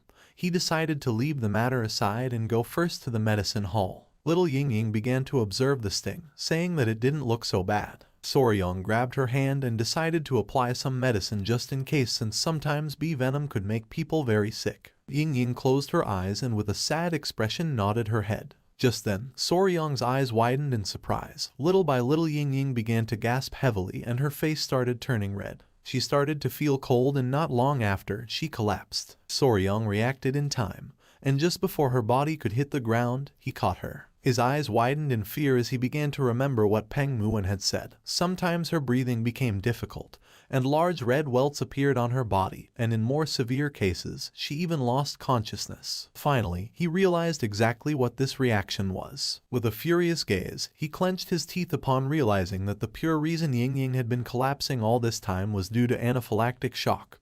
More precisely, anaphylaxis. Anaphylaxis is a severe allergic reaction caused by a hyperactive immune response. Usually, when harmful foreign substances or toxins enter the body, the immune system immediately launches an attack to eliminate the threat. When toxins entered the body, they were like thieves entering your house. This causes the cells to run away from the place since the toxins destroy cell membranes. The immune response to these invaders is known as inflammation. The body releases histamine, which dilates blood vessels, allowing white blood cells and antibodies to flood in and neutralize the invader. But the problem arises when the body overreacts to certain harmless substances, widening the vessels even more. When histamine is released in excess and malfunctions due to a hyperactive immune response, the blood vessels throughout the body dilate rapidly, causing a dangerous drop in blood pressure, and since oxygen does not reach the brain and important organs, they stop functioning properly. In extreme cases, anaphylaxis can become lethal. Soryang carried little Yingying on his back and with a determined expression, began to run at full speed, knowing that they had no time. He started running quickly through the area, and along the way begged Ying to please hold on a little longer. Several minutes later, thanks to his incredible mobility arts, Soryang arrived at the entrance of the patriarch's residence. With a nervous gaze, he began to shout, informing his father-in-law that Ying had lost consciousness. Upon hearing this, the patriarch opened the door. Ying, who was as red as a tomato, began to pant heavily. Soryang picked up Ying in his arms and clenched his teeth in worry, not knowing if she would be okay. The patriarch and Peng Muon ran out of the residence, and upon seeing that Ying had lost consciousness, they panicked, asking what had happened. With a worried gaze, Soryang explained that she was having serious trouble breathing. Peng Muon took his daughter, and his eyes widened in fear. He reached out and decided to pour his internal energy to stabilize her. The patriarch sat beside them and remained silently observing. Little by little, the breathing of little Ying began to stabilize, and the red rashes started to disappear. In a matter of seconds, the red rashes disappeared, and Ying's breathing returned to normal. Seeing this, Soryang closed his eyes, fell on his butt to the ground, and let out a sigh of relief, thinking that internal energy was incredible. The primary treatment for anaphylaxis was to stabilize blood pressure and ensure an open airway for breathing. In modern medicine, this was done using epinephrine, steroids, and antihistamines, and in more severe cases, intubation was required to help with breathing. But in this world, Kai-based techniques solved everything, and it was no surprise that Soryang found it impressive. The patriarch's gaze fixed on Ying, and his eyes filled with seriousness as he realized that the symptoms were the same as last time. He turned to Soryang and, remembering that he was with her, asked if he had seen what had triggered the reaction. Peng Muon's eyes widened with curiosity. He asked if Soryang knew what had caused her to faint. Our boy sat in front of them and nodded his head, explaining that he had seen it clearly. With a confident expression, Soryang began to show a finger, revealing that Ying had collapsed after being stung by a bee. Upon hearing this, Peng Muon and the patriarch's jaws dropped in surprise. They could not believe that a bee had been the trigger for the allergic reaction. The patriarch began to stroke his beard and thought that although it was rare, there were cases of people fainting after being stung by a bee. But he knew that this did not explain why she had collapsed all those other times. Peng Muon's eyes widened in surprise. He thought that the patriarch was right, since if a bee sting were the cause, she would not have made it this far. He was somewhat confused because this meant that they still did not know what the cause was. The patriarch let out a sigh as they could not find any clear connection. But just before he could finish the sentence, Soryang closed his eyes and nodded with a smile, revealing that he had found what the cause was. The patriarch's eyes widened in surprise and curiosity. He was in shock and asked if Soryang was really telling the truth. With a smile, our boy revealed that Ying being stung by a bee had helped him discover the true cause. Peng Muon's jaw dropped in surprise. He demanded that Soryang explain himself. Our boy decided to explain in detail.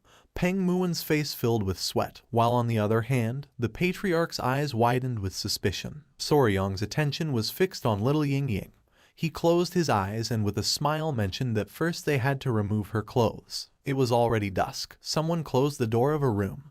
It was Huan, who turned around and with a sincere gaze admitted that it was just as Soryang had said. Those eruptions on her body made it difficult to see at first, but beneath them there were some old marks, and now new ones had appeared. Behind her were Soryang, who had a bump on his head, the patriarch, and Peng Muon. The patriarch, who had his arms crossed, began to smile, while on the other side Peng Muon's eyes widened with happiness, thinking that Soryang was right. Just then, the matriarch opened the door and with a serious gaze asked everyone to remain silent since she had not yet regained consciousness. Upon hearing this, everyone nodded their heads. Peng Muon brought his fist to his mouth, closed his eyes, and coughed, admitting that it was just as Soryang had mentioned.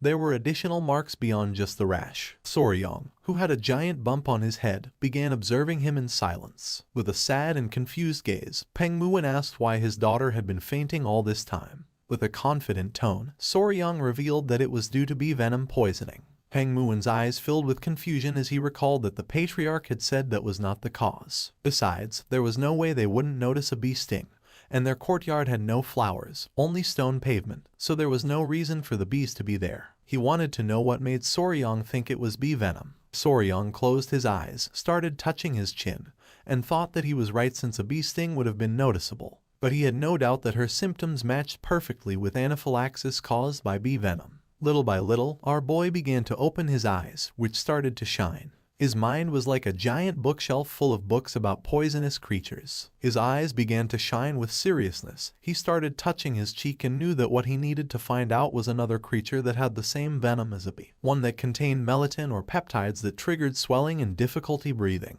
He began to imagine the forest of Hebei province in China, which had a temperate western climate. Several poisonous creatures appeared in front of him. Among them was the white-lipped pit viper known as the Chinese cobra, the Chinese scorpion, the Chinese red ant, and the red-chested ant. Soryong began to touch his chin and decided to discard the snakes and scorpions. Peng Muin's and the patriarch's attention focused on him, and their eyes widened in confusion. They did not know what he was doing. He began to imagine little Ying-Ying eating sweets. He had to find an environment where she would often be bitten by that creature, something she did frequently. He remembered that she loved to eat sweets. His eyes widened in surprise as he recalled that Ying-Ying had a secret pocket in her clothes to hide sweets. He couldn't help but smile as he found the cause. He stood firm with his decision, mentioning that he was sure it was bee venom, asking them to trust him. Huiyan's attention was fixed on our boy, and her eyes filled with confusion. Peng Muin was somewhat furious and mentioned again that there were no bees in the Peng clan residence. Soryong turned to them and with a confident smile said that those from the Tang clan would know, the venom does not affect everyone in the same way. For some, even an infinitesimal amount could be lethal, while others could withstand 10 times that amount without problems. Peng Muin's jaw dropped, and he began to sweat without understanding a single word. The patriarch reached out to him and, with a sincere gaze, argued that Soryong was right since even with the same poison, the effects varied from person to person. Soryong extended his hands, explaining that as they had seen, Ying-Ying was particularly sensitive to bee venom. Huiyan remained silently listening, while on the other side, Peng Muin and the patriarch nodded their heads. Soryong's eyes began to shine with confidence. He started touching his head with his finger and said that one thing was certain, she was vulnerable to bee venom. But since there were no bees in their house, that only left one possibility. Peng Muin started to observe our boy and couldn't help but sweat. Somewhere in the manor, the queen bee was lying on the ground with a tender gaze next to another bee. Soryong revealed that the culprit was in fact a bee, but a very special kind. Several hours later night fell. Soryong was crouched on the ground next to some rocks. Huiyan was illuminating the area with a fire lamp and behind were the patriarchs. The patriarch started to observe our boy with a confused gaze. Peng Muin's eyes expanded with curiosity, and he asked if Soryong was sure that it was here. Soryong's eyes began to shine with confidence. With a smile he said that he was sure this was the place. He asked Huiyan if she could illuminate the area a little.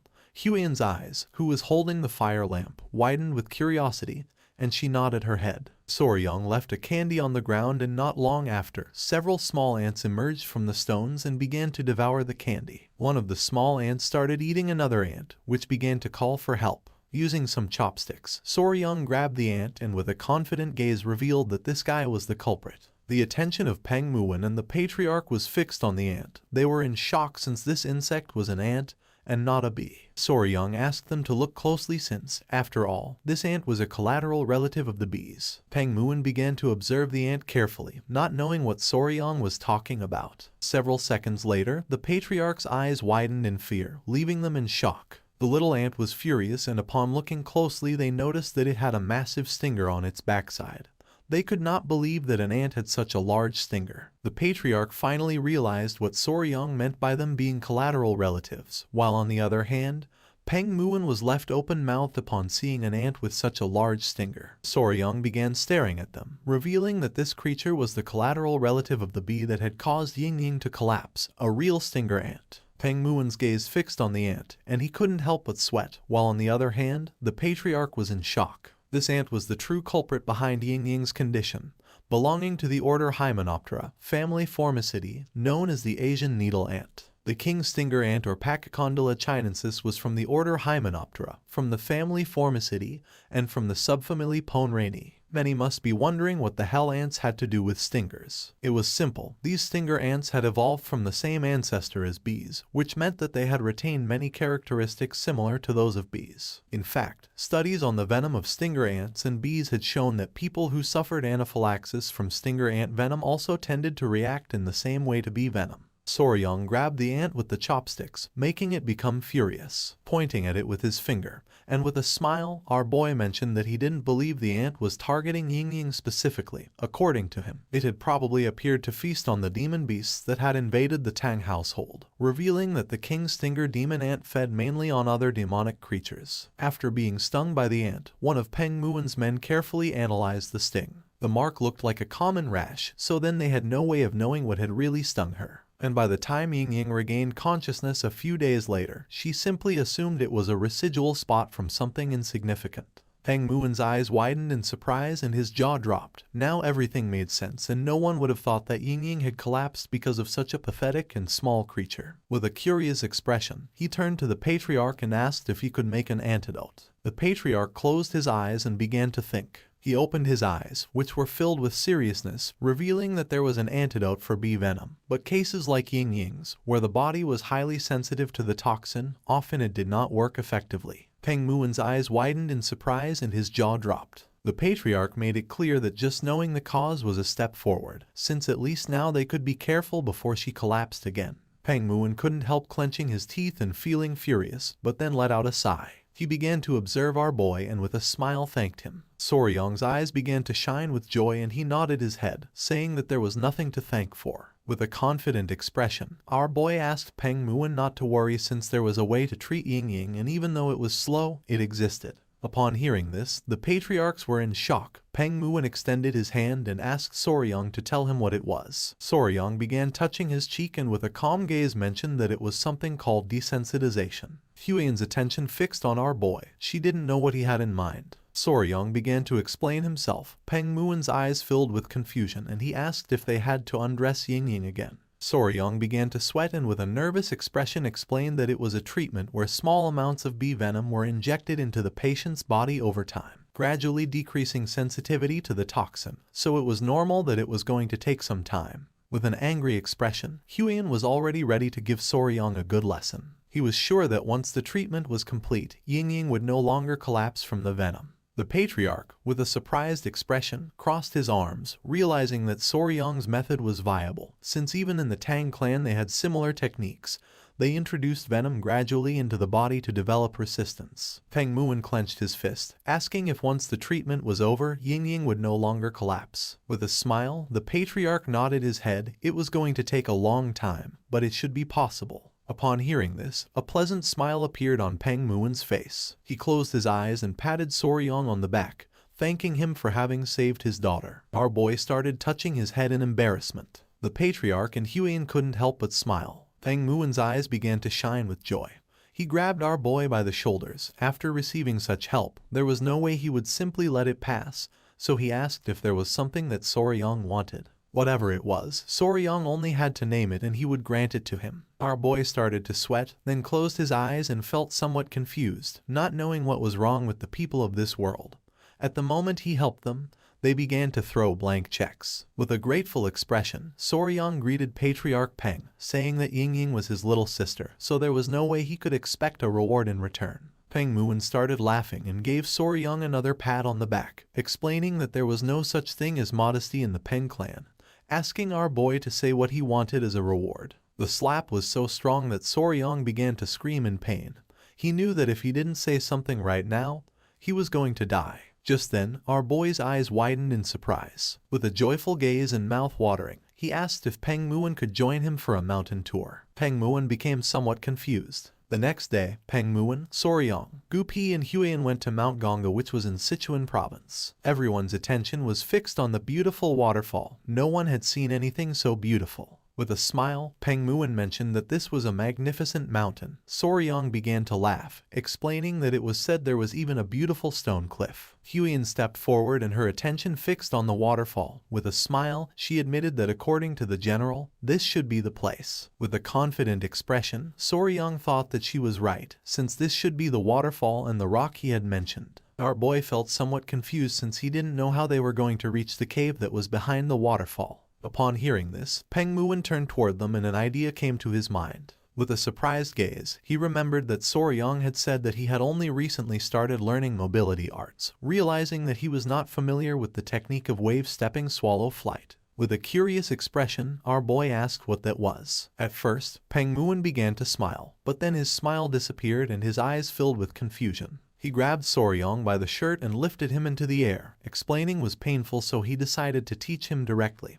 Our boy's eyes filled with fear, causing him to start sweating, while on the other side, Huiyan put her hand over her mouth and couldn't help but go into shock. Using all his strength, Peng Muon threw Soryong toward the waterfall, and upon seeing this, Huiyan panicked. Our boy landed near the waterfall, and while he was gasping heavily, Peng Muon also landed in front of him. He put his hands on his waist and started laughing, thinking that he had a pretty agile body. Our boy fell to his knees on the ground, thinking that this guy was crazy. Huiyan also arrived at the area and with a worried expression asked if Soryong was okay. She helped Soryong sit down, and when looking forward she realized that this seemed to be the entrance of the cavern.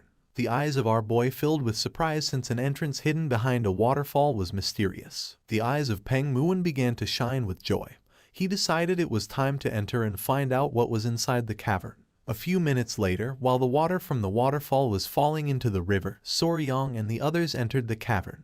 The eyes of our boy and Huiyan widened in surprise, leaving them in shock. With a worried gaze, he admitted that something felt strange. Huiyan, who was beside him, began to observe the place and nodded her head. In front of them were small rocks, and on top there were bright crystals, surrounded by dead plants. They knew there was no way that the general had lied. The interior of the cavern was nothing like what they had expected. Soryong sat next to the crystals and began to observe them carefully. This was how Yeagle, who, the general of the Muram Alliance, had described it. A ray of light falls in the center of the cavern, and the ground is covered with countless nameless flowers in full bloom. It is mysterious and strange beyond words, like another world, a paradise. Peng Muon and the others began to walk around the area. Our boy's attention was fixed on the dead plants. For him this was like hell, nothing like paradise. Huiyan, who was walking behind them, admitted that although light entered through the hole in the ceiling of the cavern, there were no blooming plants. In fact, they all seemed withered and wilted. With a serious gaze, Peng Muon realized that a sacred beast was altering the environment around it. His attention fixed on the rocks,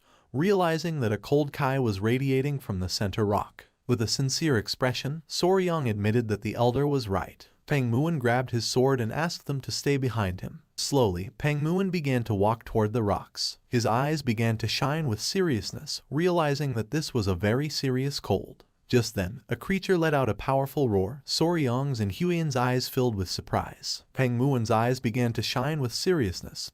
He unsheathed his sword, revealing that the creature was ahead, asking them to stay just behind him. Soryong's eyes began to shine with joy, since for him the roar had been amazing. At that moment, a creature with bright eyes began to emerge from the rocks. It began to stare at our boy and let out another roar. Our boy's eyes widened in surprise and amazement, causing his jaw to drop. The creature was a chubby-tailed gecko. The creature began to walk toward them, and its body began to emit a cold Kai. It was approximately 1 foot long. It had small and round yellow eyes and a chubby little tail. Soryong put his hands on his cheeks and his eyes expanded with love. The gecko was so cute that he was about to lose it. Huiyan put her hand near her mouth and with a smile admitted that the blue lizard was very beautiful. Our boy clenched his fists and couldn't help but smile, since he knew she was capable of recognizing its value. While on the other side, Peng Muon began to sweat, but then clenched his teeth as he realized something. Then the gecko began to roar. Upon seeing this, Peng Muon tightly grabbed the sword, revealing that there was another gecko deeper inside.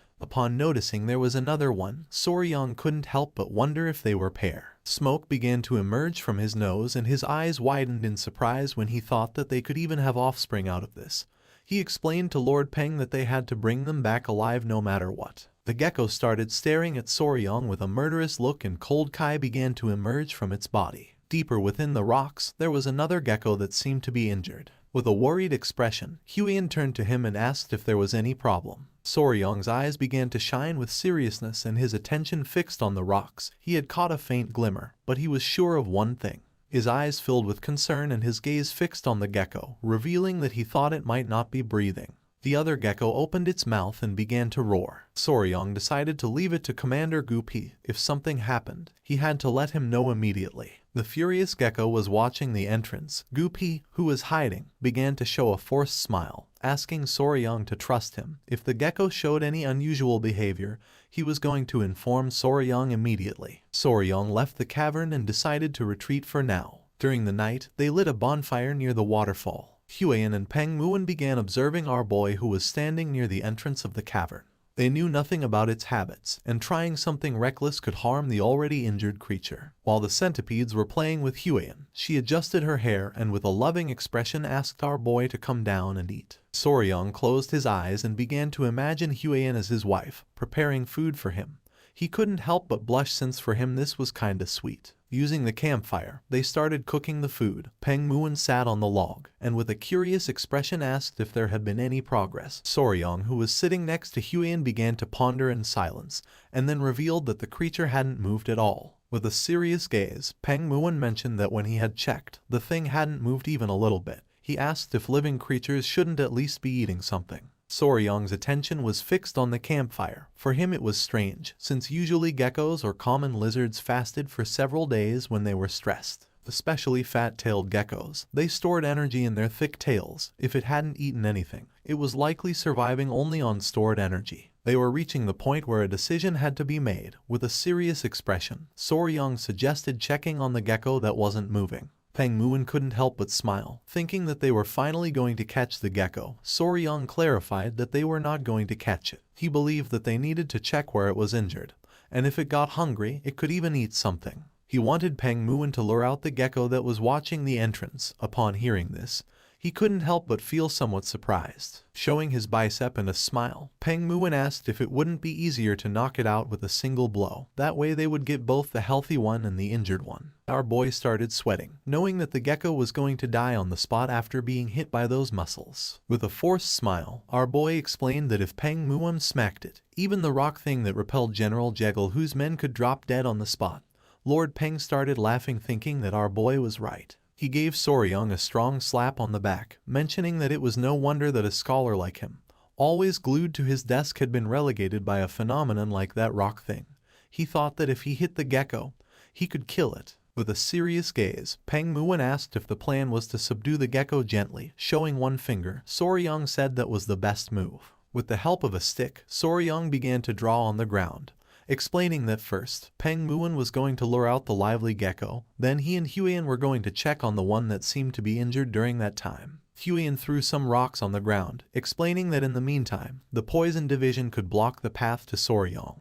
The Lord nodded his head, thinking that this seemed to be the best approach. With a smile, Peng Muon asked if there was anything else he should watch out for. Our boy asked him just to make sure it didn't reach the wall, since it could climb it and come over to his side. Peng Muon hit his fist on his chest, and his eyes began to shine with enthusiasm. He decided to move since his body was eager for action. He started running toward the cavern. Soryong panicked and asked him to please go slowly. A smile appeared on Huiyan and Soryong's face. Our boy knew that if the gecko was sick, then it might not have much time left. Peng Muon, who had the sword resting on his shoulder, Soryong and the others entered the cavern. Upon noticing that they had returned, the gecko's eyes began to shine with rage. Soryong brought his hand to his mouth and whispering gave Peng Muon that he could begin. Upon hearing this, an excited smile appeared on his face. Peng Muon drew his sword and while his eyes were shining, began to imbue mana in it. He and his men drew their weapons and began to advance toward the rocks. Upon seeing that they were planning to attack, the gecko's eyes began to shine with rage and it let out a loud roar. It jumped and using all its strength, attacked, but luckily Peng Muon reacted in time and blocked the attack using his sword.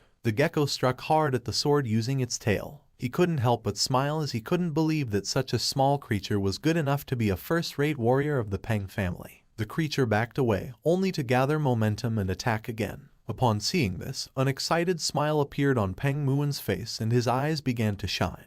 Using the sword, he deflected the trajectory of the gecko's attack, and when it realized it, it couldn't help but feel somewhat confused. With a serious gaze, Peng Muon told his men that this was their chance. In the blink of an eye, Peng Muon's men surrounded the small creature. It got angry and started roaring. Soryong's eyes filled with fear, but Huiyan grabbed him by the shoulders and whispering suggested moving quickly while they could. A while later, they moved away from the area and reached the rocks. Soryong's eyes widened in surprise. With a worried gaze, Huiyan asked if the creature was really injured.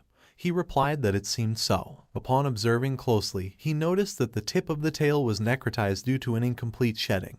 It had not been able to finish shedding, and now its eyes were also full of pus. With a curious expression, Huiyan asked what to do now. Resting his hand on the rock, Soryang explained that they should treat the gecko immediately, but there was no medicine or anything here. With a confident smile, he decided to strip it all off. Upon hearing this, Huiyan couldn't help but feel somewhat confused. With a furious gaze, she mentioned that lately it seemed like he wanted to strip everything. Soryang started blushing like a tomato, but he knew this was the right method. Our boy took a step and the injured gecko woke up. He began to extend his hand toward it, explaining that he was going to treat it, asking it to stay still. The gecko closed its eyes. Soryang grabbed the creature and his eyes widened in surprise. Just like the queen bee, it seemed to understand speech to some extent. Soryang grabbed the gecko's skin, mentioning that these creatures, like snakes, shed their skin. However, wild fat-tailed geckos often ate their own shed skin, so it was difficult to find any remains. Huiyan's eyes widened in amazement. He left the gecko on top of the rock and took out his kunai, realizing that this skin was very tough, and doing this with bare hands wasn't going to work. With the help of the kunai, he got to work. Huiyan's eyes filled with surprise since according to her, it looked just like a precious stone. Using the kunai, Soryang cut a bit of the gecko's shed skin, revealing a beautiful and shiny color. Gently, Soryang removed the skin from the gecko's leg. Pointing at it with her finger, Huiyan couldn't help but feel tenderness since it looked like gloves. He knew she couldn't resist it because even during his days as a YouTuber, videos of peeling off shed skin went viral. Now the only parts left were the head and the tail. Soryang acted carefully since one had to be cautious around the eyes so as not to hurt the creature. There was pus accumulated in the gecko's eyes. It was because it had not been able to shed completely. Now the inflammation had filled its eyes. Very carefully and gently, Soryang managed to remove the skin from the gecko's head without hurting it. With a smile, our boy asked if it felt better. The gecko's body began to tremble until it opened its eyes. Huiyan couldn't help but feel somewhat excited. Soryang began to observe the gecko closely. Huiyan asked if there was any problem. With a sincere gaze, he admitted that yes. Pointing at the gecko's tail, he mentioned that he was debating what to do with its tail. He began to sweat since he knew that to stop the necrosis, he would have to cut off the tail. But in its current state, cutting it could kill it instead. Just then, Pengmuan began to shout, asking Soryang to be careful. Upon hearing this, he and Huiyan went on alert. Pengmuan revealed that they had lost the gecko. Just then, the gecko appeared behind them. The creature's eyes began to shine with hatred. Upon noticing this, our boy panicked and asked it to calm down. Showing the kunai and holding the gecko in his arms, Soryang explained that he was only trying to help and treat its friend. Our boy's attention was fixed on the kunai and his eyes filled with surprise and confusion. Upon seeing the weapon, the gecko exploded with rage and began to roar. The gecko's body began to release an intense frozen kai, repelling Soryang. Our boy panicked, realizing that it was pissed off. The gecko jumped and upon noticing this, Huiyan stood in front of our boy and with a worried gaze asked him to be careful. Without hesitating for a second, she pushed Soryang. At that moment, the fierce gecko descended forcefully to the ground. But luckily, Huiyan and Soryang were barely saved. Soryang hugged the injured gecko tightly and fell backwards onto the ground. The attention of the other gecko fixed on them and it started roaring again. The gecko's eyes began to shine with rage. Soryang extended his hand toward it and with an expression full of fear asked it to wait a moment. With a serious gaze, Soryang admitted that this was not what it seemed, asking the creature to calm down. Just then, Soryang's eyes widened in confusion. The female gecko that Soryang was holding in his arms began to make sounds, leaving our boy somewhat confused. With eyes shining with fury, the gecko prepared to attack. But then, it calmed down and felt somewhat surprised. The two geckos began to talk to each other and couldn't help but laugh. Soryang's attention was fixed on them, making his jaw drop. At that moment, Pengmuan and his men returned to the cave and with a worried gaze, the leader asked if Soryang was okay. Gripping his sword tightly, Pengmuan admitted that the gecko was vicious and fast. He didn't expect it to slip between his legs. Upon seeing Pengmuan's sword, the gecko clenched its teeth and began to roar. Just before things could heat up, Soryang stepped in the middle, raised his hand and with a serious expression asked Pengmuan to wait a second. With a confident smile he told Pengmuan that he was fine and asked him to step back a little since he was going to try talking to him for a moment. Pengmuan's eyes filled with confusion as he didn't know if Soryang wanted to try talking to the gecko. He asked if our boy thought the gecko could understand words. Looking at the gecko, with a confident expression he said that the gecko seemed to understand speech up to a certain point and it was likely that it wouldn't attack them again. He asked if Huiyan could bring some dry grass. With a confused gaze, she nodded her head. With a cheerful smile, she and the centipede began to collect the dry grass that was near the rocks. A while later, she prepared a soft nest of dry grass for the female gecko. Soryong and Huion sat next to the female gecko, and our boy asked the male gecko not to worry since he was not trying to hurt her, explaining that he had removed the shell that would not come off and had taken away what was covering her eyes, asking him to make sure to keep licking her eyes for a while. The gecko approached her and with a curious gaze began to lick her eyes. Soryong crossed his arms and revealed that only one problem remained. Upon hearing this, the attention of both the gecko and Huion focused on Soryong. Touching his head, Soryong began to observe her tail and revealed that her eyes should heal well. But the problem was her tail.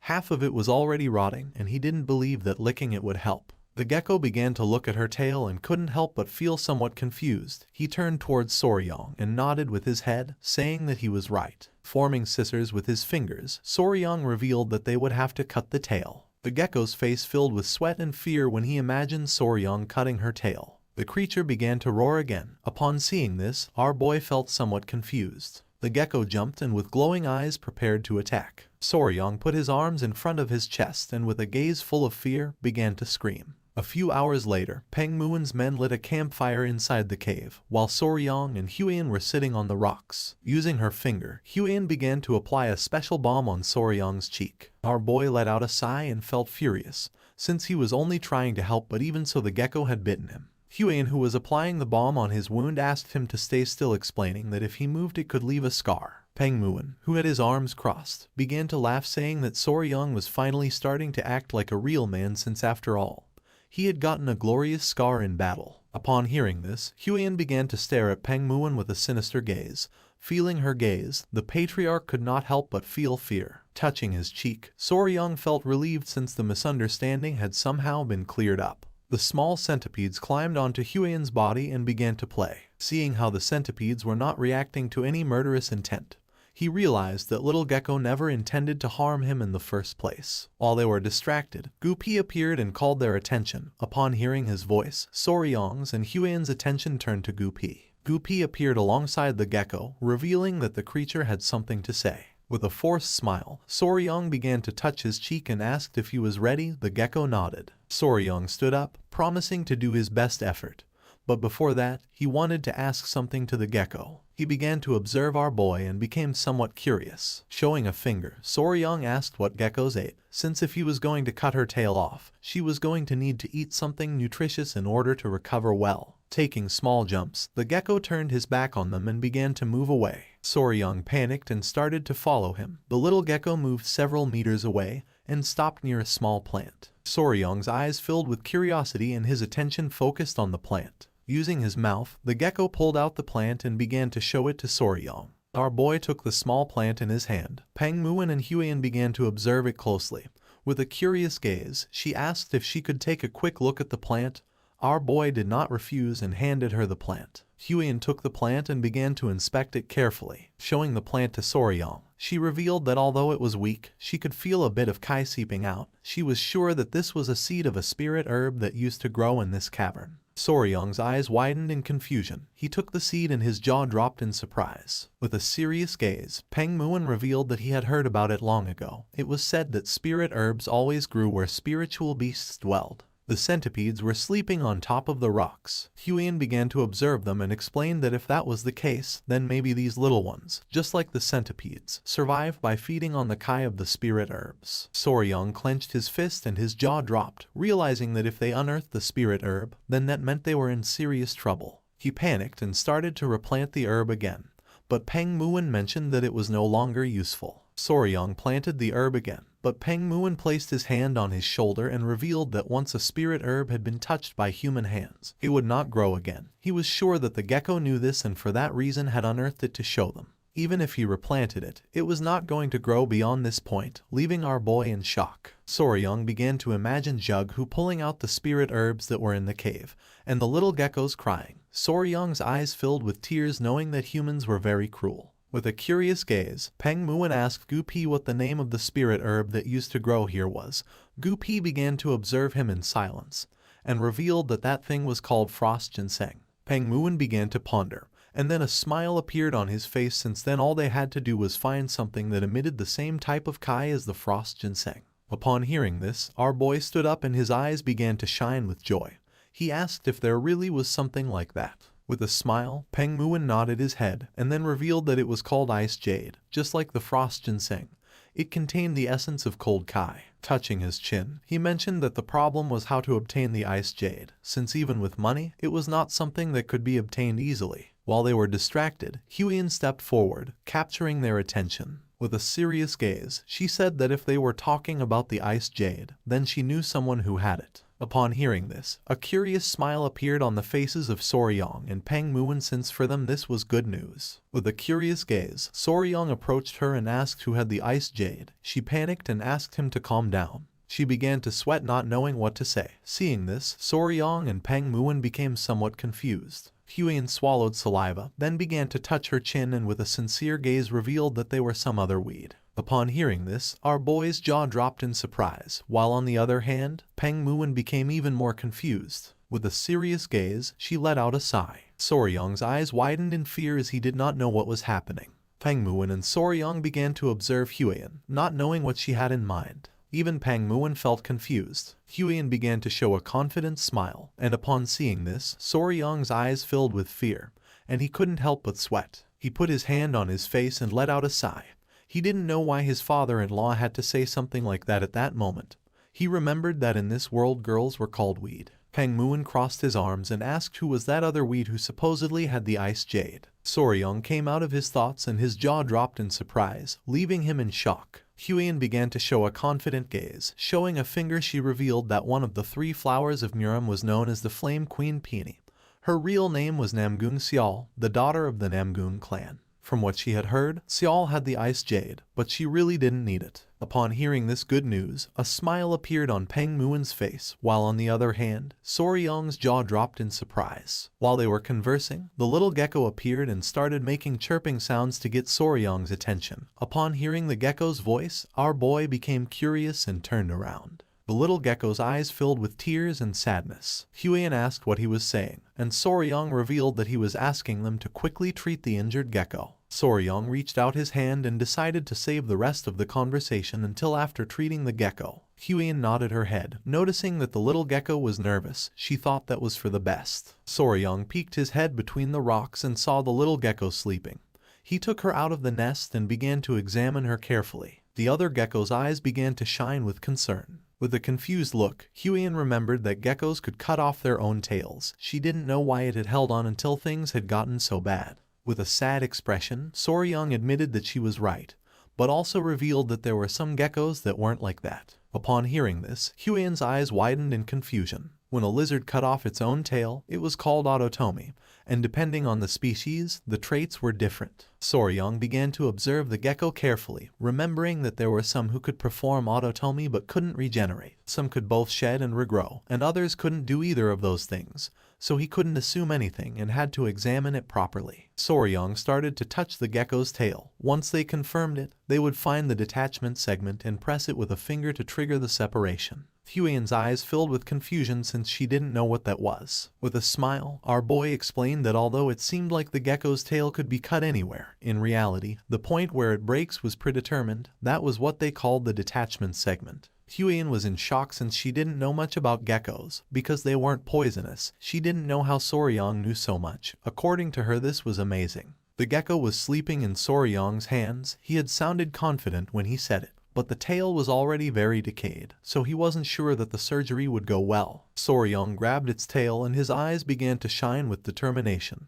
He had to try anyway since he was spicy Fabry. A few minutes later, Soryong and Huiyan began performing the surgery. Peng Muin, who was sitting on a rock, realized that this was taking longer than he had thought. With a serious gaze, he started staring at Soryong, and the little gecko began to emit chirps. A few minutes later, with the gecko sleeping in his arms, Soryong appeared. Lord Peng Muin asked what had happened to the gecko. Huiyan began to show a smile, while on the other side, with a joyful gaze, Soryong revealed that fortunately the surgery had gone well. As long as they took good care of her, she should be fine. Upon hearing this, the little gecko couldn't help but cry and show a grateful smile. Our boy sat next to the gecko and felt happy to see that he was so happy. Peng Muin's gaze fixed on our boy. The more he looked at him, the more incredible he seemed. The pair of geckos returned to the nest. Now that the surgery had been completed, Soryong and the others decided to stay nearby and monitor its condition for a few days. A few days later, with a curious smile, Soryong and Huion returned to the cavern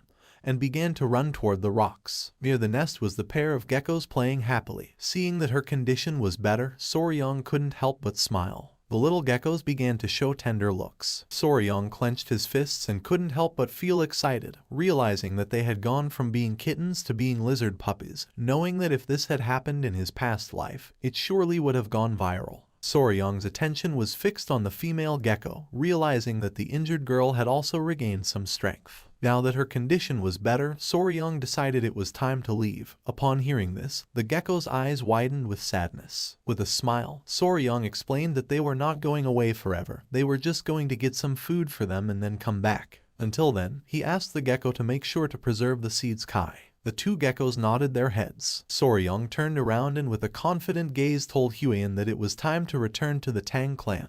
With an excited gaze, he clenched his fist and thought that it was time to obtain the ice jade. A few hours later, they returned to the manor of the Tang clan and sat down to chat with the patriarch. Back in the Tang clan, leaving behind the geckos, a few pieces of news had arrived, and among them, without a doubt, the biggest incident had been the matter related to the blood cult. The patriarch interlaced his hands and with a serious gaze decided to speak about that matter. After the identity of a spy infiltrated in the Murim alliance was revealed, their warriors followed the owl that an assistant had raised. A man with a mustache hid behind a tree, and when he peeked out, his eyes widened in surprise and fear. The owl arrived at the hideout of the blood cult, which was filled with ninjas. Coincidentally, a squad had just returned to the Murim alliance, and they had sent them poison extracted from tiger-striped water snakes, which had played an important role when they raided the hideout. Showing a letter, the patriarch revealed that the leader of the alliance had personally sent a handwritten letter of gratitude.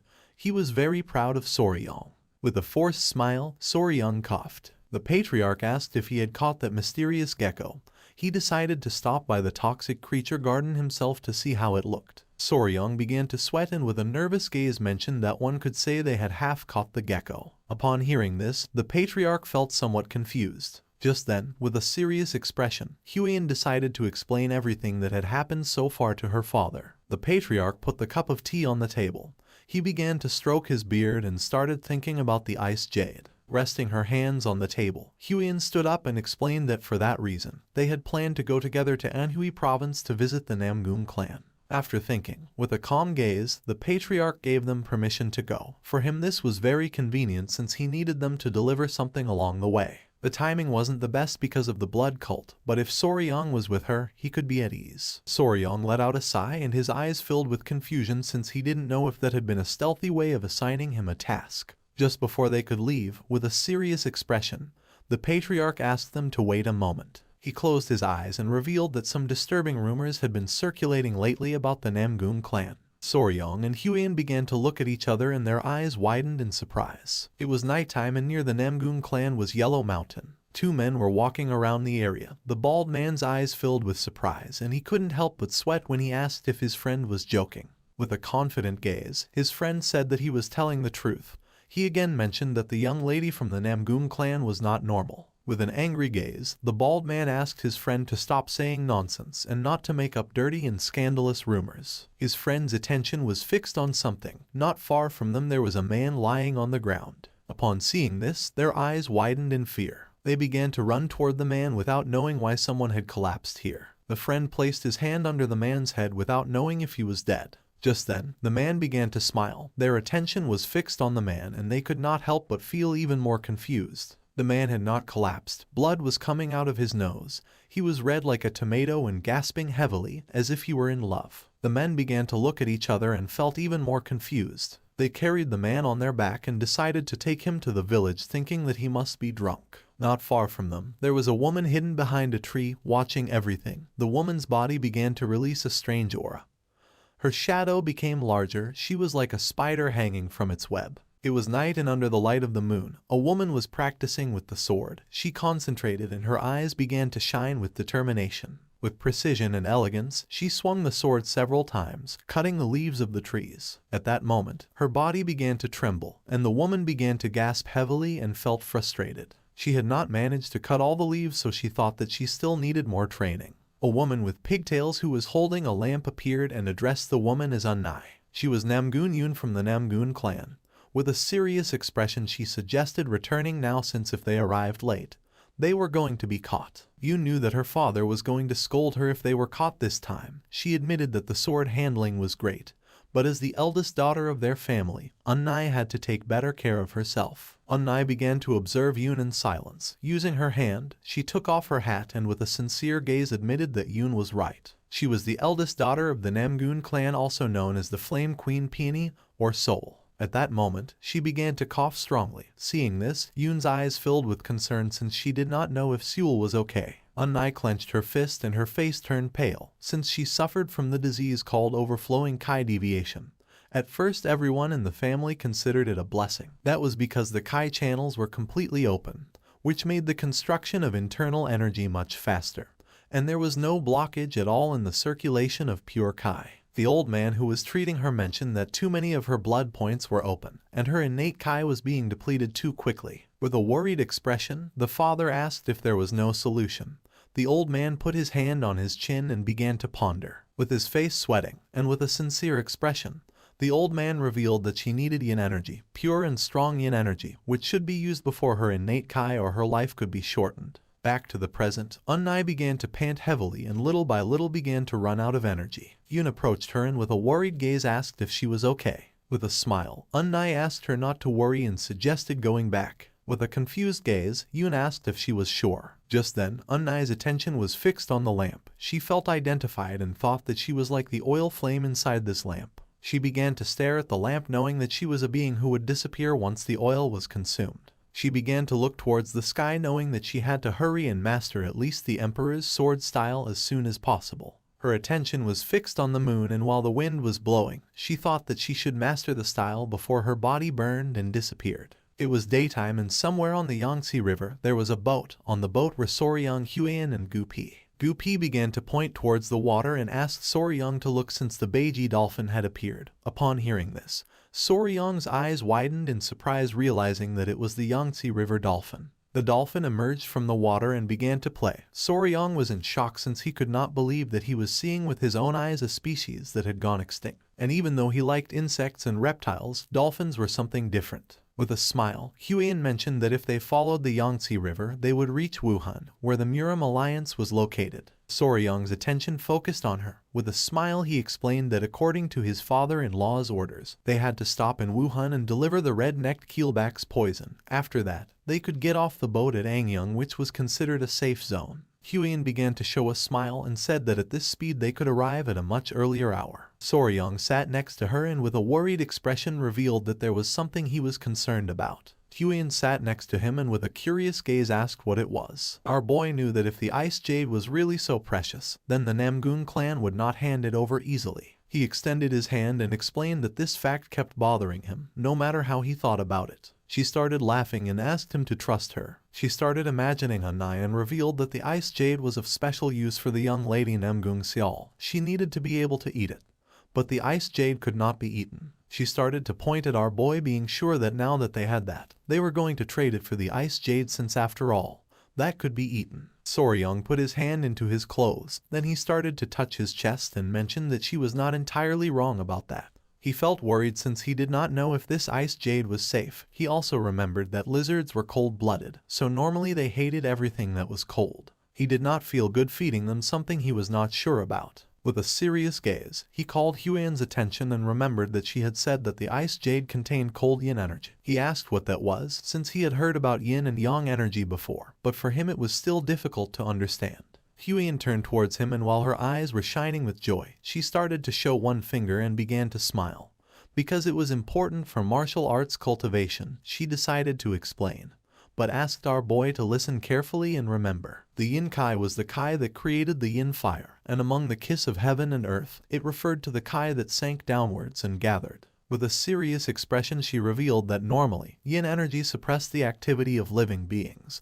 Dark, cold, and fearful things were all types of yin energies, so the expression cold yin energy was simply a type of yin energy. Soryang's eyes widened in surprise and he thought that yin energy was bad. With a smile, Huion said no, since in contrast to yin energy, yang energy created yang fire, but an excess of it accelerated living activities, causing faster aging and depleting energy. Soryang began to imagine lizards playing with ice, realizing that the reason those two children needed cold energy was that their bodies were cold energy in itself, and thus they grew by absorbing that yin energy. He thought it was something like recharging batteries. Soryang started touching his head and questioned if yin and yang were not supposed to be balanced, like male and female. He did not know how they achieved that balance when they had pure yi energy. Soryang started touching his head in confusion. Huion's gaze fixed on him and she could not help but blush like a tomato. With a nervous expression, she looked away and said that she did not know. She started shouting, saying that they were going to discover how to find that balance between yin and yang later. Upon hearing this, our boy could not help but blush and his mind filled with confusion. She put her hands on her face and felt embarrassed. Just then, Gupi appeared and announced that they had arrived, asking them to get ready to disembark. Their ship docked at the port of Wuhan. Once the ship stopped, Soryang and Huion got off. She introduced herself and revealed that they had brought the object he had requested. The man with a ponytail extended his hand and with a smile said that the general was already waiting for them. They started walking across a bridge and Soryang felt amazed. He was in shock to see how grand the Murim alliance was. Not far from the area, a woman grabbed a man by the ear, making the man start to scream. With his face full of sweat, the man asked the woman named Sword Phoenix to stop since he was about to teach that guy a lesson. With an angry gaze, she made it clear that he could not be dueling against his own allies. With a sincere expression, the other man told Seonghu that she was right since he had acted too hastily without verifying the facts first. Seonghu said that he was only defending the honor of the young lady. At that moment, something caught Seonghu's attention.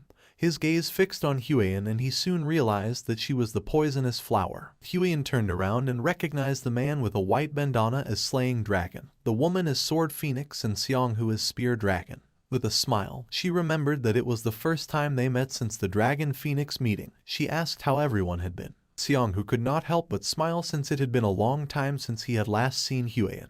They began to talk among themselves and Soryang remembered that in Murim, only those with remarkable skills received titles like Dragon or Phoenix, realizing that all of them were elite martial artists. Sword Phoenix said that she had something to ask her, revealing that there was a strange rumor circulating about her. Upon hearing this, Huion felt somewhat confused. She revealed that there was a rumor circulating that she had a lover. Huion's eyes widened in surprise. Our boy started sweating and felt confused. With a confused expression, she asked if it was true that this rumor was circulating about her. With a nervous smile, Seonghu said yes, revealing that all the warriors were gossiping about it. He was about to challenge him to a duel in her honor for spreading nonsense. They were comrades who fought together, so he wanted to defend her honor. Our boy noticed that he had a crush on her. Huion looked to the side and made it clear that this rumor was false. Seonghu felt furious and decided to find the warrior who was spreading the false rumor and give him a good beating. Huion stepped forward and decided to correct that rumor. She grabbed Soryang by the arm, leaving him somewhat confused. She began to show off Soryang and with a proud smile revealed that she did not have a lover, but rather a fiancé. She introduced Soryang as her fiancé. Upon seeing this, everyone went into shock. With a surprised expression, Sword Phoenix noticed that Soryang was very young.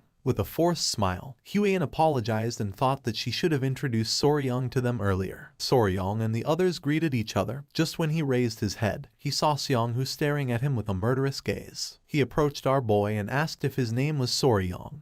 With a face full of fear, Soryang said yes. Seonghu knelt before our boy, leaving everyone in shock. He introduced himself as Yang Seonghu, the spear dragon of the Yang family of Sincheng.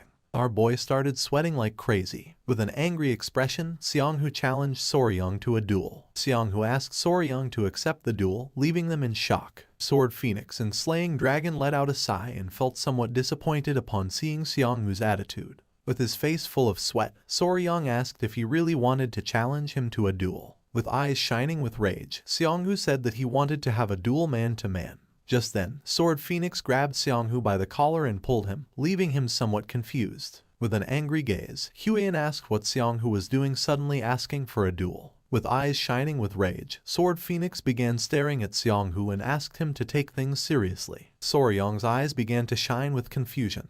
He couldn't believe that Seonghu wanted to have a duel with him as soon as they had met.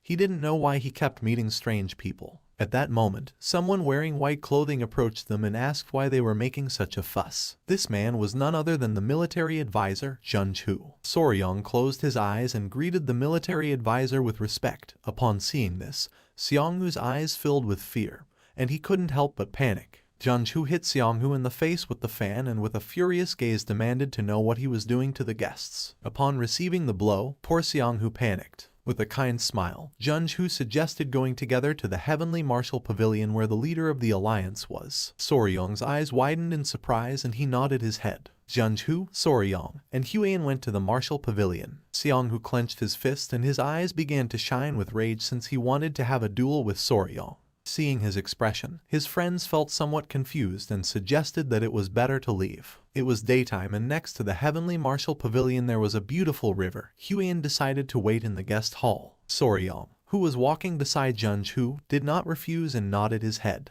A girl who was in the guest hall began to sweat and with a nervous expression started pointing out the way, saying that first they had to go greet the leader of the alliance. Soryong's attention focused on her and he soon realized that she was a rookie and seemed a little lost. Junju began to smile and mentioned that they had caught that guy thanks to Soryong and explained that she was the one they had brought to replace the previous maid, who had turned out to be a spy, and because she was new, she was still somewhat inexperienced. Our boy began to show a forced smile. The maid closed her eyes and informed the leader that the general and the young warrior from the Tang clan had arrived. Upon hearing this, the leader gave them permission to enter. The door of the hall opened. The leader of the alliance was standing on the balcony enjoying the views. Junju and Soryong bumped their fists against their palms and bowed their heads to him as a sign of respect. Our boy introduced himself as Y Soryong from the Tang clan of Sichuan. Upon hearing this, the leader's eyes filled with surprise. With a kind smile, he asked them to come in since he knew that Soryong must be tired from such a long journey. Just then, something caught his attention, putting him on alert. He began pointing at our boy with his finger and with a serious expression questioned whether those little guys on his wrist and waist didn't bite just anyone.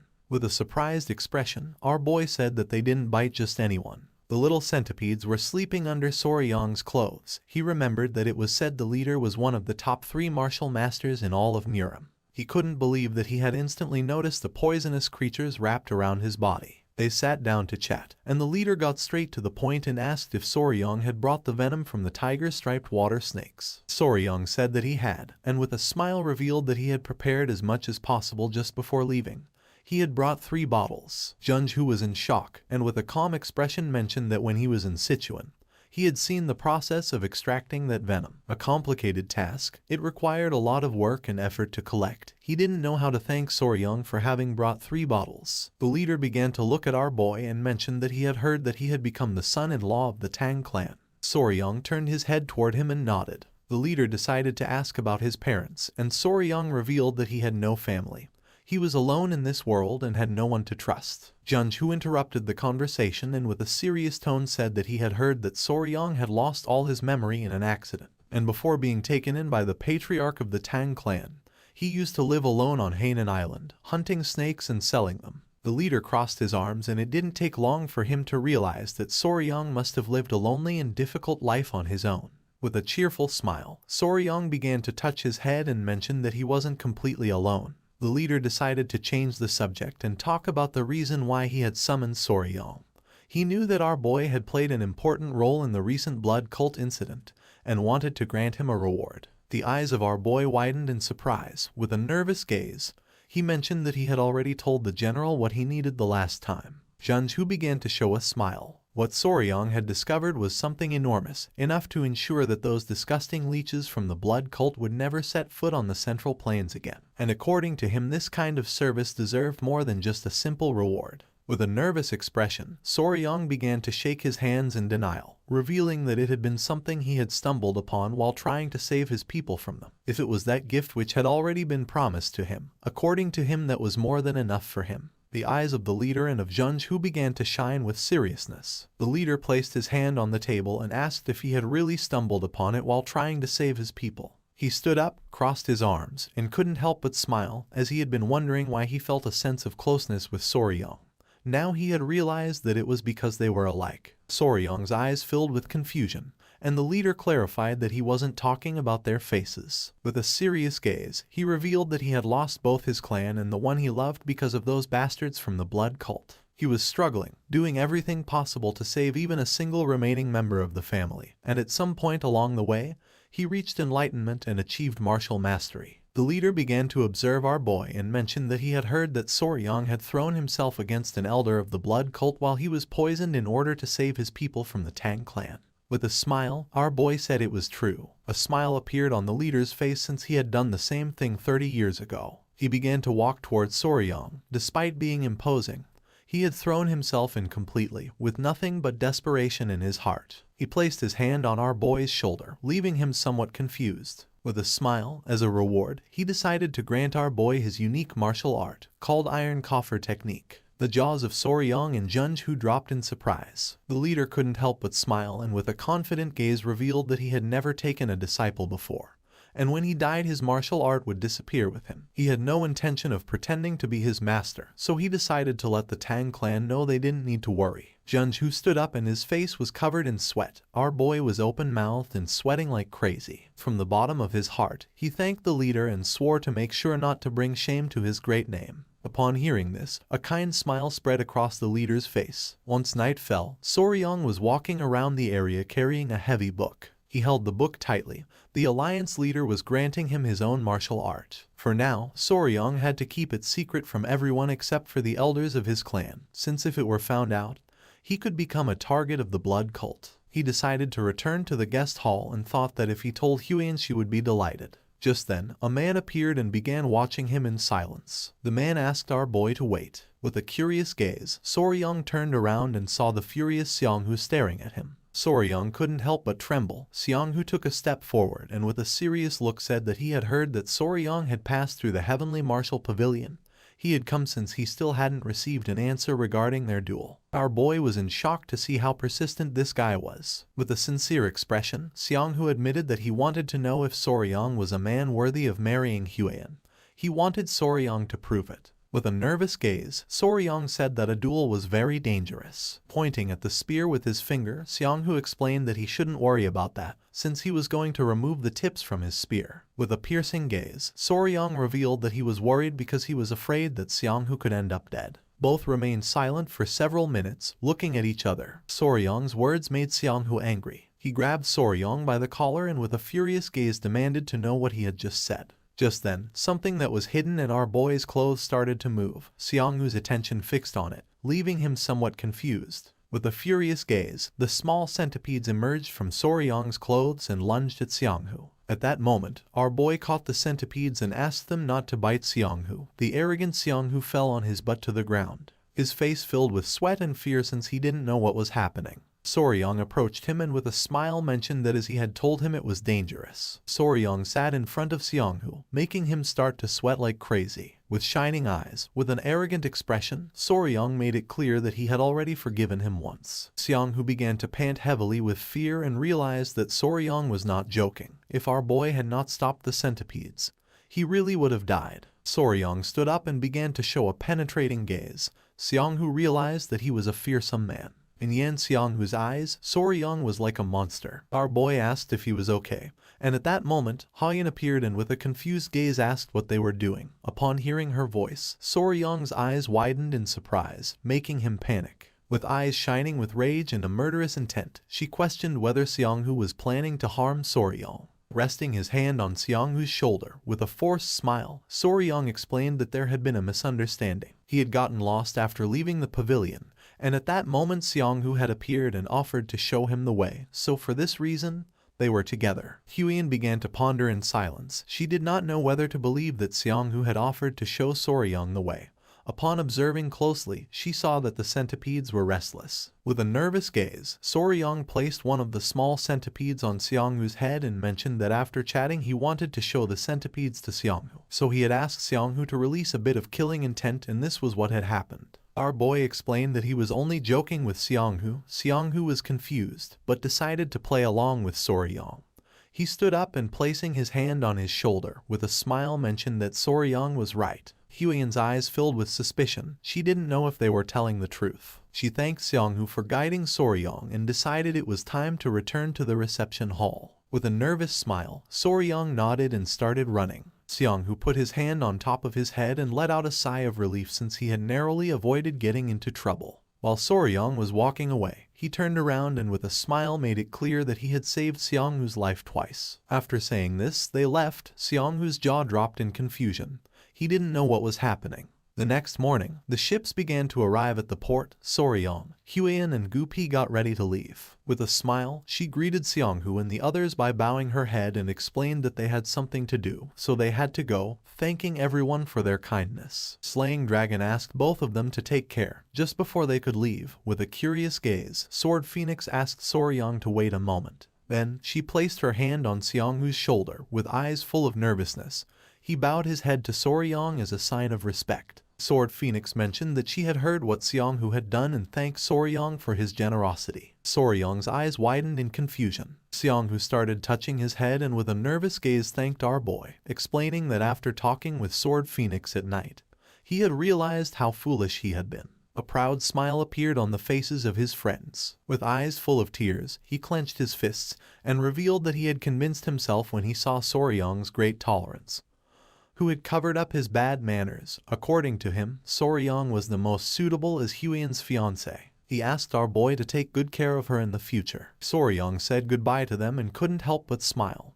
He had heard that they would meet again at the Phoenix Dragon Conference, so there was no need to become enemies. Once Soryong and the others boarded the ship, Seonghu and the others bid them farewell with a smile. They departed in the sky filled with birds. Late at night, in the village below Mount Huang there was an inn. Soryong and the others stayed at the inn and sat down to eat. A maid brought them food and left. They had left Wuhan and arrived in Anqing. Gupi suggested that it was better to rest in this place since it was late. Mount Huang could be rough, and it took half a day to reach the Namgung clan. Soryong began to eat calmly. They decided to spend the night at this inn after hearing Gupi's words. Huian's eyes filled with confusion, leaving her in shock. She couldn't believe that Soryong had received the secret manual of the Iron Coffer technique, the exclusive martial art of the Fist Emperor. Soryong mentioned that he had said they looked alike and asked if that was a good thing. She nodded because although it was said that training for the Iron Coffer technique was painful, once he mastered it, it could even block swords and Kai-based attacks. With a cheerful gaze, she revealed that it was the exclusive martial art of the very Emperor of the Fist himself. Some even said that it rivaled Shailin's indestructible diamond divine art. And since it was an external martial art, it was not heavily influenced by internal cultivation methods,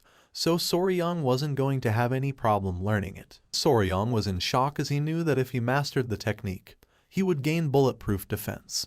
He knew that he had inherited an incredible technique. With a kind smile, she offered to help him train, as she had heard that the first emperor used to whip his own body every morning as part of the regimen and she could do this for Soryong. Soryong's jaw dropped upon hearing that the first emperor used to whip his own body, clenching her fists.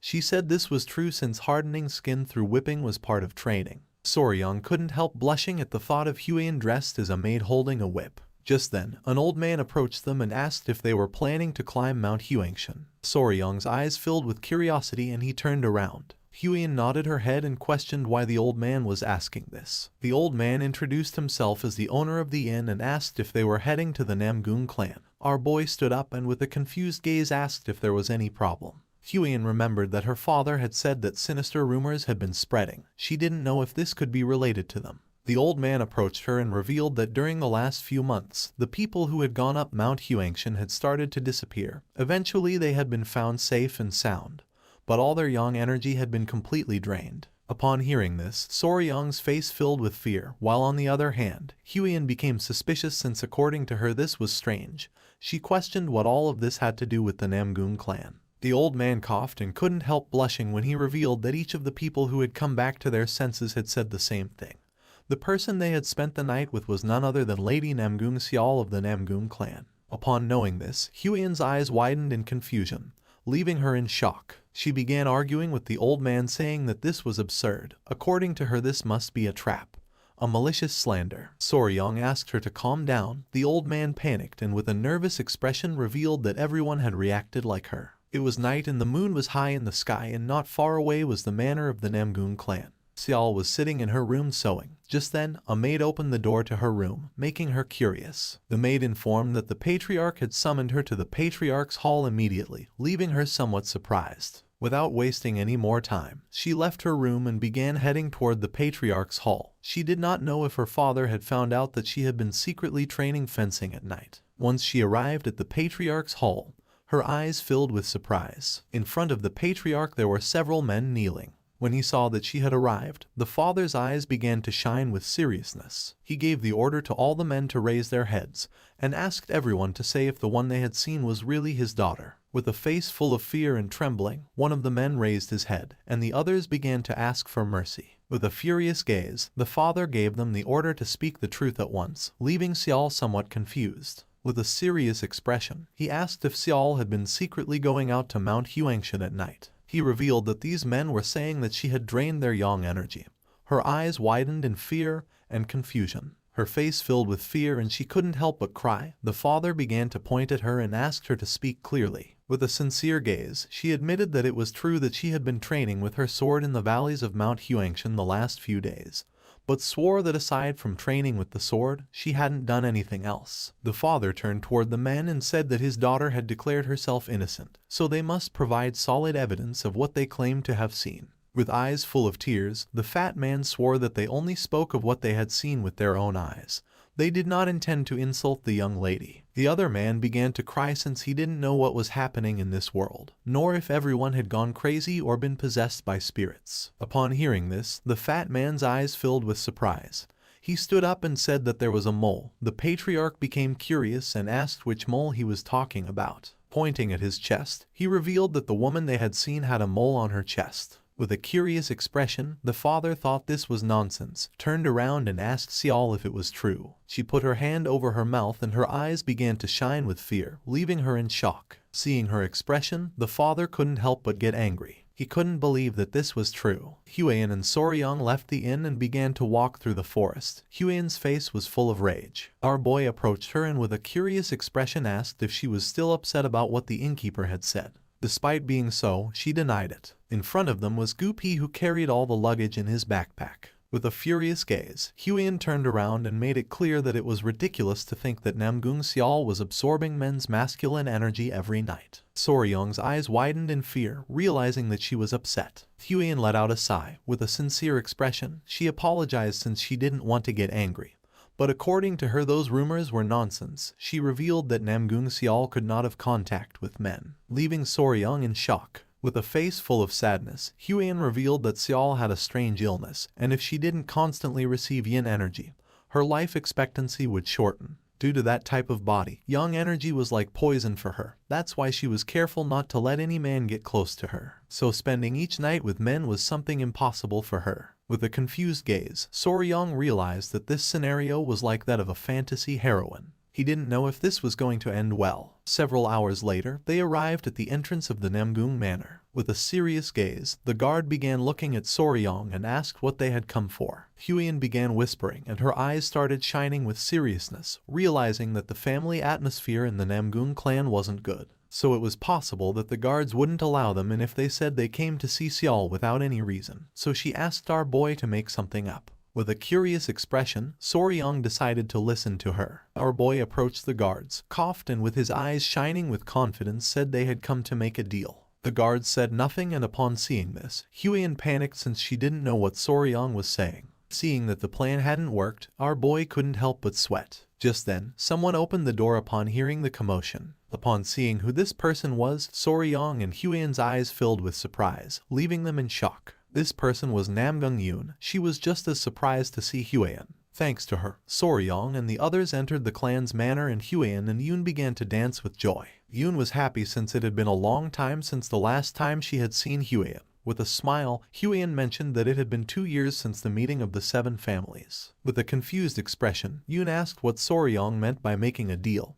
Huiyan closed her eyes and let out a sigh. With a nervous expression, Soryang began to show a smile. Huiyan explained that they needed the ice jade, and she had heard last time that Xiao had it. Upon hearing this, Yoon felt somewhat surprised. With a sincere gaze, Huan mentioned that they really needed it, so they had come to see if they could get it. Yoon put her hands together and with a kind smile suggested first going to the patriarch's hall to talk about the matter with her father. She was sure that her father was going to be happy to see Huan after such a long time. Resting her hands on Soryong's shoulders, with a smile Huan revealed that she had brought something to exchange for the ice jade. Our boy's eyes widened in confusion. Yoon was in shock and asked if she wanted to exchange Soryong. Not long after, they went to the Namgun clan patriarch's hall. They told everything to the patriarch. He stood up and with a surprised gaze asked if it was true. His eyes widened in fear. He was in shock since he couldn't believe that they had brought an elixir that contained cold energy. Huan asked Soryong to show it. Upon hearing this, with a smile, our boy put his hand inside his clothes,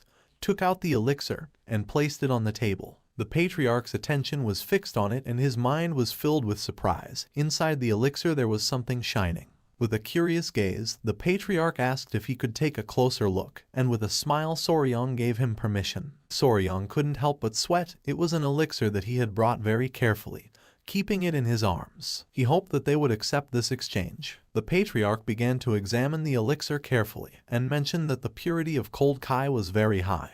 With this, she could endure at least 10 years. With a curious expression, Yoon asked if really it was so incredible. Because it was so valuable, the patriarch decided to exchange it for the ice jade. Upon hearing this, a joyful smile appeared on the faces of Huan and Soryong. Pointing at it with his finger, the patriarch noticed that there was something inside and questioned what it was. With a forced smile, our boy said he couldn't tell him that. The patriarch realized that it could reveal the place where the elixir had been found and decided not to ask further. With a smile, Soryong coughed and thanked him, but then his face filled with fear since he knew that wasn't the real reason behind it. A few days ago, Soryong was in the clan walking with the grandfather. Our boy began to feel something cold in his clothes. The old man's attention fixed on him and he asked if there was any problem. Our boy took it out of his clothes and his eyes widened in confusion. It was a tail. Soryong handed the tail to the grandfather and mentioned that there was a strange thing similar to an ice crystal in the gecko's tail that he had kept as a souvenir. With a curious expression, the grandfather began to examine the tail carefully and noticed that it had cold kai, knowing that it was going to be good material for those who had mastered ice martial arts or cold kai martial arts. Soryong began to touch his chin and remembered the small geckos.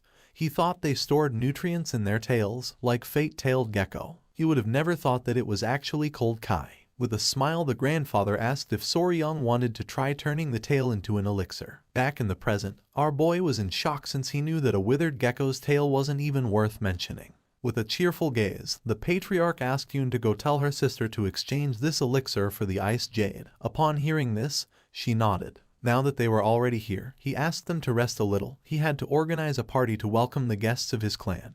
He also noticed that Huan was close to Seol. He revealed that his daughter had gone through something difficult recently and wondered if she could comfort her while she was here. With a smile, Huan did not refuse. They stood up and Yoon decided to guide them to the guest residence. They left the mansion and began walking. With a smile, Yoon mentioned that thanks to Huan, her father was in a good mood. These past few days, they had been walking on thin ice. With a curious gaze, Huan asked what had happened to Seol since she had heard rumors near Mount Huangshan. Yoon's eyes filled with surprise upon noticing that she knew that. Her eyes began to shine with sadness because she didn't think Seol would do something like that. But since they hadn't been able to find any clues, she was locked in the confinement room and had to be marked with virginity sand to prove her innocence. Huan was in shock and Soryong was somewhat confused. Virginity sand was something women applied on their bodies to demonstrate that their body was pure. If you raise a gecko in a jar and feed it cinnabar, its body will turn red. Huan revealed that afterwards it was ground into powder and applied to the woman's body. If her body was pure, that blood mark could not be washed off even with water. Upon hearing this, Soryong's eyes widened in surprise and confusion. He was furious since identifying a maiden was the task of a unicorn, not that of a gecko. Seeing Soryong's expression, Huan panicked. Just then, they arrived at the place where Seol was, catching their attention. Soryong's eyes widened in surprise. Not far from them sat Seol with the blood mark still on her hand. With a smile, Huan greeted her. Upon seeing Huan, Seol couldn't help but go into shock. Yoon revealed that she had brought an elixir containing cold kai. Their father wanted her to exchange it for the ice jade. Yoon gave Seol the elixir. Her eyes widened with curiosity and her jaw dropped upon noticing the immense cold kai of it. She thanked them and decided to make the exchange, making Huion and Soryong feel happy. She took out the ice jade and handed it to Soryong. Our boy began to observe it carefully and couldn't help but smile. Just then, with a sad gaze, Seol let out a sigh. The attention of our boy and Huion focused on her. With a sincere gaze, Huion admitted having heard the rumors. She didn't believe that Seol would do something like that, so she asked her not to get too discouraged. With an expression full of sadness, she mentioned that there were many witnesses who knew where her mole was. Soryong's eyes filled with emotion upon realizing that this was a mysterious case. He put his hand over his face and couldn't help but smile. Our boy was an expert in this kind of thing, and in his previous life he was called Sherlock Faber when they played escape and deduction rooms. With a smile, he asked if Seol had ever bathed alone in a pond or river at night. She began to observe our boy and felt confused. With a serene expression, Huion asked if he wanted to know if someone had been spying on her. Soryong's jaw dropped when he realized she was right. With her face full of sweat, Seol admitted never having bathed outside, and even if they had seen her, they had no reason to defame her. The people who were in the reception hall were like family since they lived together in the village at the foot of the mountain.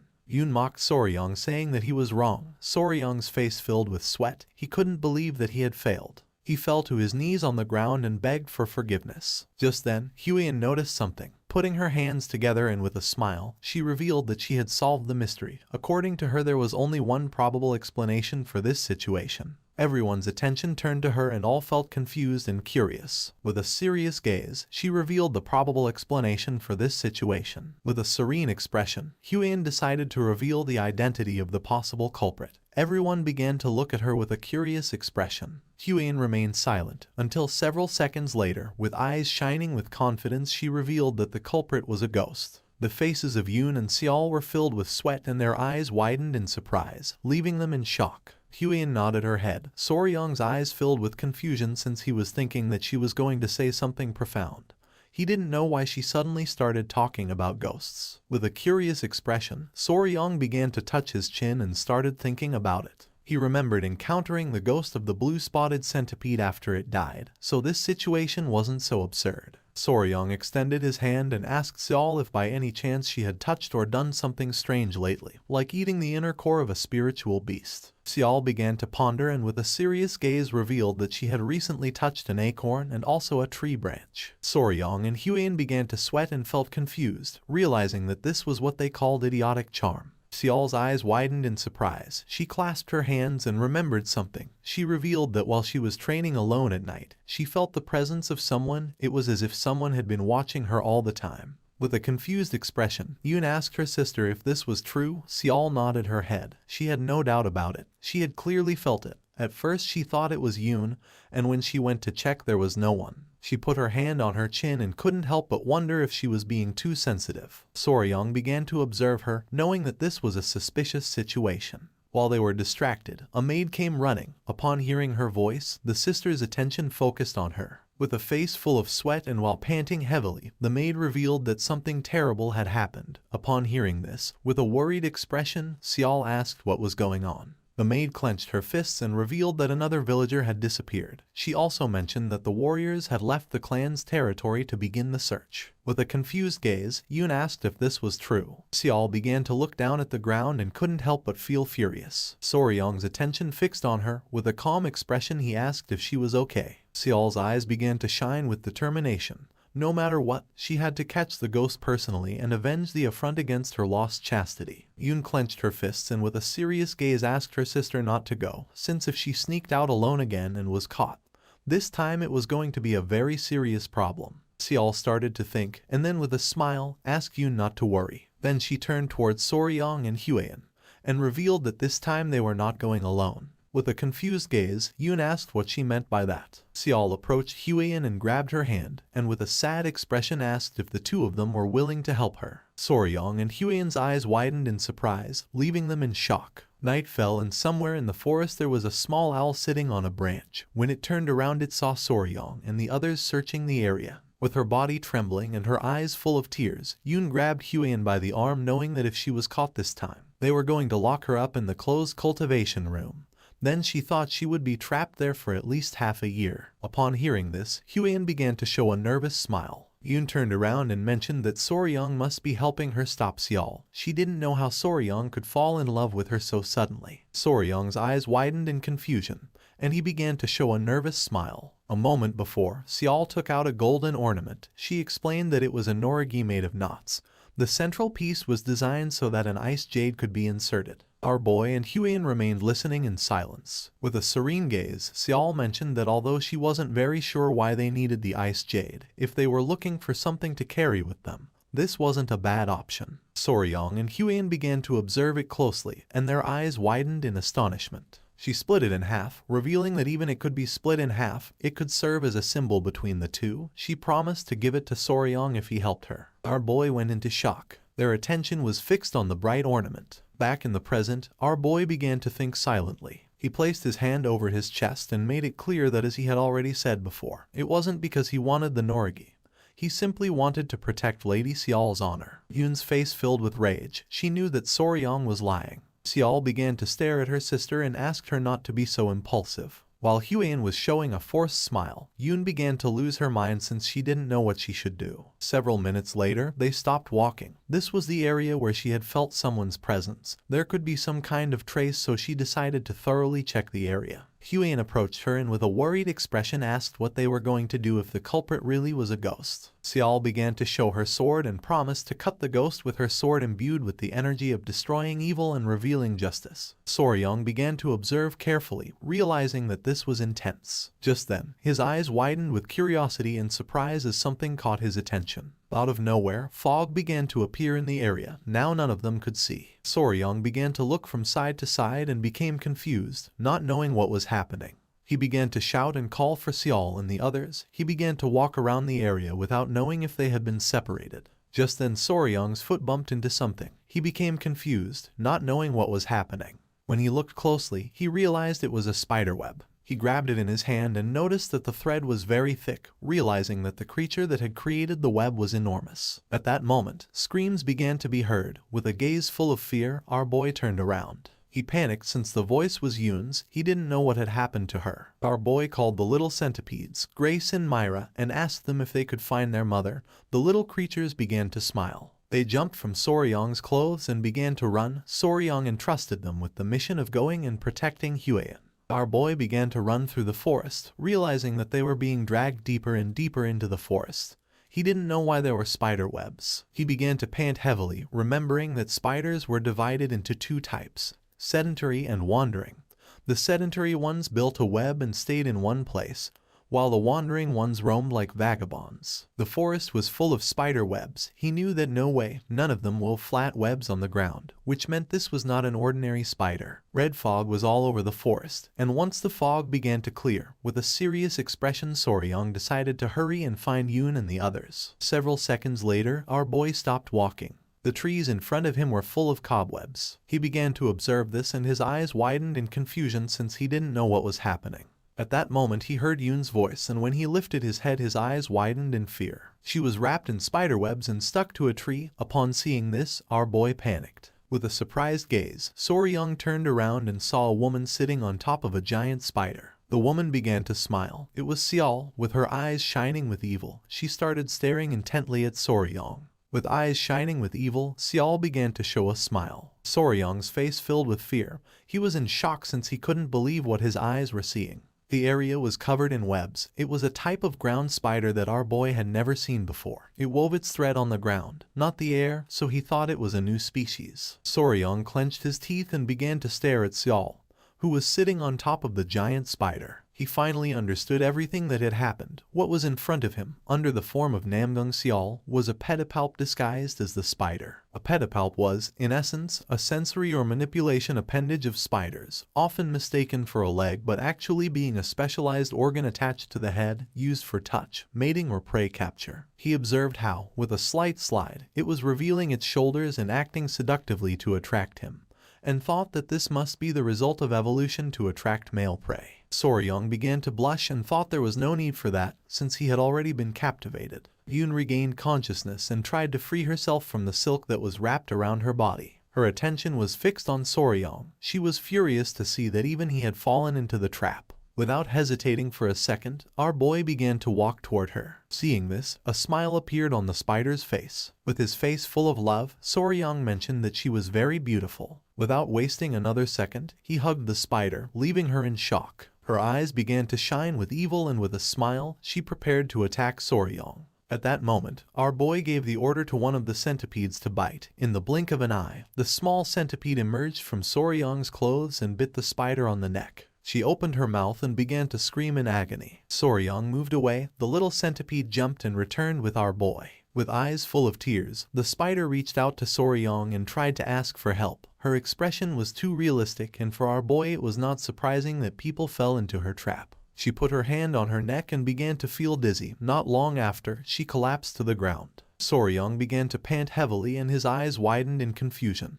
He did not know if the poison had paralyzed her. Using a stick, Soryang began to touch the body of the spider. The venom of a centipede was a neurotoxin intended to paralyze other insects. He thought that although centipede-type insects had quite strong venom, the size of this creature should correspond to its toxicity, so it would be fine. He began to pet the spider and asked it not to be upset since he had saved it from being captured and killed by the villagers. Soryang's eyes began to shine with excitement, and without hesitating for a second, he began to hug the spider. He was happy because the spider had a bright red body, 4 large spots on its back, soft and dense fur like velvet. He began to pet it again. According to him, it was like a scarlet spider. With a curious expression, he decided to see how pretty the spider's face was. He wanted to know what shape it had, and thought that it maybe had big fangs like those of a tarantula. Soryang lifted her skirt, and at that moment, Huian appeared and with a furious expression gave him a powerful kick in the face. Our boy's eyes filled with confusion, leaving him in shock. Soryang's body flew off and crashed against a tree. With eyes shining with seriousness, Huian made it clear that the spider was a monster. She asked him to try to breathe while circulating his internal energy, asking him to do it slowly. She put her hand over her face and her eyes filled with fear, realizing that she had not controlled her own strength when attacking. Soryang began to gaze toward the sky. He seemed to have lost consciousness. Several minutes later, he stood up. With a worried gaze, Huian asked if he was okay. Our boy became somewhat confused. With eyes full of fear, she revealed that the mist surrounding the forest was clearly the work of the spider. Inhaling the mist made men's desires increase so much that it was like an aphrodisiac. She inhaled a little and was very surprised, so she forced the mist out of her body with her internal energy, and then came to where Soryang was. With a serene expression, Soryang revealed that he had not felt anything strange. He put his hand on his chin and came to the conclusion that the villagers acting as if they had been possessed was the work of the mist. He did not know if it was some kind of pheromone that spiders released. He started to touch the spider and asked Huang what this monster was. It could release mist and was gigantic and poisonous. Huang couldn't help but feel afraid when she saw that Soryang was touching the spider. She began to look at the ground and apologized to Soryang. She put her hands over her face and started blushing like a tomato. She had thought that Soryang had been seduced by the spider. Soryang was confused, but she was right. In a different sense, he really had been seduced. Soryang began to pet the spider's leg, explaining that he was only trying to observe the shape of the spider. According to him, the leg was very fluffy and cute. With her face full of sweat, she asked Soryang to stop petting the spider. She couldn't help but blush and, with a surprised look, began to remember something. A bright red body, 4 large spots on its back, and soft dense fur like velvet. Soryang's eyes widened in confusion. He didn't know why she was so nervous. Just then, someone coughed, making both of them turn curiously. With a confused gaze, Soryang turned around, and not seeing anyone, he couldn't help but wonder if the spider had made that sound. The voice started to sound again, making Soryang's eyes widen in surprise. It was Yoon, who still had her body wrapped in silk.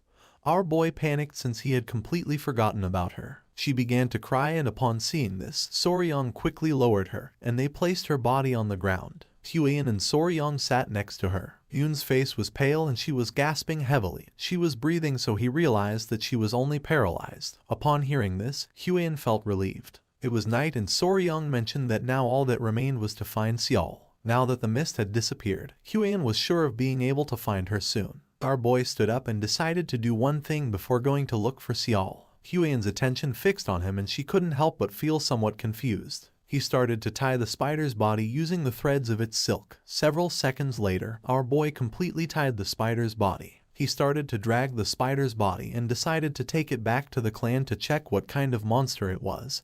He was sure that it was not a creature.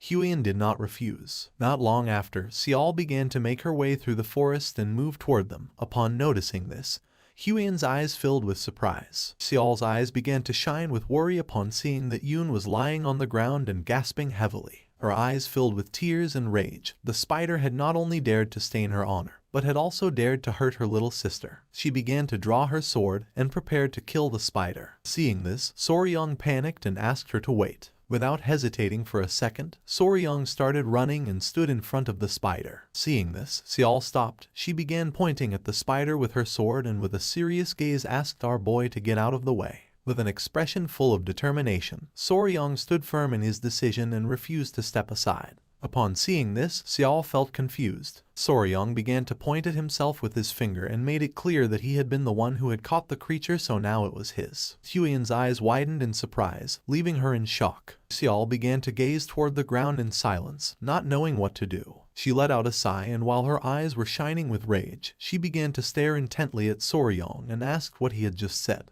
With a furious expression, Xiao asked what Soryang had just said. Our boy swallowed hard. According to him, killing the small creature was too much. He remembered that first she had killed a salamander with a poisonous chant, and now wanted to kill the spider. Huiyan grabbed Yun in her arms and asked Xiao to wait, revealing that she was still alive. She was only paralyzed. Upon hearing this, her eyes filled with relief and surprise, and she asked if this was true. Huiyan confirmed it and asked her to calm down. Huiyan understood Lady Namgung Xiao's feelings, but warned that if the hosts were killed and the mimicry broken, it would change into another form, and then there would be no way to clear Lady Yun's name ever again. Looking at the spider with a serious expression, she asked Xiao to think about it. If she took the spider and showed it to her family members, her grievance would be cleared. Besides that, it had been Soryang who had caught that host. He found the elixir that would be delivered to her and even saved Lady Yun's life. It was Soryang who helped clear Lady Yun's grievance, therefore Xiao should not wield her sword recklessly. Soryang and Xiao's eyes filled with surprise. She let out a sigh and began to think about it. She put away her sword and apologized to Soryang, explaining that she had not considered the kindness he had shown her. With a confused gaze, Soryang began to wave his hands, saying that this was not important. With a smile, he gave Huiyan thumbs up and could not help but praise her for being able to think so logically in a situation like this. Observing the spider carefully, Xiao asked what Soryang planned to do with the creature. Our boy explained that, for now, he planned to forgive it and take it back to the Tang clan. Soryang began to caress Xiao's head and with a face full of emotion mentioned that she was very cute. Upon hearing this, Xiao's eyes filled with surprise and she couldn't help but blush like a tomato. She misunderstood the situation, started touching her fingers and got nervous mentioning that Soryang already had Lady Huiyan. Huiyan let out a sigh and with an exhausted gaze explained to her that Soryang hadn't said it with that intention. He was only referring to the fact that the host spider itself was cute. It was red, its fur was soft, and it possessed unique abilities, which is why Soryang had expressed that he found it adorable. Upon hearing this, Xiao's eyes filled with fear. Soryang's attention, who was caressing the spider, focused on her, leaving him somewhat confused. It was night, and when he asked what the two of them were talking about, they changed the subject. At dawn, the spider and Lady Namgung Yun were safely transported with the Namgung family. Everyone was in shock since they had never seen such a large spider before. The patriarch panicked and began to draw his sword, furious upon learning that this creature had stolen his daughter's appearance and insulted her. Our boy asked him to calm down, explaining that now the misunderstanding about the lady would be cleared up and the rumors corrected. Upon hearing this, the patriarch decided to calm down, and Soryang realized that he and Xiao were alike.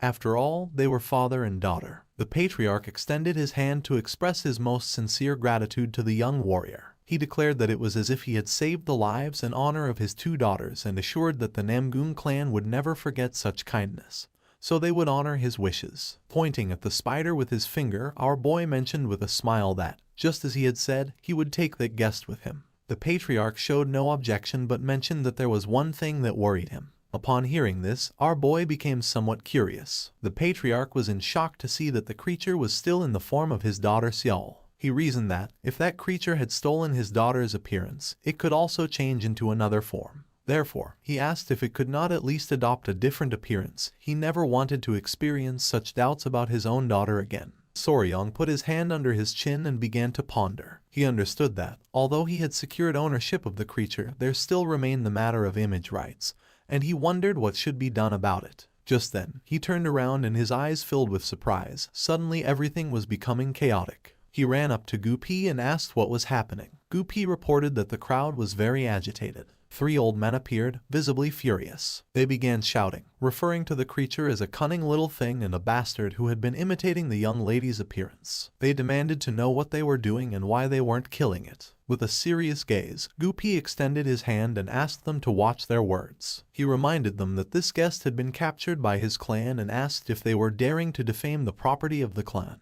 Upon hearing this, the old men panicked and begged for forgiveness. Soryung crossed his arms. Now that the misunderstanding was already cleared up and it seemed that almost everyone who needed to see it had already done so, he explained to Gupi that they should not accept anyone else, as he was concerned that the creature could be hurt if this continued. Gupi nodded his head and gave the order to the guards to close the entrance. Once the people left, the guards closed the entrance. But just then, someone appeared and asked them to wait. It was a bald old man with a cane, who was gasping heavily and whose eyes were full of fear. He began to cough and asked if he could take a quick look. The guard explained that he had orders from above and couldn't do anything about it. With his face full of sweat, the old man explained that he was just going to take a look for a moment. The guard started touching his head and mentioned that it wasn't allowed. With a smile, our boy asked the guard to show him, since he realized that he had come a long way despite his poor health. The old man's eyes filled with surprise and with a grateful expression, he thanked our boy. The old man approached the spider and began to observe it carefully. Soryong and the others remained silent. The old man's eyes filled with tears, and upon seeing that it was true, the spider's attention focused on him and its eyes widened in surprise. The old man turned around and asked if Soryong was going to kill the spider as the others said. With a calm expression, Soryong replied that he would by no means do so. He explained that it was a precious creature and he planned to take it to Sichuan to raise it properly in the Tang clan.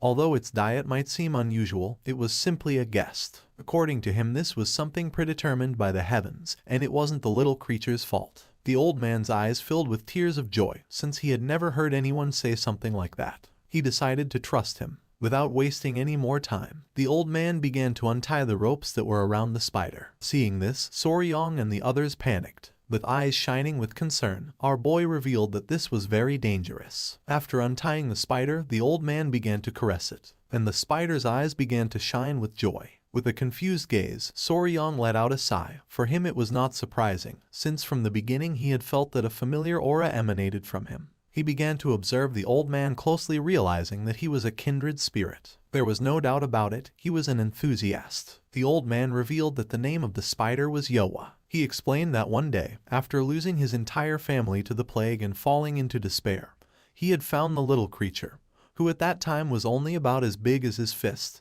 and they started living together. That had been more than 20 years ago. When he still had vitality, he personally fed her with his yonkai in order to raise her. However, as his strength waned and he could no longer provide her with his yonkai, these kinds of things had begun to happen. He turned around and revealed that she had ended up doing something terrible to the young lady of the Namgung clan, and it was all his fault. Soryong's eyes filled with surprise. The old man couldn't help but cry, confessing that he didn't know what to do.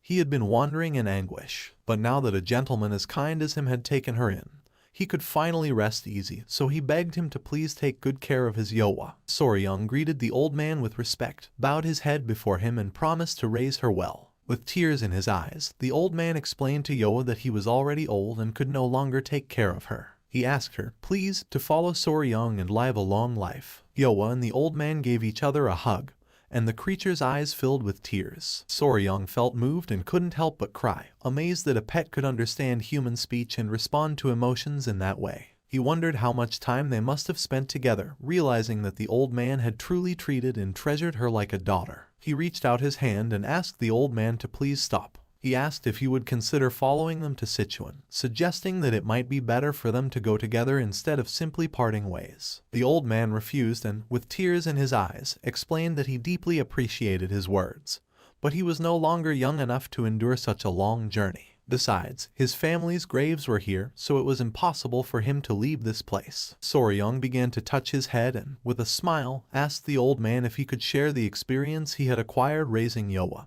explaining that it was the first time he dealt with a creature like that. The old man promised that he would answer anything he asked to the best of his knowledge. Our boy began to blush and, with a nervous expression, admitted that what aroused his curiosity the most was undoubtedly Yong-kai, and asked how it was provided. The old man extended his finger and Yoa began to suck on it. He decided to show him directly how it was done, explaining that the finger was simply inserted in that way. He added that apparently even just sleeping together was enough to transmit Yong-kai. The form of the host began to change and everyone's attention was fixed on her. The old man revealed that when Yong-kai was transmitted in this way, the creature would transform into the form it considered most beautiful in the eyes of its owner. Yoa took the form of a beautiful woman. It was the appearance of the old man's late wife when she was young. He had wanted to see that face before dying and, upon achieving it, he felt relieved. With a curious gaze, the old man asked if Soryong wanted to try. Our boy approached her and began to ponder silently. Our boy inserted his finger into Yoa's mouth,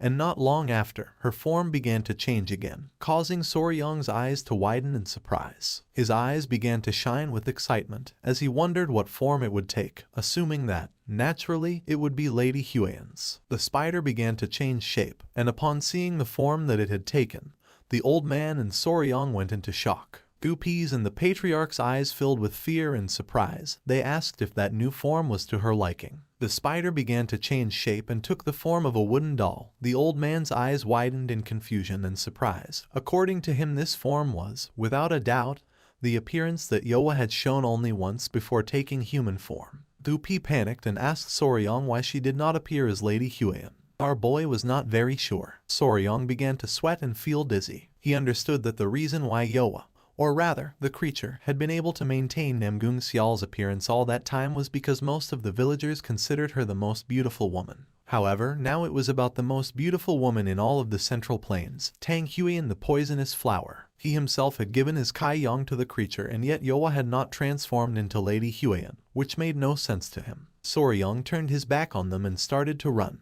He was sure that the Tang clan would see this as nothing other than a betrayal against them. Seeing this, Gupi and the others were thrown into confusion. Soryong began to pant heavily. For him, this was inconceivable. He refused to accept that his fascination with poisons was stronger than his admiration for Lady Huiyan, much less that this was the reason why the creature had revealed its true form. He was convinced that there clearly had to be another explanation for what was happening. At the same time, Huang was in Namgung Yun's room at the guest residence. On the bed lay Yun. Not long after, Soryong opened the door running. Upon noticing this, Huang's eyes filled with confusion and surprise. She didn't know what was happening or why he was so out of breath. Soryong said he had a favor to ask her. With eyes shining with seriousness, he asked if he could hug her. This made her blush like a tomato. With a forced smile, Soryong began to wave his hands and asked her please not to misunderstand him, saying that it wasn't like that. Although later, changing his mind, he considered aloud that maybe a misunderstanding wouldn't be so bad after all. She stood up and clenched her fists and couldn't help but get nervous upon realizing that in the end he had found out. She put her hands over her face and revealed that she had not intended to hide it on purpose. She had only read about it in books,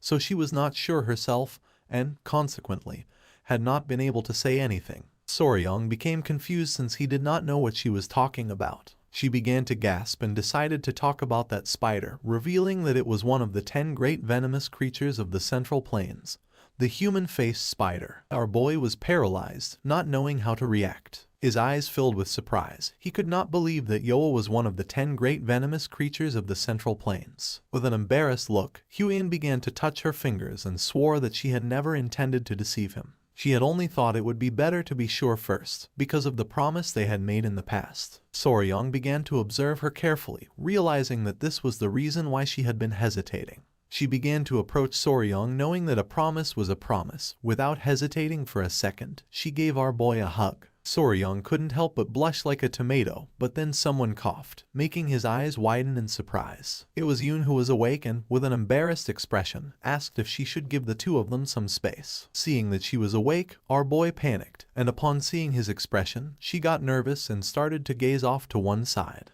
It was already daytime and the sun was shining high in the sky. And 2 days later, Soryong began saying goodbye to Xiao and the others. Xiao began waving goodbye to them and thanked them deeply, promising she would never forget that debt of gratitude. The incident came to an end, and they departed from the Namgung clan. Fortunately, after Yoa consumed Soryong's Yong-kai, she transformed into the appearance of Lady Huiyan. He assumed they would no longer have to worry about those piercing gazes. With a kind smile, he asked her if she was okay, asking her to hold on a little longer and assuring her that he would let her out as soon as they arrived. Upon hearing this, Yoa couldn't help but feel happy. Yoa was inside a cage. Gupi reached out his hand and asked Soryong if he had any idea about the next part of the journey. Soryong explained that originally, after recovering the ice jade, he had been planning to head directly to Mount Gonga, where the fat-tailed geckos lived. But now that they had brought Yoa along, he was debating whether they should stop by the Tang clan first, since he wasn't sure if Yoa could endure an even longer trip. Yoa began shaking her head no, and upon noticing this, Soryong became confused, not knowing if she was okay. Her eyes began to shine with worry. Soryong approached the cage and a tear formed in his eyes. He couldn't believe it. He wondered if she was really worried about him. Thinking that she was such a kind and gentle soul moved him deeply. He thanked Yoa and promised her that he would take them there as quickly as he could.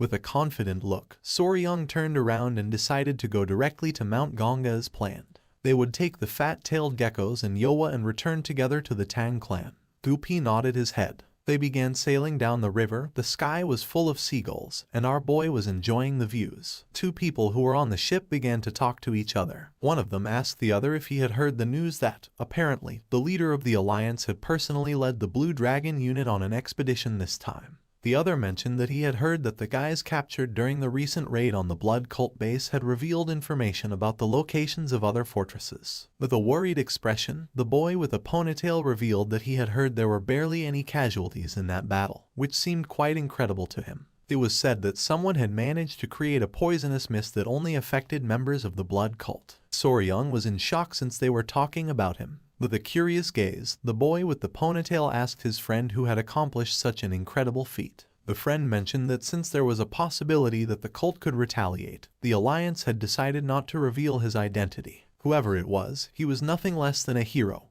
and he had decided to admire that person from that moment on. Soryong felt excited as he began to remember his past life where he was a YouTuber. While he was distracted by the avalanche of compliments, before they realized it, they had arrived at Mount Gonga. They got off the ship and reached the area where the waterfall was. With a sincere gaze, Soryong explained that he wasn't very good at Lightfoot techniques, so he wouldn't be able to cross by himself. Therefore, he asked if Lady Huan and Commander Gupi could go and bring back the little ones. He knew there wasn't anyone there this time to throw him across to the other side. Gupi began to touch his head. He was not sure if the geckos would follow them without Soryong. With a sincere gaze, Huang admitted that Gupi was right. She told Soryong that it would probably be better if he went in person, or else she asked him if she should try to extend a wild kudzu vine to the other side. With a confused expression, one of the warriors began to point toward the sky and asked Soryong to look. Our boy became somewhat confused and turned around. Yoa was climbing the mountain. Soryong panicked and asked her to come down. At that moment, the spider decided to use its silk and made a beautiful jump, passing over Soryong.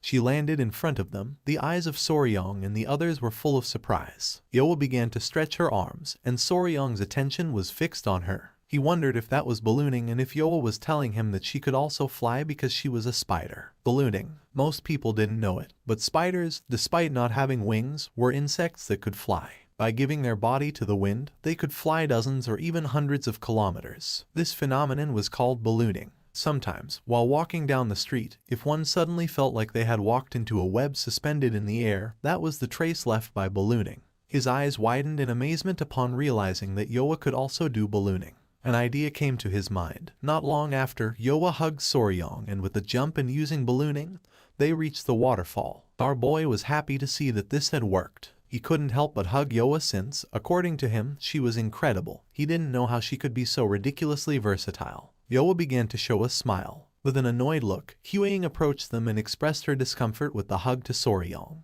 She explained that, since Yoa had her appearance, the situation made her feel as if it were herself who was being cradled, which felt strange to her. Soryong got nervous and stopped hugging Yoa. He asked them to wait a moment and decided to go bring the geckos. Our boy entered the cavern. Sunlight was coming in through the hole in the roof, and in front of Soryong were the geckos. He started to show a smile and caught their attention. The geckos turned around, and upon seeing Soryong they felt somewhat surprised. They jumped and Soryong started running toward them. He was worried and wanted to know if they had been okay and if they weren't hurt anywhere. The geckos started licking our boy's face, and he couldn't help but smile. He realized they had become even more affectionate during his absence and was very happy to see them looking healthy. He began to show the ice jade and promised to take good care of them if they came with him. The geckos began to watch it closely. They started to show a smile. Soryang decided to name them. He called the female Snow and the male Ice. Carrying the geckos in his arms, Soryang decided it was time to go to their new home. And so, Snow and Ice became part of the family. It was night and someone arrived at the Tang clan manor. Upon seeing who it was, the guards couldn't help but feel somewhat surprised. It was Soryang, Gupi, Lady Huang, and Yoa, who was in the form of Huang. The guards were somewhat surprised to see two Huangs. Upon observing closely, they realized that Yoa was a spider, and they couldn't understand why this creature had the appearance of Lady Huang. Soryang coughed, and with a confident expression asked the guards to announce to the elders of the clan that the proud official son-in-law of the Tang clan had arrived. Furthermore, he instructed them to inform that he had captured, then corrected himself and clarified that he had actually brought with him one of the 10 great poisonous creatures. Upon hearing that Soryang had brought one of the 10 great poisonous creatures, the guards could not help but go into shock and decided to report it immediately. They launched a flare to announce that Soryang had returned with one of the 10 great poisonous creatures. Not long after, the patriarch, his wife, the grand patriarch, and the clan elders began running towards Soryang. The great patriarch remembered that Soryang had said he would go look for food for the lizards, questioning with disbelief how, instead of this, he had ended up bringing a spider. The patriarch demanded to know where Soryang had been and what he had been doing. The eyes of the patriarch and his wife widened in surprise and confusion upon seeing that the spider looked just like their daughter. With a pleasant smile, Soryang explained that they had found the spider by chance when passing through the Namgung clan, leaving the patriarch somewhat confused. The elders were somewhat confused. In their entire lives, it was the first time they had heard of someone encountering one of the 10 great poisonous creatures by chance, and they could not understand how a human-faced spider, which was said to be so fierce, could have been captured. They couldn't help but smile. With a proud expression, the Grand Patriarch mentioned that Soryang was always doing incredible things. After clearing his throat, he stated that at least in this way, one could truly be called the son-in-law of the Tang family. The patriarch began to laugh, declaring that Soryang was officially their son-in-law. Huang's mother began to show a smile and mentioned that now the promise between Soryang and Huang had been fulfilled. Soryang's jaw dropped in surprise since he didn't know how she knew about this, while on the other hand, Huang couldn't help but blush. With a smile, the patriarch mentioned that this had no importance. What really mattered was that he was now truly part of the family. With a calm gaze, the great patriarch asked Soryang to go to the river starting the next day and catch a live goose. Our boy became somewhat confused. The great patriarch extended his hand and with a smile questioned whether Soryang didn't know that he had to prepare the goose for the engagement ceremony himself. He added that, although he was not yet old enough to marry immediately, at least they could celebrate the engagement. Soryang's eyes widened in surprise. He didn't know what to say. The patriarch began to show a finger and explained that once this was done, even if one day he stopped liking Huang, he wouldn't be able to run away. Huang became nervous and couldn't help but feel embarrassed. She asked her father to stop talking about the subject. They began to chat among themselves. A smile spread across Soryang's face. He caught everyone's attention, making them turn around. Soryang greeted them with respect, and upon noticing this, a proud smile spread across their faces. Huang couldn't help but clench her fist and feel excited. With a confident smile, Soryang declared that, as a member of the Tang clan of Sichuan and as the official son-in-law of the Tang clan, he hoped to get along well with everyone from now on. Thus, once they arrived at the Tang clan, the first thing Soryang did was assign places where the children could stay. First, Yoa chose as her residence a large tree next to the well within the village of the Tang clan. Because lizards behave similarly to dogs, he didn't want to separate them, and instead of sending them to the garden of poisonous creatures, he allowed them to stay in his room. Once everything was more or less organized, Soryang sat down with them to chat. When our boy asked if they liked this place, the geckos began to show a smile and Yoa nodded her head. Then, he told Yoa that if she was hungry, she could come directly to where he was, asking her if she would know how to get there. She began to show a smile, and then started pointing at the spiderweb with her fingers. Soryang's attention focused on it, making his eyes widen with curiosity. She had spread the spiderweb all over the place. If someone bad came, she would punish them and send out an alert with her web. Huang was somewhat confused, while on the other side, Soryang's eyes widened with joy. Showing a finger, he asked if what she meant was that, in case someone suspicious invaded, he should touch the spiderweb and she would come running. She started clapping. With eyes shining with joy, the geckos began to look at our boy. Soryang understood that they also wanted to say that he shouldn't worry because they were going to protect him. He put his hand over his mouth and couldn't help but cry with joy. He got ready to give them a hug, realizing that they were very trustworthy.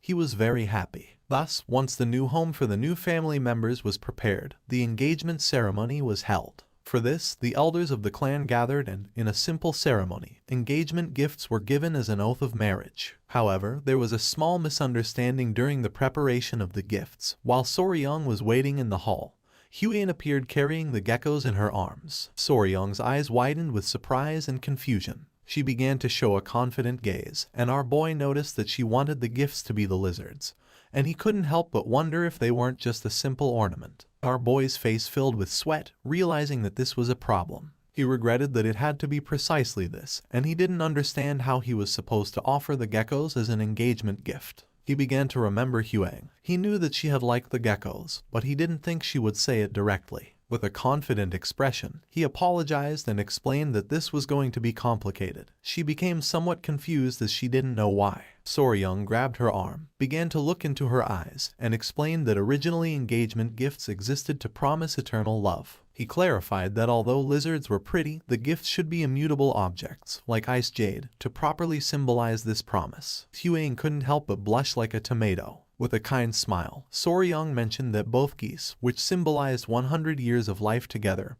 and oath letters had deep meaning. He continued by explaining that in celebrating the engagement, everything he owned would essentially be hers. Upon hearing this, her eyes widened with love. She turned around and thought that this was true, and decided to follow Soryang's will. Our boy was happy and praised himself. She caught our boy's attention, making him curious. With a confident gaze, she asked our boy to call her Huang from now on instead of Lady Huang. Now that they were engaged, they shouldn't use titles between them. Soryang's face filled with sweat, making him blush like a tomato. While the geckos were playing, with a nervous expression, he nodded his head. The next day, when the sun came out, it was time for the meeting with the patriarch. He asked if Soryang and Huang had rested well. Our boy was somewhat curious, wondering why he had called them and whether it would be to give them some advice. With a serious expression, the patriarch revealed that they had been called because they had something to say about Soryang's great technique. Soryang's attention was fixed on him and his mind filled with confusion.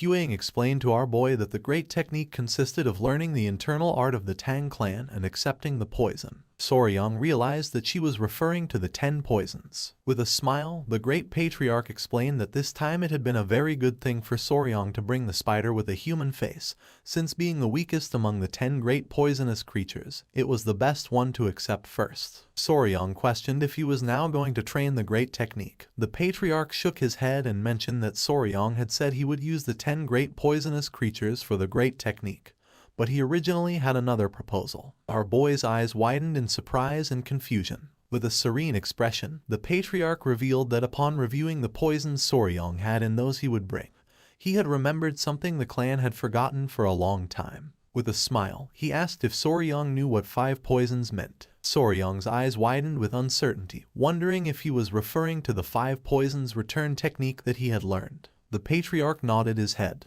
Then, he began to show one finger at a time and named the centipede, the lizard, the scorpion, the snake, and the toad. He explained that these 5 poisons formed the basis of the 5 poisons return technique. With a serious expression, he suggested to Soryang the idea of practicing the divine 5 poisons return technique. Our boy couldn't help but sweat. He didn't know what to say. The patriarch interlaced his hands and explained that in the Tang clan they divided poisonous creatures into 2 main categories, common beasts and spiritual beasts. His eyes began to shine with confidence as he revealed that the common beasts were ordinary poisonous creatures that could be found anywhere. The spiritual beasts, on the other hand, were those that possessed mystical powers, intelligence, or even an internal core. Soryang felt somewhat confused and questioned whether the golden-haired king bee he brought, the fat-tailed geckos Snow and Ice, the blue-spotted centipedes, and the human-faced spider would then be considered spiritual beasts. The patriarch nodded his head. It was precisely because of this that he was going to propose something else. The great patriarch began to laugh and made it clear that the 5 venoms returning technique was limited in its mastery, as it only absorbed the venom of ordinary poisonous creatures. But its origin technique, the 5 venoms true returning technique, was different. It could absorb the venom of spiritual beasts. He pointed out that with the blue-spotted centipedes and the fat-tailed geckos,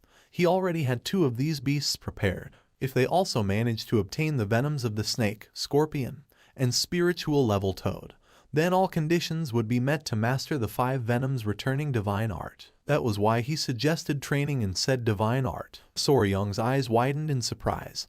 He remembered that fat-tailed geckos were not venomous. The great patriarch began stroking his beard, explaining that he had examined them. They carried a venom that plunged people into a state of extreme cold. The icy air they emitted was their venom, leaving Soryong somewhat surprised. Now our boy had 2 paths open before him. One was to absorb the venom from the blue-spotted centipede and from the fat-tailed gecko in order to aspire to master the 5 venoms returning divine art. The other was to absorb poison from the human-faced spider, one of the 10 great venomous creatures, and begin gathering all 10 poisons necessary for dual-core 10 poisons body. With a curious gaze, Soryong asked if he couldn't simply use the 10 great venomous creatures to complete the 5 poisons body. The patriarch shook his head. The fat-tailed gecko was not among the 10 great venomous creatures. Soryong put his hand under his chin and began to ponder. He understood that if he absorbed poisons from lower-class creatures like blue-spotted centipedes and fat-tailed geckos, it would no longer be possible to complete the 10 poisons body path using only the 10 great venomous creatures. The choice came down to this: absorb what he called children's poison and follow the path of the spiritual beast class 5 poisons body,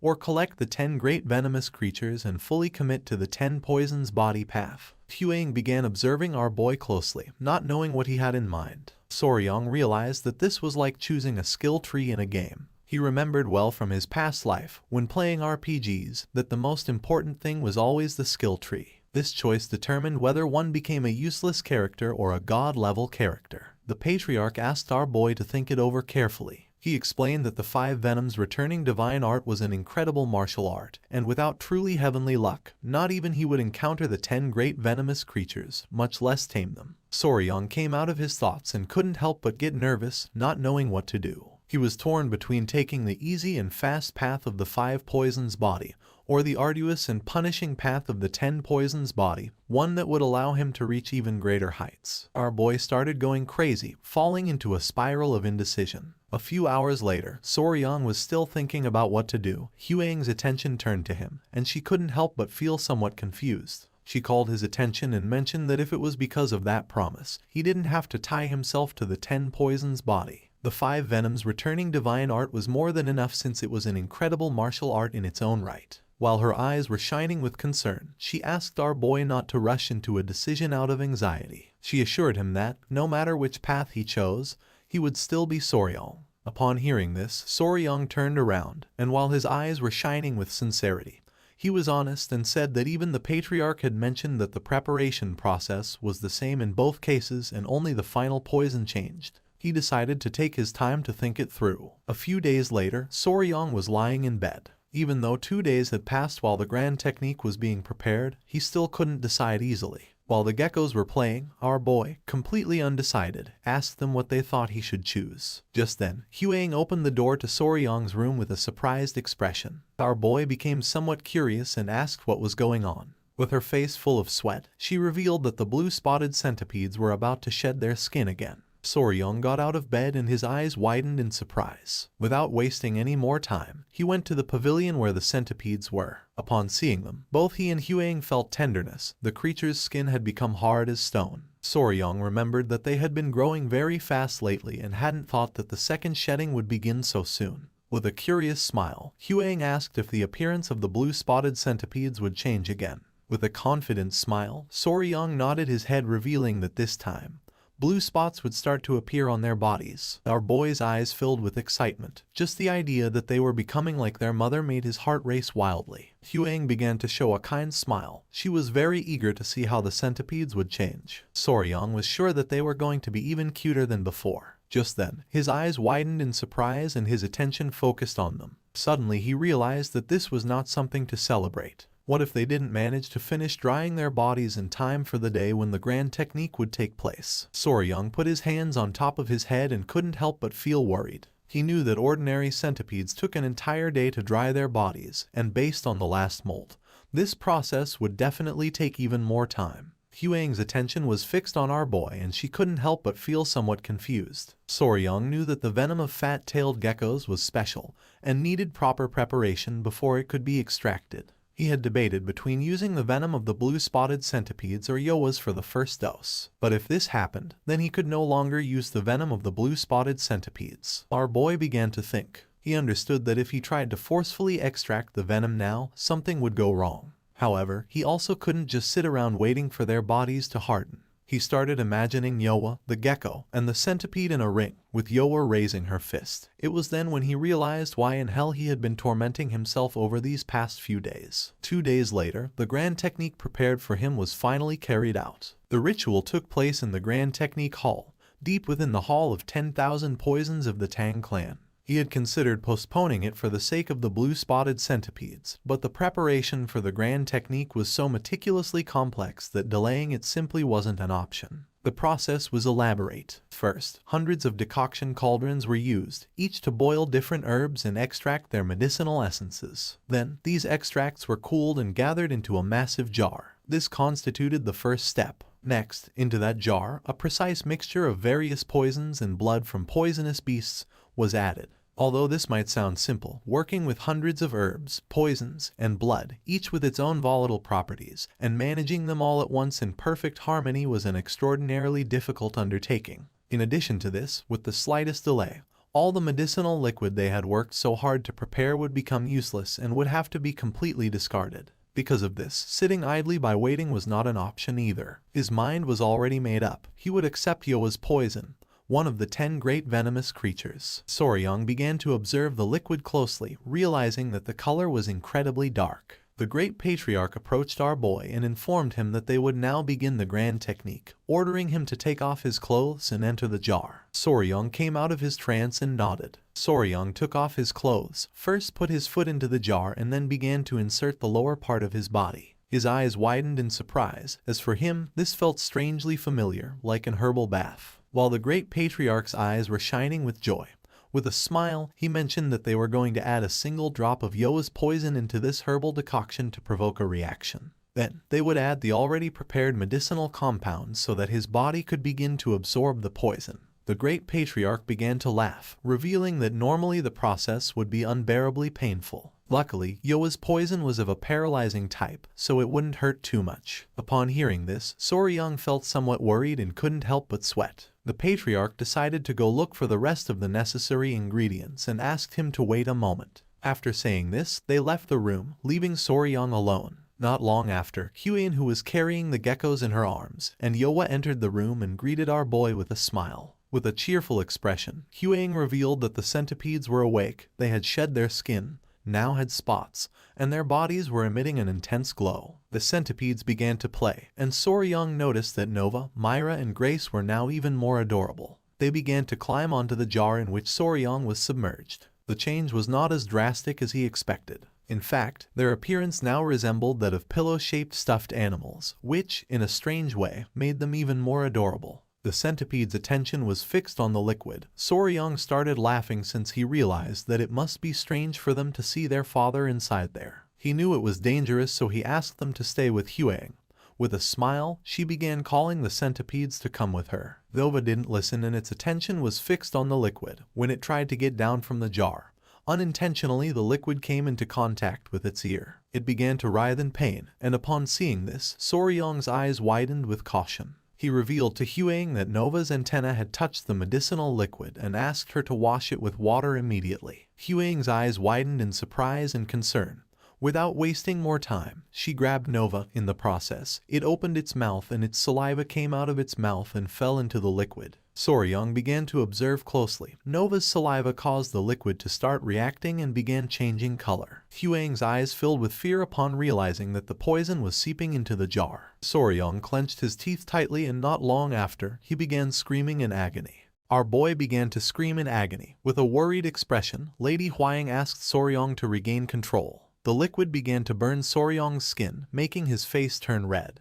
He did not know this kind of pain.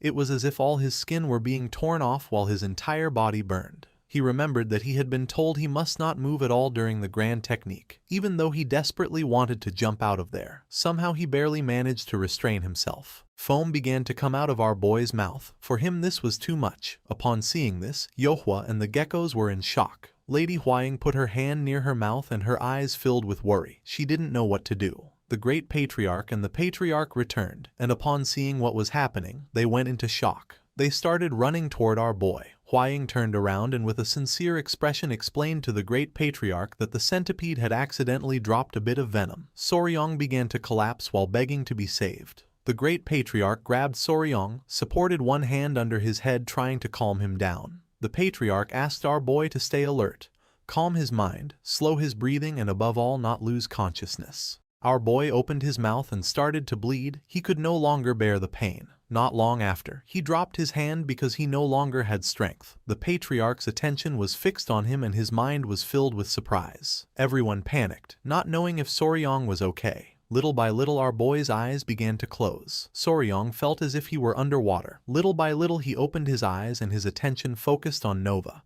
who was asleep. She made contact with Soryong and a strange energy began to emerge from her body and entered Soryong's body. Several hours later, our boy began to open his eyes. Noticing this, Lady Huaying felt relieved and with a surprised expression informed the great patriarch that Soryong was regaining consciousness. Once Soryong fully opened his eyes, Huaying couldn't help but cry and feel relieved to see that he was okay. While on the other hand, the grandfather began to show a kind smile. Soryong started touching his head and realized that he was in the same place. With a worried expression, Huaying asked if he was okay. The great patriarch explained to our boy that, fortunately, he had guided his internal qi directly through his Baihui point, so he managed to overcome the worst. He informed him that the grand technique had also ended safely and successfully, and that, although it was not Yohua's poison, in the end he had accepted instead the centipede's poison. Soryong put his hand on top of his head and let out a sigh, realizing that, after all, Nova wanted her father to learn the 5 poisons body. With a worried gaze, he asked if Nova was okay, since he remembered that Nova's antenna had been exposed to the substance. Huaying and the great patriarch were somewhat surprised. She explained that she had washed Nova's antenna immediately. She did it anxiously, not knowing whether Soryong would live or die. Soryong's attention was fixed on her and his eyes widened with concern. She turned her gaze to the side, as she was angry. Our boy panicked, knowing that right after the engagement ceremony, he should have gone to see Huaying, his fiancée. But instead, he had instinctively run first toward the centipedes. Soryong's head started hurting again. Noticing this, Huaying asked if the pain was returning. Our boy's eyes began to shine with seriousness since the most important thing for him was to know if Nova was okay. The great patriarch and Huaying were in shock as they couldn't believe that he was more worried about Nova than about his own well-being. She noticed that our boy had not yet fully regained consciousness. The great patriarch decided to call the physicians. Our boy let out a sigh of relief, since his movement had been swift. 2 days later, the grand technique finally came to an end. Once all the medicine in the jar had dried up, Soryong met with the great patriarch, who asked our boy if he was really okay, suggesting that maybe they should examine him a bit more thoroughly. Soryong promised that he was fine. With a serene gaze, the great patriarch mentioned that, in any case, whether he wished it or not, he had now begun the path of the 5 venoms returning divine art, so he would hand him the corresponding martial arts manual. Soryong remained listening in silence and his eyes filled with surprise. The great patriarch revealed that there were 5 martial techniques in total: centipede's poison fang claw, venomous snake's life-grabbing hand, scorpion tail rapid leg, lizard wall climbing body step and toad's explosive palm.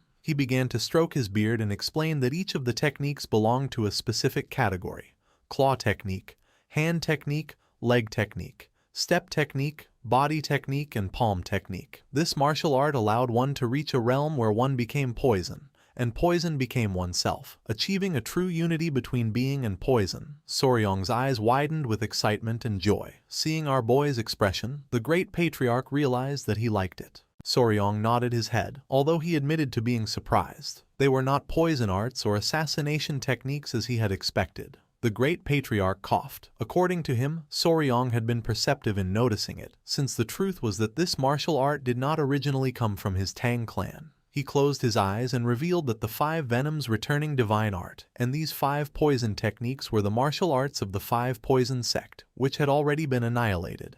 200 years ago, the second son of the Tang family, a genius of his time, and the daughter of the palace lord of the southern barbarian beast palace fell in love. Despite fierce opposition from both clans, they eloped and founded the 5 poison sect. They created a new martial art by combining the strengths of poison arts from the Tang clan with beast fist techniques from the beast palace. However, they selfishly took martial arts that should never have left their sect and even mixed them. Naturally, they could not escape persecution from both clans and, about 100 years ago, were finally annihilated in the jungles of Yunnan by both forces. Showing one finger, the great patriarch mentioned that after this, it was agreed that both sides would reclaim their respective martial techniques, and what was recovered then was the 5 venoms returning divine art and the 5 poison techniques. His eyes began to shine with tranquility as he explained that, since the essence of both clans' martial arts was intertwined, there was much dispute over its ownership. But since it was necessary to accept the poison in order to master it, in the end it was passed down to his Tang clan.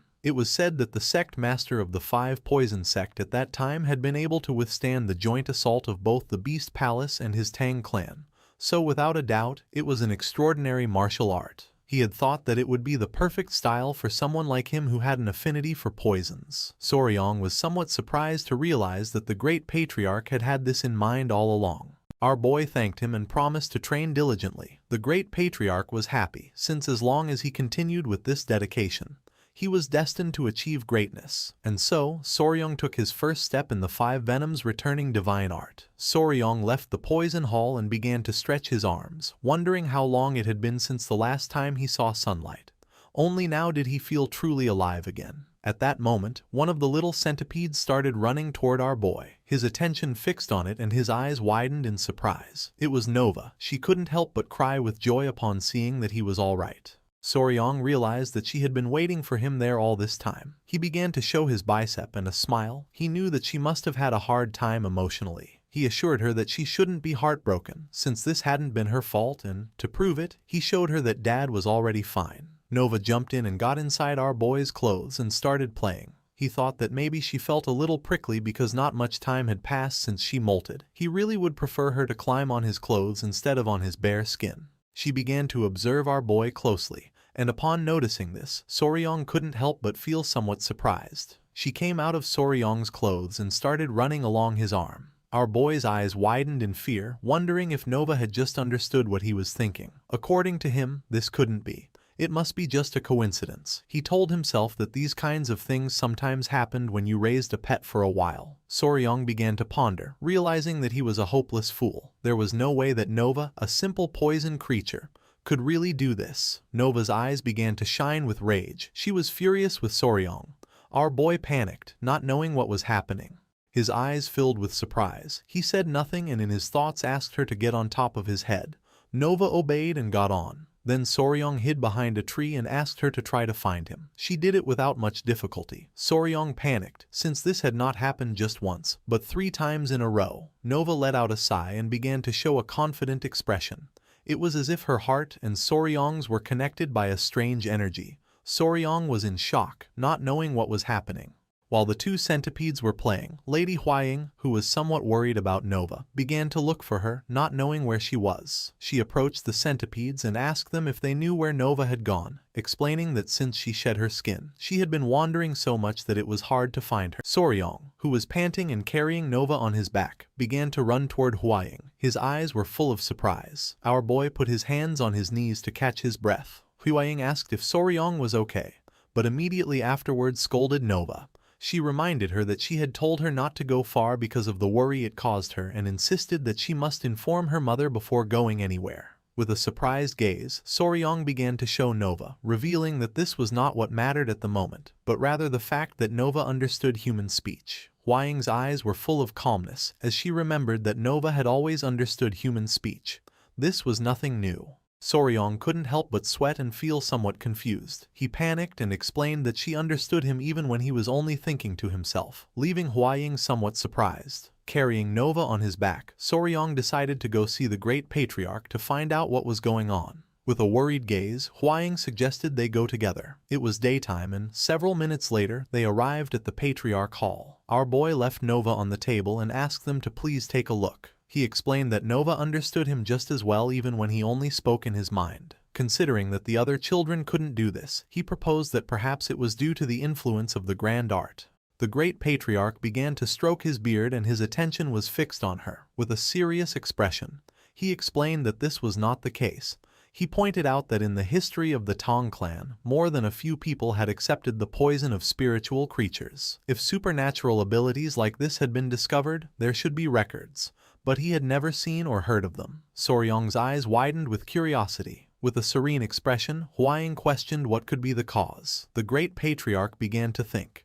He concluded that this was undoubtedly due to the 5 venoms returning divine art. The patriarch interrupted his thoughts and confirmed that the grand art was created to absorb poison, and Soryong was the only one who had absorbed the poison of spiritual creatures using the 5 venoms returning divine art. The great patriarch came out of his trance and couldn't help but smile. He knew that the reason this was happening could be the influence of the southern barbarian beast palace, since they treated beasts as if they were their own limbs. Their secret, he concluded, could be embedded in the 5 venoms returning divine art. The patriarch began to stroke his beard. According to him, it would be impossible to find out why this was happening. Soryong's eyes filled with confusion. He didn't know why. The great patriarch explained that there was no reason for them to reveal their most precious secret. He added that if they found out they had mastered a martial art affected by that influence, it would be impossible to predict how they would react. Huaying felt somewhat worried, not knowing if there was any way to avoid this. The great patriarch closed his eyes and began to think, coming to the conclusion that it would not be easy, unless they owed them a great favor. A while later, Soryong came out of the Patriarch Hall. He was depressed since this was somewhat disappointing. He began to imagine himself with his pets. He had the hope of gathering Nova, Myra, Grace, Snow, Ice, golden-haired queen bees and Yohua to form something similar to the Bremen town musicians. While our boy was distracted, someone caught his attention, making him curious. When he turned around, he saw Commander Gupe, who greeted Soryong with a smile and expressed his joy at seeing that he was feeling better. Gupai started touching his head. According to him, it was lucky to have run into him there. He explained that there was a slight problem with the venomous creature garden and asked if he would like to accompany him. Soryong couldn't help but feel somewhat surprised to see that there was a problem. Soryong began to ponder. He decided that he should take care of the problem in the venomous creature garden first and then think about the southern barbarian beast palace. He realized that he had completely forgotten about the garden, since he had gone directly to the engagement ceremony as soon as he returned. His eyes began to shine with joy, and with a smile he decided to go together. Behind Gupai there was someone. He also wanted to entrust that person to Soryong. Soryong's eyes widened with curiosity. Behind Gupai was Yingying, who with a smile started running toward our boy to give him a hug. Soryong grabbed little Yingying's hand and they started walking with Gupai following them from behind. Our boy decided to take Yingying to the venomous creature garden, as she clung to him and wouldn't let go. He turned around and asked why Yingying was here. Gupai began to show a smile, explaining that she was there for treatment and would stay in the Tong clan for a while, since it was a request from Patriarch Peng. While little Yingying's eyes were shining with joy, with a smile, she asked her older brother why he hadn't come to see her if he had already been back for several days, explaining that this was exactly why she had been waiting for him today. Soryong felt somewhat surprised to notice that she had lost her front teeth in the meantime. Our boy began to show a forced smile and apologized to Yingying. He explained that he thought she had already gone back and asked her if she had gotten very bored being alone. She began to show a bag, making it clear that she hadn't been bored since she had been playing with Clicky. Soryong opened the bag and his eyes widened with curiosity. Gupai also came closer to see what the bag contained. The bag contained a spring beetle. The spring beetle, known in the West as click beetle, was characterized by its ability to produce a clicking sound when flipped onto its back. It was a pest that bored into potatoes and sweet potatoes and destroyed plant roots, but for children it turned out to be a familiar and adorable insect. Gupai felt somewhat confused, not knowing if it was a snapping beetle. Yingying made it clear that it was Clicky, not a snapping beetle. Soryong began to remember his childhood. As a young boy, he called these insects click bugs. This was the first insect he raised in his past life. He could consider it an introductory insect, the one that had led him to where he was today. He sat in front of her and with a smile realized that Ying Ying liked bugs. She nodded, affirming that she did like them,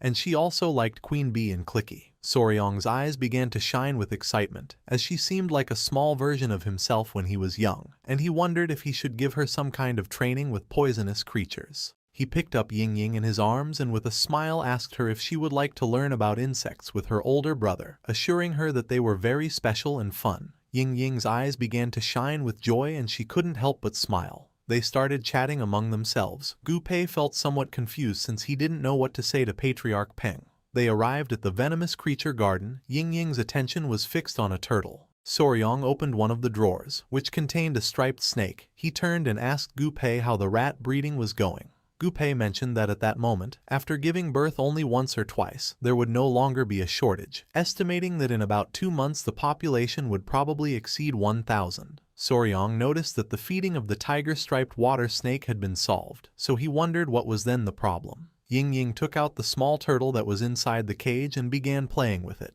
Gu Pei began to touch his head, explaining that the number of crickets they were raising as food was not increasing at all, and that because of this, some creatures were starving.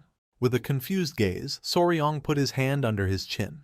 He wondered if they might be eating them again, like in the incident with the baby rats, since the crickets, no matter how many there were never enough. After thinking about the matter several times, he came to the conclusion that the only way was to find an alternative food source. At that moment, little Ying Ying began to cry, causing Soryong and Gu Pei to panic. He tried to calm her by asking if she was okay. Ying Ying continued crying, revealing that there was a strange smell, leaving Soryong somewhat confused. She began to show her hand, as a strange smell was coming from it. With a surprised expression, Soryong asked Ying Ying if he could see her silk pouch. Soryong opened the silk pouch using chopsticks and his eyes widened in surprise, realizing that it was just as he had thought. She had made the same mistake he did when he was young. He let out a sigh and asked her to look closely because these were not clickies, but something else. Ying Ying stopped crying. Using the chopsticks, Soryong took another bug out of the silk bag, and Gu Pei noticed that it was a flower weevil. The name of this insect was mealworm beetle. Upon reaching adulthood, it emitted a terrible stench when touched due to the substance secreted by its odoriferous glands. It looked similar to a click beetle, which is why this confusion sometimes happened. Showing one finger, Soryong explained that click beetles made a clicking sound with their abdomen, but the mealworm beetle did not, so she should not confuse them next time.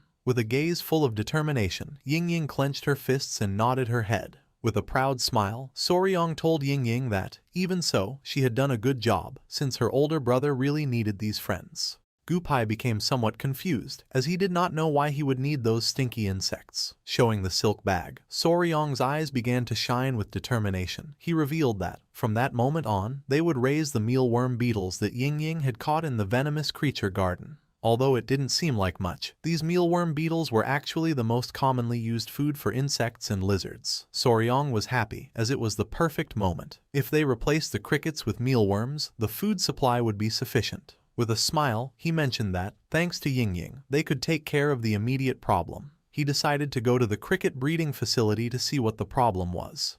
With a cheerful look, Gu Pei nodded. They went to the cricket breeding facility. Our boy put his hand under his chin and began observing carefully, noticing that the breeding facility and environment didn't seem to have any problems. He opened the cap of a jar and his eyes widened in confusion upon seeing that the cricket's legs were detached. His eyes filled with fear as he thought cannibalism was occurring. Because of this, the numbers were not increasing, leaving Gu Pei and the other in shock. He was sure he had given enough food to the crickets. Soryong turned toward him and with a serene smile revealed that he himself had experienced this problem when raising them on Hainan Island too, since sometimes these things happened regardless of food. Soryong began to ponder. He didn't know much about crickets either, which was somewhat frustrating. He was spicy Fabre, not just Faber, so unfortunately he did not possess the knowledge for large-scale breeding of ordinary non-poisonous insects. He knew this was a big problem, since they couldn't figure out the cause. At that moment, one of Gu Pei's men approached them, started touching his head and with a nervous smile mentioned that, if it was someone familiar with crickets, he just happened to know the right person. Gu Pei became somewhat curious upon seeing Huang Gion.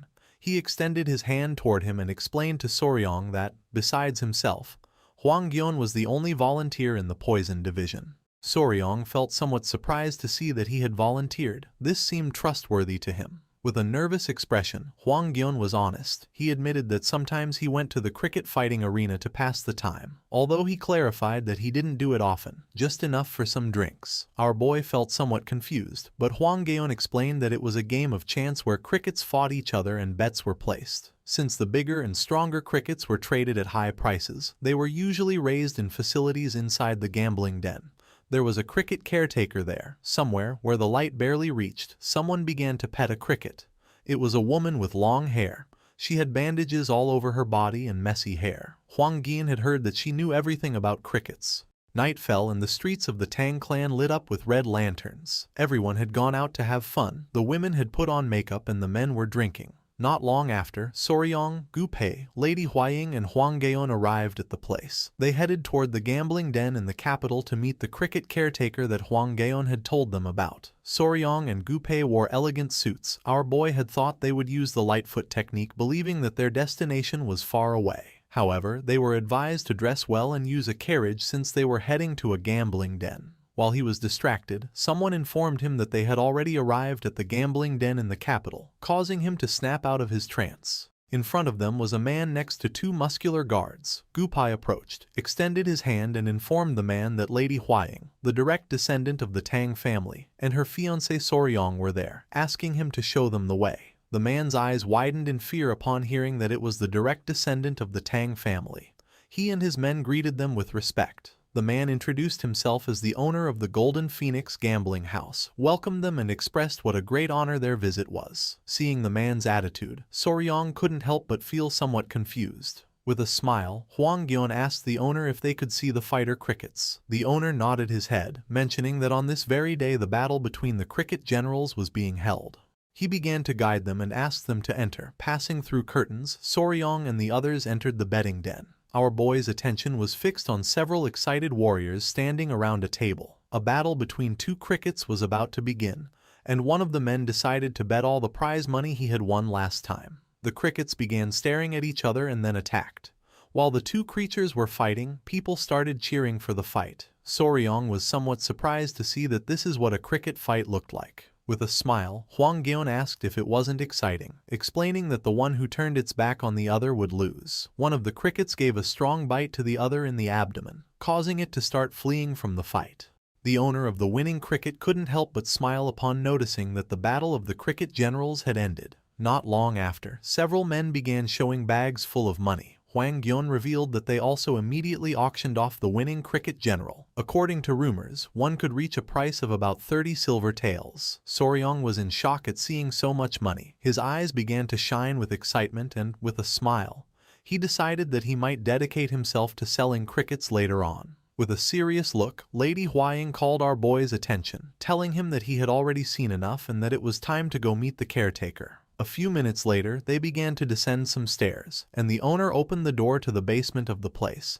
He couldn't believe that they had come to meet the cricket caretaker. He explained indifferently that, although sometimes other guests wanted to see her, there was nothing special about the girl. Her only task was to feed the crickets and clean, since they didn't care who would win.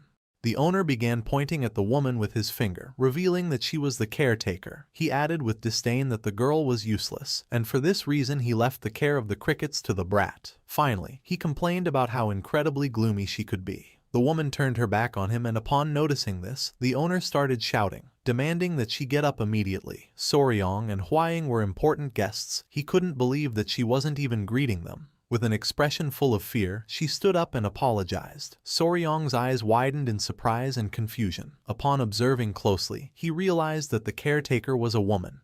With eyes shining with fury, she began to stare at them silently. Soryong remained silent, approached her, extended his hand, and with a serene gaze mentioned that they came from the Sichuan Tong family, and that they simply had a question about the care of crickets, asking if they could consult her about something. She nodded her head. Showing one finger, our boy explained that he was raising several crickets in one place, but they kept eating each other. He wanted to know if she knew the reason for this. She began to ponder and then revealed it was because they wanted meat. She thought Soryong had probably only fed them grass. The crickets were omnivores, so it was necessary to give them meat to avoid cannibalism. Soryong's eyes widened in surprise, and then he began to think that this hadn't even occurred to him. Cannibalism was solely due to the lack of protein. The woman's body began to emit a strange aura. Soryong wondered if this was what it meant to be a true expert in crickets and knew he had to recruit her immediately. With a smile, our boy turned toward Lady Huaying and she understood what he had in mind. She took out a bag, extended her hand, and asked the owner if she could buy the woman. The owner was somewhat confused as he didn't understand why they wanted to buy the girl. With an arrogant smile he slapped her on the back, saying they could take her right then. However, the woman approached Lady Huaying, struck her with her hand, making the gold coin fly into the air, leaving Soryong and the others in shock. With a face full of rage, the owner grabbed her by the hair, demanded to know how she dared and if she was aware of who they were. He began to hit the girl, asking her to go with them, but she screamed that she didn't want to do it. Soryong panicked and told the owner to stop. With a sincere expression, Lady Huaying promised her that they would treat her kindly, and would even take her family to the Tang family if she wished. Even so, she refused again, saying that she did not want to go with them. The owner became even more furious and questioned whether he would have to get violent with her again. Gupai began observing in silence, without saying a single word. Soryong asked the owner to calm down and then with a curious expression asked if she had debts or if she was working in someone else's place. The owner said not exactly, then revealed that about 5 years ago, she had offered to work for him for free and he had taken her in.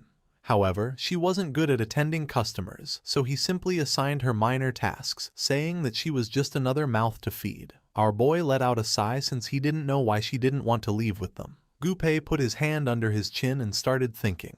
Then, he revealed that the girl reminded him of himself before he came under the protection of the Tang family. Soryong's eyes filled with confusion and surprise. Gupai asked the owner if they could take her with them for just one day, explaining that they would feed her and try to persuade her. The owner couldn't help but smile and gave them permission to do whatever they wanted. With a kind expression, Gupai asked the girl what she thought about going out to get some fresh air with them. She began looking down at the ground and then nodded her head. Noticing this, Gupai promised to come back for her the next day. Soryong let out a sigh of relief and Lady Huaying began to show a smile. A while later, they took the woman to the Tang family guest residence within the capital and offered her food. Soryong was somewhat surprised since he didn't know that the Tang family had a building in the capital. Gupai mentioned that this place was like the branch of the Sichuan Tang family in the capital. The 2 inns, 8 pharmacies and 5 restaurants in this alley all belonged to the Tang family. He added that later he would show him the trading company and escort agency. A trading company was an organization made up of merchants, while an escort agency was a business dedicated to delivering goods for a fee. Soryong's jaw dropped in shock upon learning that the entire alley belonged to the Tang family. His grandfather and father-in-law only practiced martial arts all day, so he had always wondered how the family managed to survive. Certainly, he did not expect this. With a curious expression, Gupai asked the woman if she could now tell them why she didn't want to leave, assuring her that if she was in trouble, they could help her. Soryong began to whisper and told Lady Huaying that the woman still hadn't said a word. Lady Huaying mentioned that she also wasn't touching the food or the tea. Gupai noticed that she seemed to be holding some kind of grudge against someone. He told her not to worry and to tell them about it, reminding her that this was the Sichuan Tang family. The woman placed her hands on top of the table and stood up, then she bowed before our boy, leaving him in shock. She introduced herself as Song Nauk from Song Village, a place not very far away. Lady Huaying was in shock to see that the woman had finally spoken. With a calm look, our boy questioned if there was any reason why she didn't want to leave the gambling house. The woman began to stand up and then brushed aside the hair that covered her face, causing Soryong's and the others' eyes to widen in surprise. The woman had a pretty face, but also burn marks. Soryong couldn't help going into shock, while on his side Gupai wondered how someone could have burned a woman's face like that. She decided to tell the truth, declaring that she had to take revenge no matter what it cost. She clenched her teeth tightly and while tears of sadness and rage were emerging from her eyes, she made it clear that she would not leave that place under any circumstances until her grudge was resolved. Song Naik decided to tell her past. Her story dated back to a quiet day in the areas near the Sichuan Song village, where she and her younger sister, Nyeon, lived in the small town where the Song family gathered. After losing their parents at a young age, Song Nauk took it upon herself to raise her younger sister, and because of this, they both became quite well known in the village, due to their beautiful appearance, and especially their pearl-white skin. They were known as the Jade Sisters. Nyeon, in a sad tone, asked her older sister if she couldn't skip work that day. With a smile, Nak explained that the neighboring village wasn't far. She promised she would help with the festival work and return immediately, asking her to wait a little. Nayeon started shouting, saying she didn't want to be alone that day and would rather go with her. The truth was, that day was Nayeon's birthday. Stroking little Nayeon's head, Naek apologized. She couldn't let her suffer too. This was something she had already promised their parents. On the ground was a jar with several crickets, and Nayeok knew that even if her sister felt lonely, she should stay and play with them until she returned. Nayeon calmed down a bit, but still with tears in her eyes, she mentioned that even cricket fights were more fun with two people. Naek reached into her bag and let out a sigh. Noticing this, Nayeon became somewhat curious. Naek took out an incense pouch, which she had been hiding as a birthday gift. She reminded her sister that this was what she had wanted last time. The incense pouch was a small bag filled with aromatic herbs for perfume.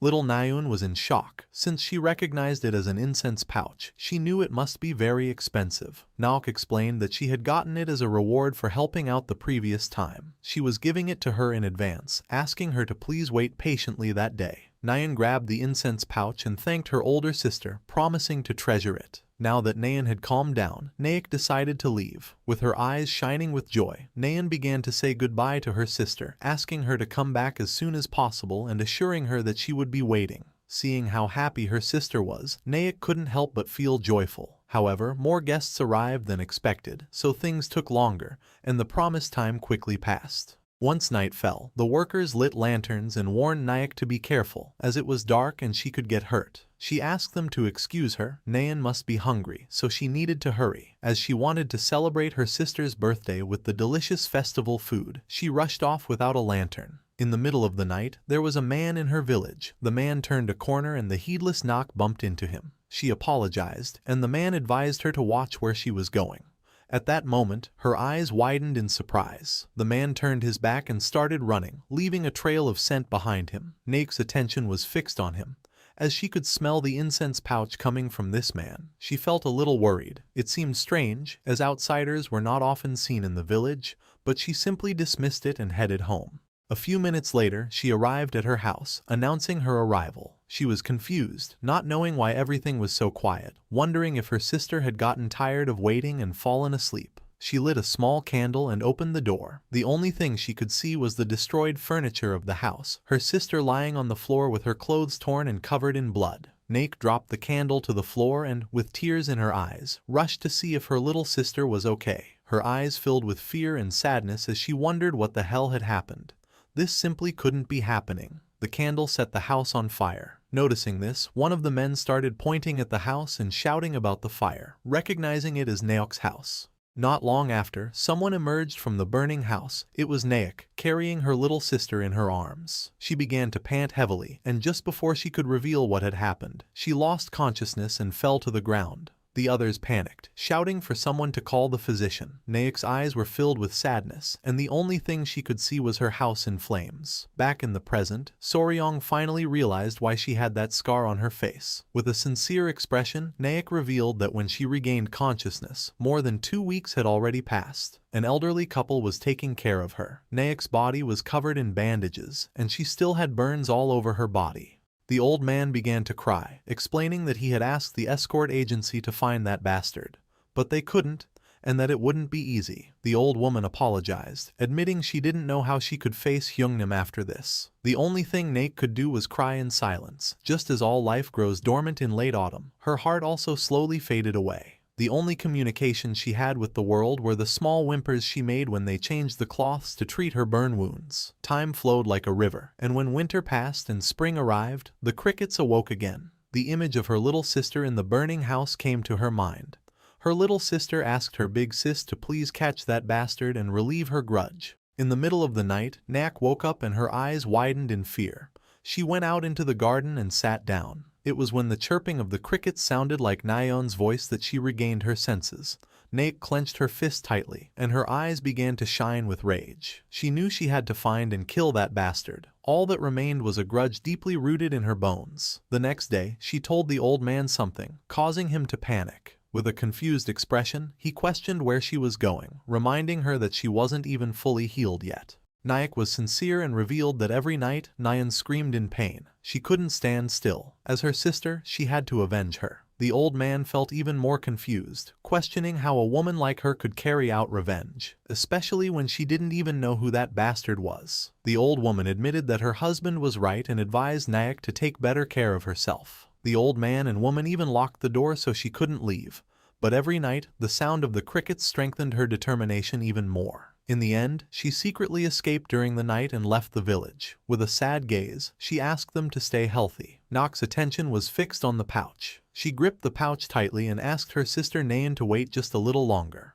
The first place she went was the city because the bastard had headed in that direction. She didn't know his face, but just like the red scars left on her body, this unforgettable voice was engraved in her like a brand, and she swore to find him no matter what. She dedicated herself to talking to random men. Of course, no one looked at her kindly. Time began to pass, and 2 years later, on a rainy night, she arrived at the Golden Phoenix gambling house, right during the season when the crickets sang again. Her body shivering from the cold, she asked the owner if she could take shelter from the rain for a moment.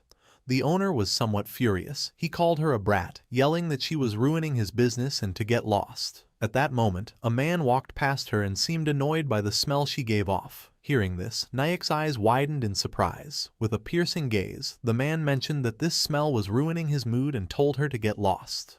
Nayak was in shock, and memories of her little sister lying in the house came to her mind. She hadn't forgotten, she couldn't forget. She had finally found the owner of that voice. Soryong and Hwaying became somewhat curious as they wanted to know what happened next. Nok mentioned that while wandering the city, she approached a beggar who told her that the bastard frequently visited a gambling house. Soryong finally understood why she had worked at the gambling house. With a sad gaze, she explained that she initially thought of following him secretly and stabbing him. However, the beggar told her he was a martial artist, so it was impossible for a woman like her to get revenge on him.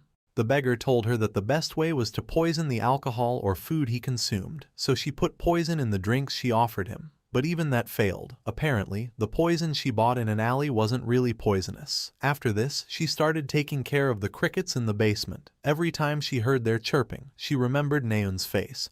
Then, she would be half insane, only to regain her senses again and again. Naek gritted her teeth tightly, and her eyes filled with tears. With a gaze full of anger and rage, she swore that she must kill that bastard and that she could not leave that place until she did.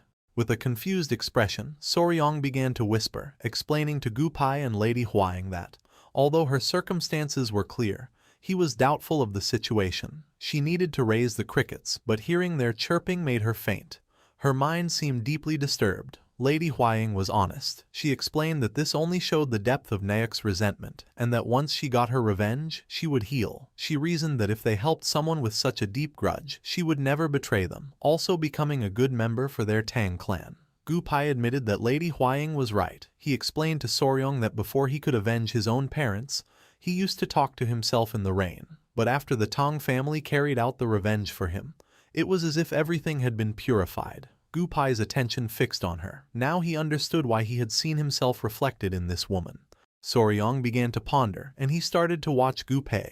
Gupai nodded his head. With a confident smile, our boy stood up and got Naok's attention, making her somewhat curious. He placed his hand over his chest and assured Naok that they would help her settle that grudge, asking if, once they did, she could promise to become part of their clan. Naek's eyes widened in surprise. She asked if they could really help her, swearing that if they did, she would serve them with her life until her last breath. Our boy asked her not to worry and to simply entrust it to them. Soryong began to gaze towards the floor, and as his eyes were shining, he asked who exactly that bastard was. Naek felt somewhat surprised. She grew nervous and began to hesitate, unsure whether to tell the truth. After mulling it over, she was filled with determination, clenched her fist, and revealed that the bastard was the third son of the Great Harmony Gate, named Jin Daisung. With a confident smile, Soryong placed a hand on his chest. He would take care of Jin Daisung and destroy him completely. Lady Hwaying's and Gupai's eyes widened in surprise and confusion. Hwaying panicked and asked Naek if she was sure the killer was the third son of the Great Harmony Gate. Naek nodded, promising she was telling the truth. Soryong grew a bit confused and asked if there was a problem. Gupai's attention turned to our boy, and he revealed that the Great Harmony Gate was a sect that belonged to the same orthodox faction as them. In Sichuan, they were the most powerful after the Tang, Amei, and Qingcheng. Soryong was in shock, not knowing it was such a powerful sect. Lady Huaying placed a hand under her chin and began to ponder. According to her, if what Jin Daisheng had done was true, then his sect didn't matter. She began to whisper, revealing that the problem was the pact their clan had made with the Great Harmony Gate. Her great-grandfather had once received great help from them. Because of this, even if the Great Harmony Gate committed a grave offense or a crime worthy of death, they had to, at least once, unconditionally yield or forgive it. Soryong's eyes widened in fear, realizing this meant he could do whatever he wanted. Lady Huaying mentioned that in the Murim, oaths and promises were extremely important, especially when made in the name of a technique, a clan, or a nickname. They were sacred and had to be fulfilled. Nayak approached them and asked if there was a problem. Hearing her voice, Soryong panicked and with a forced smile, assured her there was no problem. He was just surprised it was someone like that. He told her they would take care of the rest, asking her not to worry and to get some rest. Nayak's eyes filled with tears and gratitude. She didn't know how to express her gratefulness, as she could finally avenge Nayun. Not long after, she collapsed to the ground and fell asleep. Lady Huaying noted that she seemed to have relaxed too suddenly, and proposed that, first, they should take Miss Naik to the Tang residence to rest.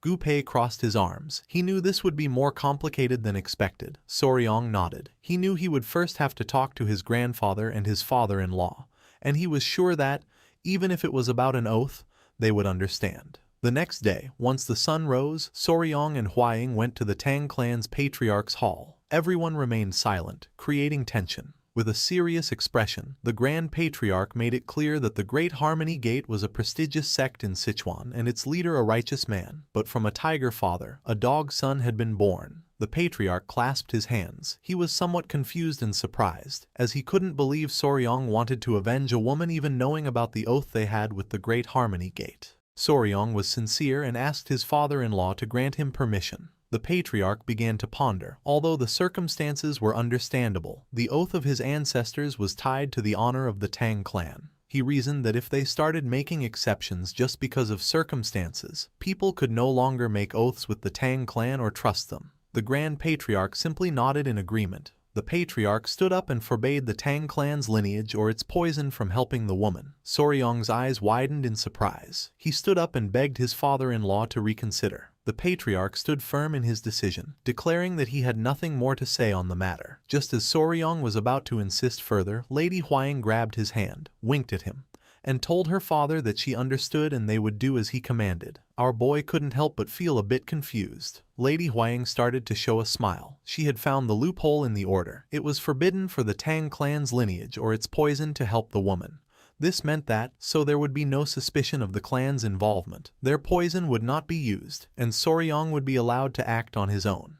She revealed that Soryong was not of the Tang clan's bloodline. The Patriarch turned his back to them and with a smile, questioned why they were still here. Our boy was somewhat surprised, realizing this was what the Patriarch had meant all along. Huaying suggested they leave quickly as there was much to do if they were going to help Naok. Soryong clenched his fists, knowing they had permission and that this was the moment to prove his worth as the son-in-law of the Tang clan. He began to imagine himself capturing Jin Daisheng, reasoning that the initiation ceremony into an organization always involved eliminating someone. The next day, early in the morning, Gu Pai, who was holding a scroll, met with Soryong. He let him know that, although they had received permission, they had to avoid involving the clan's name at all costs, so he would discreetly investigate Jin Daisheng's movements. Soryong asked Gu Pei to take care of it. The first step was to confirm Jin Daisheng's whereabouts and movements. Squad leader Gu Pai, who was a member of the Poisonous Extermination Squad, decided to gather the information. With a smile,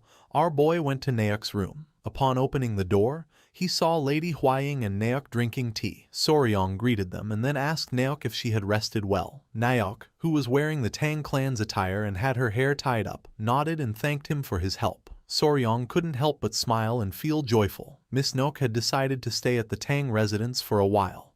They had bathed her, changed her clothes, and even fixed her hair, and now her face looked much better. Soryong took out a bag and mentioned that he had brought medicine for the burns from the Tang clan. Naok thanked him again, admitting that she didn't know how she could repay this debt. Soryong sat down and, with an expression full of curiosity, asked if he could ask her about the crickets. Naok nodded. As Soryong's eyes were shining with joy, he began to raise a finger and was about to ask his question. But just at that moment, Gu Pei, who was panting heavily, opened the door to the room. Soryong's attention fixed on him, and he asked squad leader Gupai if he had already returned from confirming the information. Gupai got nervous and revealed that he had met a guest on the way. Behind Gupai stood a man with long hair and a long beard, wearing a hat. The man's attention was fixed on them. With a smile, he took off his hat and recognized Lady Huaying, greeting her as the poisonous flower and commenting on how long it had been since he'd last seen her. Lady Huaying stood up, introducing herself as Tang Huayan of the Sichuan Tong clan, and greeted the elder beggar emperor. Soryong felt somewhat confused, not knowing who this guy was, so Lady Huaying asked him to be respectful, explaining that he was the elder beggar emperor, one of the 3 emperors, just like the elder fist emperor. Hearing this, Soryong's eyes widened in fear and surprise, realizing that this was one of the 3 emperors, just like the leader of the Murim alliance. Soryong immediately greeted the beggar emperor, introducing himself as Wei Soryong. The beggar emperor had heard that the fist emperor taught him his martial arts, so he had come to see who he was. Naek's eyes filled with surprise as she recognized the beggar emperor. Lady Huaying questioned if she knew him, and Naek explained that he was the beggar grandfather who had helped her in Chengdu. She added that she didn't know he was such an important person and apologized for her lack of respect. The beggar emperor told her not to worry, as he was now just an old man in the shadows. Huaying became somewhat curious and asked the beggar emperor what brought him to the Tang clan and if perhaps he had come about the matter of the Great Harmony Gate. The beggar emperor couldn't help but laugh, admitting that, as expected of the poisonous flower, she was very astute. Lady Huaying panicked, thinking he had come to stop Naek. The beggar emperor placed his hand under his chin and questioned how he could stop her after knowing the girl's situation. He clarified that since there was no clear proof, he couldn't intervene directly, but he had come to help a little. Soryong approached and asked him how he could help without intervening directly. The beggar emperor began to ponder. With a smile, he revealed that he would help with information, as he was curious to see how the fist emperor's successor would resolve this. He had his young ones investigate the events from a few years ago. Jin Daisheng was a truly problematic guy, the worst of villains, who violated women and didn't hesitate to murder. It was only because of his sect's influence that he hadn't been caught. The emperor suspected about 5 cases in total, including 2 in Chengdu and in the slums outside the city. Apparently, even the Great Harmony Gate considered him a problem. Soryong felt even more furious, realizing this was much worse than he thought. Stroking his beard, the beggar emperor mentioned that since the Song Village incident, Jin Daisheng had kept a low profile. He hadn't gone out, except for his visits to the gambling house every 3 days, and that's why he had advised Naek to use poison. Soryong coughed. He figured the only way to deal with him would be at the gambling house, and he wondered if he should try poisoning him, just like Miss Naek did. Lady Huaying made it clear that Soryong couldn't use the Tang clan's poison. Our boy approached Naek and, with a curious expression, asked her how she was able to distinguish that bastard's food or drink among so many people. With a sincere look, Naek revealed that every time he came, he made very specific and demanding requests, so this information always reached the kitchen. Soryong was a bit confused, but she revealed that whenever food with ingredients like crab or shrimp was served, he would ask for them to be removed from his portion. That's why she poisoned that food, although it wasn't real poison. The beggar emperor remembered that the guy had said something broke out on his body just from tasting it. Connecting the dots, Soryong realized that Guy had an allergy to crustaceans, and a very severe one at that. Our boy started thinking about crab, shrimp, and the protein they contained, tropomyosin. Several seconds later, with a confident smile, he got squad leader Gupei's attention and asked him to go immediately to the poison storage to bring him yellow worm powder. Gupei was confused, not understanding why he was suddenly asking for yellow worm powder. Soryong started to laugh wickedly, and everyone's attention fixed on him, not knowing what he had in mind. Holding up a finger and smiling, Soryong revealed that he was going to kill that guy in a brilliant way. Crossing his arms, Soryong began to imagine a worm and decided to call this operation Savory Death. He realized that the root cause of Jin Daisheng's shellfish allergy was precisely tropomyosin, a protein component that constitutes muscle. Tropomyosin was present in most animals, but unlike the version in vertebrates, which was 90% similar to the human one, the invertebrate version had a much lower similarity, and this was what caused the allergy. The important thing was that tropomyosin was found in great abundance in mealworms, even in a much higher quantity than in crustaceans like shrimp or crabs. While our boy was distracted, Gupei opened the door with a bag in hand, informing him that he had brought the mealworms as requested.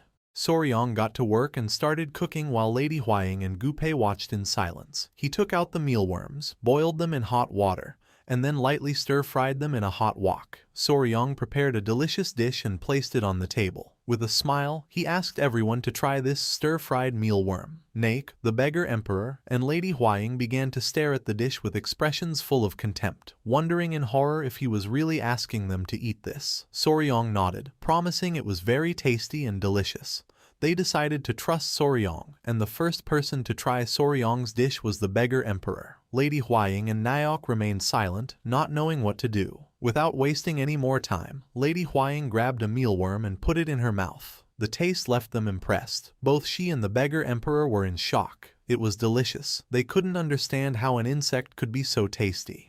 Noticing this, Soryong's eyes began to shine with joy. Of course, it was delicious, so much so that it was known as gosoe for being a savory larva. In his past life, it had been a surprisingly popular snack. With a curious expression, the beggar emperor admitted it was tasty but asked how he planned to assassinate Jin Daisheng with this. Our boy crossed his arms, then, showing a finger and a confident smile, he reminded them how it was mentioned that Jin Daisheng had a reaction when eating things like crab and shrimp. He explained that what was harmless to one person could be a poison to another. Just like crab or shrimp, these mealworms also contained an ingredient that was a poison to him. Lady Huaying realized it was similar to how Lady Yongyong was sensitive to bee venom. Soryong explained that if they ground it finely and mixed it with other food, it would only add a delicious flavor, and there would be no reason to suspect murder by poisoning. With a smile, the beggar emperor began to stroke his beard, realizing that this was what Soryong meant by killing him in a savory way. Soryong began to ponder and mentioned that the more they added, the more certain the effect would be, so they would add a generous amount. The problem was deciding which food to put this in. Nok raised her hand and in a calm tone, mentioned that she had a good idea. Soryong became curious, wondering what she had in mind. She extended her hand and proposed putting the mealworms in ryatagan, as they often ate it at the gambling house. Hearing this, Soryong felt a bit confused. In a serious tone, she explained that ryatagan was made of glutinous rice with red bean paste inside. Sometimes, its exterior was covered with syrup and then with soybean powder. If they mixed this mealworm powder with the soybean powder and coated it, it would be perfect. An idea came to Soryong's mind, a glutinous rice cake soaked in yellow worm powder, and on top, covered with a sticky syrup. This was the perfect dish to die of asphyxiation. It was perfect for a murder. Clenching her fist tightly, she asked Soryong to let her make the ryatagan. Only if she made it with her own hands would she feel that she had been freed from this grudge. Stroking his beard, the beggar emperor nodded. He agreed that revenge should come from her own hands. His last meal, a ryotagin covered in insect powder, was a fitting end for trash like him.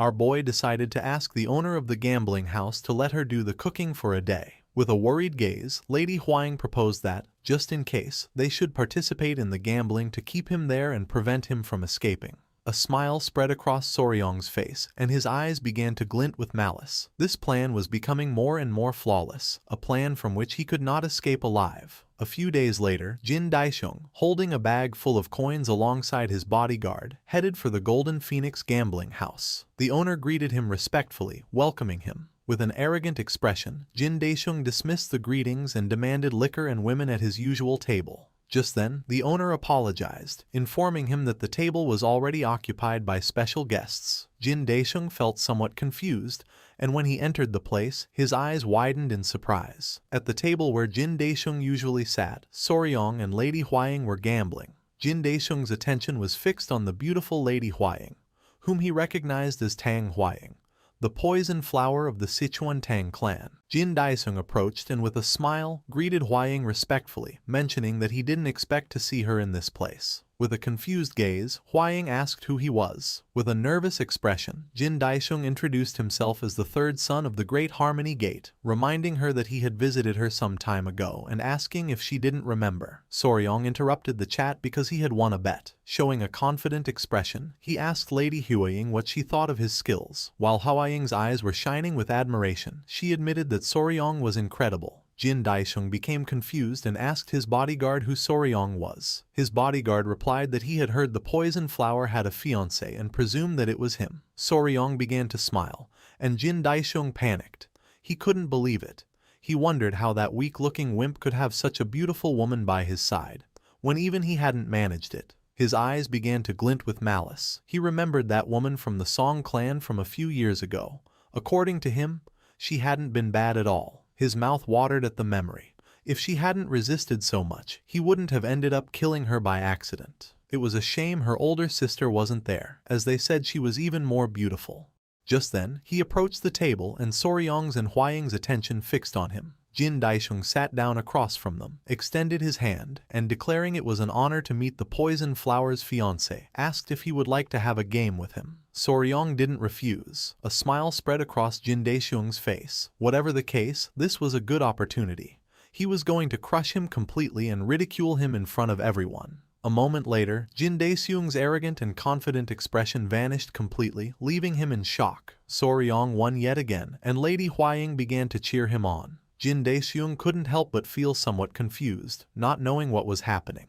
According to him, this was ridiculous. Soryong grabbed the bag of coins, and all Jin Daisheng could do was stare. He had been losing non-stop for an hour and had already lost half of his money. Soryong grabbed the bags of coins and with a smile, said it was getting late and that he had to go. Soryong and the others left. Furious, Jin Daisheng clenched his teeth and fist tightly, cursing the tremendous humiliation this represented. He let out a sigh and tried to calm down, thinking it was just a bad streak. Then he told the servant to bring him something to eat, as he was a bit hungry after all the tension. His attention was caught by some men who were eating. One of them mentioned that the ryatagan was especially delicious, much better than the ones sold in the market. With a curious gaze, he turned to the servant and asked if it was really that delicious. With a smile, the servant mentioned that it was especially delicious today and asked if the young master would like to try some. The servant brought the dish, and Jin Daisheng decided to try a little. Grabbing a piece, he took a bite.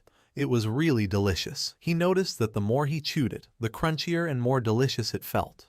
Not long after, Jin Daisheng's face twisted in pain, causing him to fall from his chair to the ground. He placed his hands on his neck, feeling a familiar sensation. Hearing the commotion, Soryong and the others started running towards him, worried about what had happened. The bodyguard revealed that the young master had collapsed after eating the ryatagan. Soryong asked the bodyguard to step aside for a moment to attend to him. Worried, the bodyguard asked Jin Daisheng to hang on for a bit. Foaming at the mouth and with his eyes full of tears, Jin Daisheng grabbed Soryong by the shirt, begging for help. But not long after, his eyes widened in surprise. As a sinister aura emanated from Soryong's body, he began to stare at Jin Daisheng and asked him if he had enjoyed the ryatagan. With a cold expression, he told him that for the crime he had committed in the Song clan's village, he hoped he would regret it forever, even in the afterlife. Furious, Jin Daesung grabbed Soryong by the collar, not knowing how this bastard knew about that. Soryong pushed Jin Daesung's hand away, exclaiming that he seemed to be suffering horribly. Jin Daesung started screaming in pain,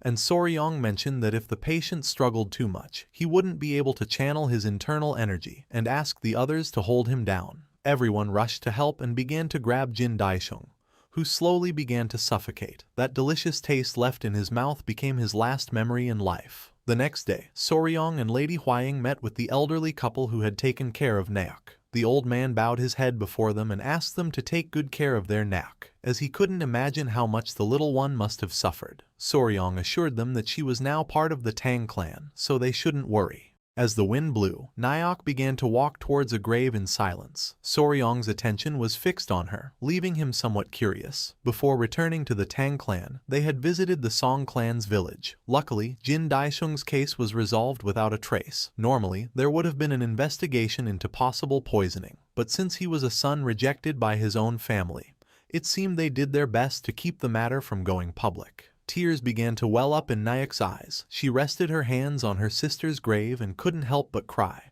wondering if she had taken too long. Overwhelmed by guilt, she lamented not having come home earlier that day, repeating over and over that she was sorry. Soryong couldn't help but feel somewhat surprised, and he realized that even the crickets were crying.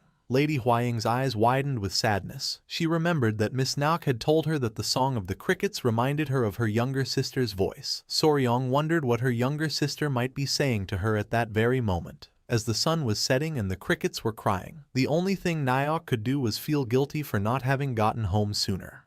The sun was setting in the alleys of Sichuan's capital. Not far away, a man in a hat was eating. It was the beggar emperor, who was enjoying the dish prepared by Soryong. he couldn't help but smile, because although it might seem unpleasant, it was truly rich and delicious. To him, Soryong's plan, a savory revenge, confirmed that our boy was a truly interesting guy. Two people were observing the beggar emperor in silence. Noticing this, his expression turned serious.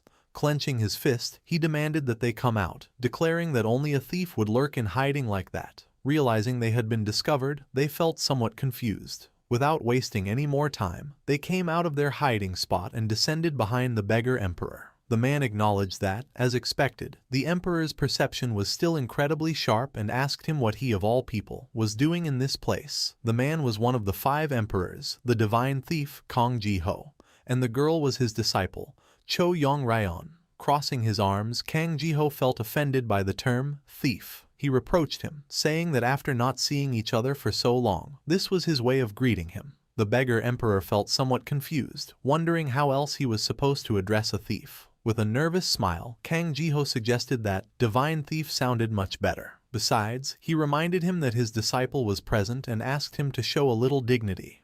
Yong-ryon greeted the emperor with respect, leaving him somewhat confused. For him, dealing with that bastard alone was already enough of a headache, and the fact that he now had a disciple too only heralded more trouble in the future. With a curious expression, the beggar emperor asked what brought them to Sichuan. With a nervous smile, Kang Ji-ho explained that he had something to ask. He was looking for the person with the greatest knowledge of silkworms in all the Central Plains. Pointing to his wrist, Kang Ji-ho explained that his sacred item, the heavenly silks, had recently broken. He had believed they would last forever, but he guessed that even it had a lifespan. His tradition was to pass on the heavenly silks once the disciple's training was complete, but at this rate, he wouldn't be able to pass anything on to her. The beggar emperor placed a hand under his chin and began to ponder. For this case, he did know a guy. Kang Ji-ho was anxious to know who this guy was. The beggar emperor began to smile, and his eyes shone with confidence. The image of Soryong came to his mind, because in all the Central Plains, he might be the man who knew the most about insects. A few days later, it was dawn in the poison garden. Soryong was screaming in pain. One of Gupai's men was hitting him on the back with a whip, telling him to endure just a little longer. Not far away, Lady Huaying and the small centipedes were observing in silence. Soryong was cultivating the iron coffer art, a unique martial art of the Fist Emperor based on poison. In short, this was a technique that strengthened him the more he was beaten, almost to the point of death. The method consisted of tensing his muscles upon receiving a blow and, at that exact moment, circulating his qi to harden his body. With a cheerful gaze, Lady Huaying and the centipedes began to cheer our boy on. The man gripped the whip tightly, declaring that this was where it truly began. One of the centipede's attention was fixed on it, and its eyes began to shine with excitement as it remembered when Lady Huaying used to caress them with a feather. Without wasting another second, it leaped from Huaying's arms, causing her eyes to widen in confusion. As the whip was slowly approaching, it jumped and put itself in the path of the lash. Noticing this, Soryong, whose back was covered in wounds, panicked. Luckily, he was quick, and using his arm, he grabbed the small centipede and then took the full force of the lash on his back. Our boy placed the centipede on the ground and began to pant heavily, knowing it had been a close call. Lady Huaying felt somewhat worried for our boy. She scolded the little one, Hyanga, for its dangerous action, wondering in exasperation if they couldn't have a single day of peace. Soryong, somewhat surprised, asked if Hyanga got into trouble often. Letting out a sigh, Lady Huaying explained that Hyanga was such an energetic creature that it simply couldn't stay still. From the moment it opened its eyes, it would start causing trouble. The last time, it had chased a butterfly, and it ended in enormous chaos. Soryong was in shock, as the little one could have been seriously hurt. The centipede sister started to scold Hyanga. To Soryong, seeing another centipede scold Hyanga was something anyone who had ever raised a pet knew. Even within the same species, each individual had a different personality. Apparently, Hyanga was curious and mischievous. Since Cho had recently caused a major incident, Hyanga seemed to hold the title of resident troublemaker for now. Cho, being the eldest, was sensible and charismatic. She kept the younger ones in line, being strict when necessary. Finally, there was Bina. She was usually quiet, but deep down, she was a tsundere who held the greatest affection for him. Her only small problem was that she slept a lot. To Soryong, this confirmed that, although they looked similar, the three had their own unique personalities and were special creatures. His wish was for them to grow up healthy and strong so they could become great blue venom sovereigns, just like their mother. Lady Huaying approached the small centipedes, asking them to come to Mama. Soryong couldn't help but smile. While they were distracted, Naok and Gupai appeared. Gupai greeted Soryong with respect, while Naok held a jar. Soryong commented that they were both up and working hard, and his eyes expanded in surprise upon noticing that the poison unit's uniform suited Naok really well. With a nervous smile, Naok thanked him. With a curious gaze, Soryong asked her how her life in the Tang clan was going. She explained that everyone treated her much better than she deserved and that the work was also manageable. With a cheerful expression, she opened the lid of the jar, announcing that these were the things he had asked for. Soryong approached, and his eyes widened with curiosity. He felt happy to see that the jar was full of crickets. Gupai was honest, admitting that this might be more crickets than they could use and that it was because Naok handled everything so meticulously. Naok couldn't help but feel a bit sad, and our boy figured that being too good at your job could also be a problem. With a confident smile, he declared that, in that case, he would make sure to bring new members to the poison garden soon. Gupai, somewhat surprised, asked him if he was finally going out to capture new poisonous creatures. Crossing his arms, our boy nodded, explaining that while they could stop raising them, honestly, the best way to use them was as food for other beasts. Lady Huaying, somewhat worried, approached and interrupted them, advising Soryong that, before doing this, they should probably wait for news from the Martial Alliance. Her eyes filled with fear as she explained that to go on an expedition and gather them, they would need an official permit, and with the blood cult situation, it wasn't easy to get permission to go out at the moment. She had heard that the Alliance leader had personally led the raid on the border of the Daiwel nation, but since then, there had been no news. Hearing this, Soryong's and Gupai's eyes began to shine with anger. While they were talking, a servant came running, making them somewhat curious. Huaying asked her what was happening, as she was in such a hurry. The servant informed them that the clan head was calling them to the clan head's hall, as he had something to tell both of them. This left them somewhat confused and surprised. Both went to the clan head's hall, where the patriarch clasped his hands and began to ponder in silence. Soryong's and Lady Huaying's attention was fixed on him. Soryong felt the tension in the air. He wondered what this could be about, as the clan head would normally be busy at this time, and he questioned if something had happened again. His father-in-law's strange smile seemed ominous.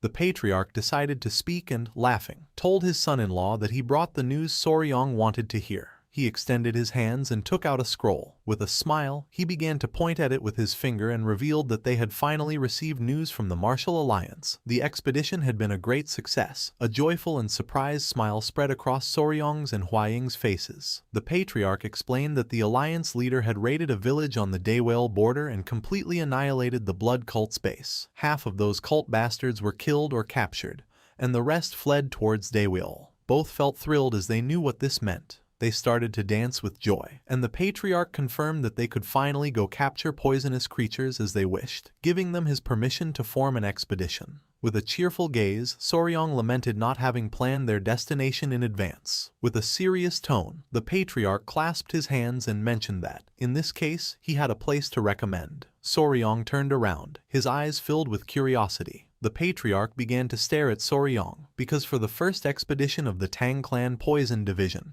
there was no place more suitable than this, a place where countless poisonous creatures roamed everywhere, where even at the entrance there were beasts on par with those of the Golden Phoenix class, a place known as a paradise for poisonous beasts. This place was Yunnan.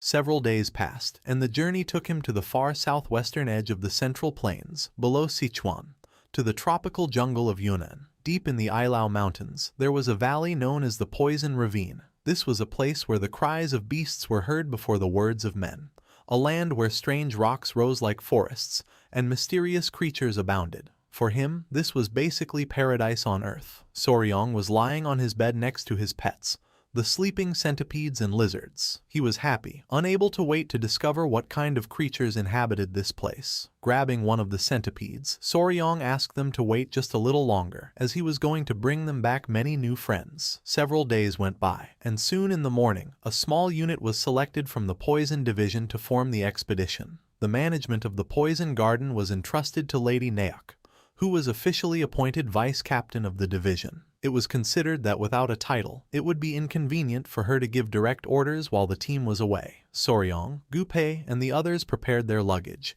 and just as they were about to depart from the Tang clan, one of the small centipedes grabbed our boy's foot and began to cry.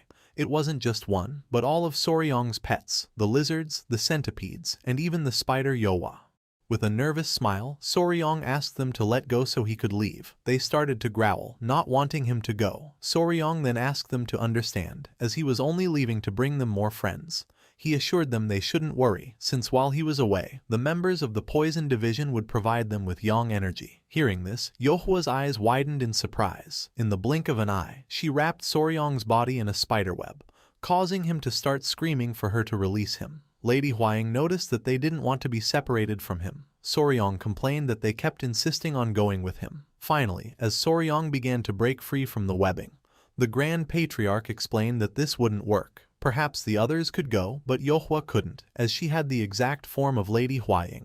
He knew that her massive spider body would attract attention, and they wouldn't be able to provide an explanation for it. Yohwa began to stare silently at the Grand Patriarch. She decided it was time to do something about it. Everyone's attention was fixed on her, leaving them somewhat confused. Yohwa's body began to change, and not long after, her massive spider body disappeared, leaving only the appearance of Lady Huaying. She sat down and began to show a proud smile. Soryong's and the Grand Patriarch's jaws dropped in shock upon seeing that Yohwa's body had vanished. They couldn't understand how this had happened, and Soryong despaired, wondering where his pet's beautiful body had gone. Soryong approached and began to caress Yohwa's smooth spider skin. Lady Huaying was somewhat confused. The Grand Patriarch was clever and realized that she could hide her body from sight.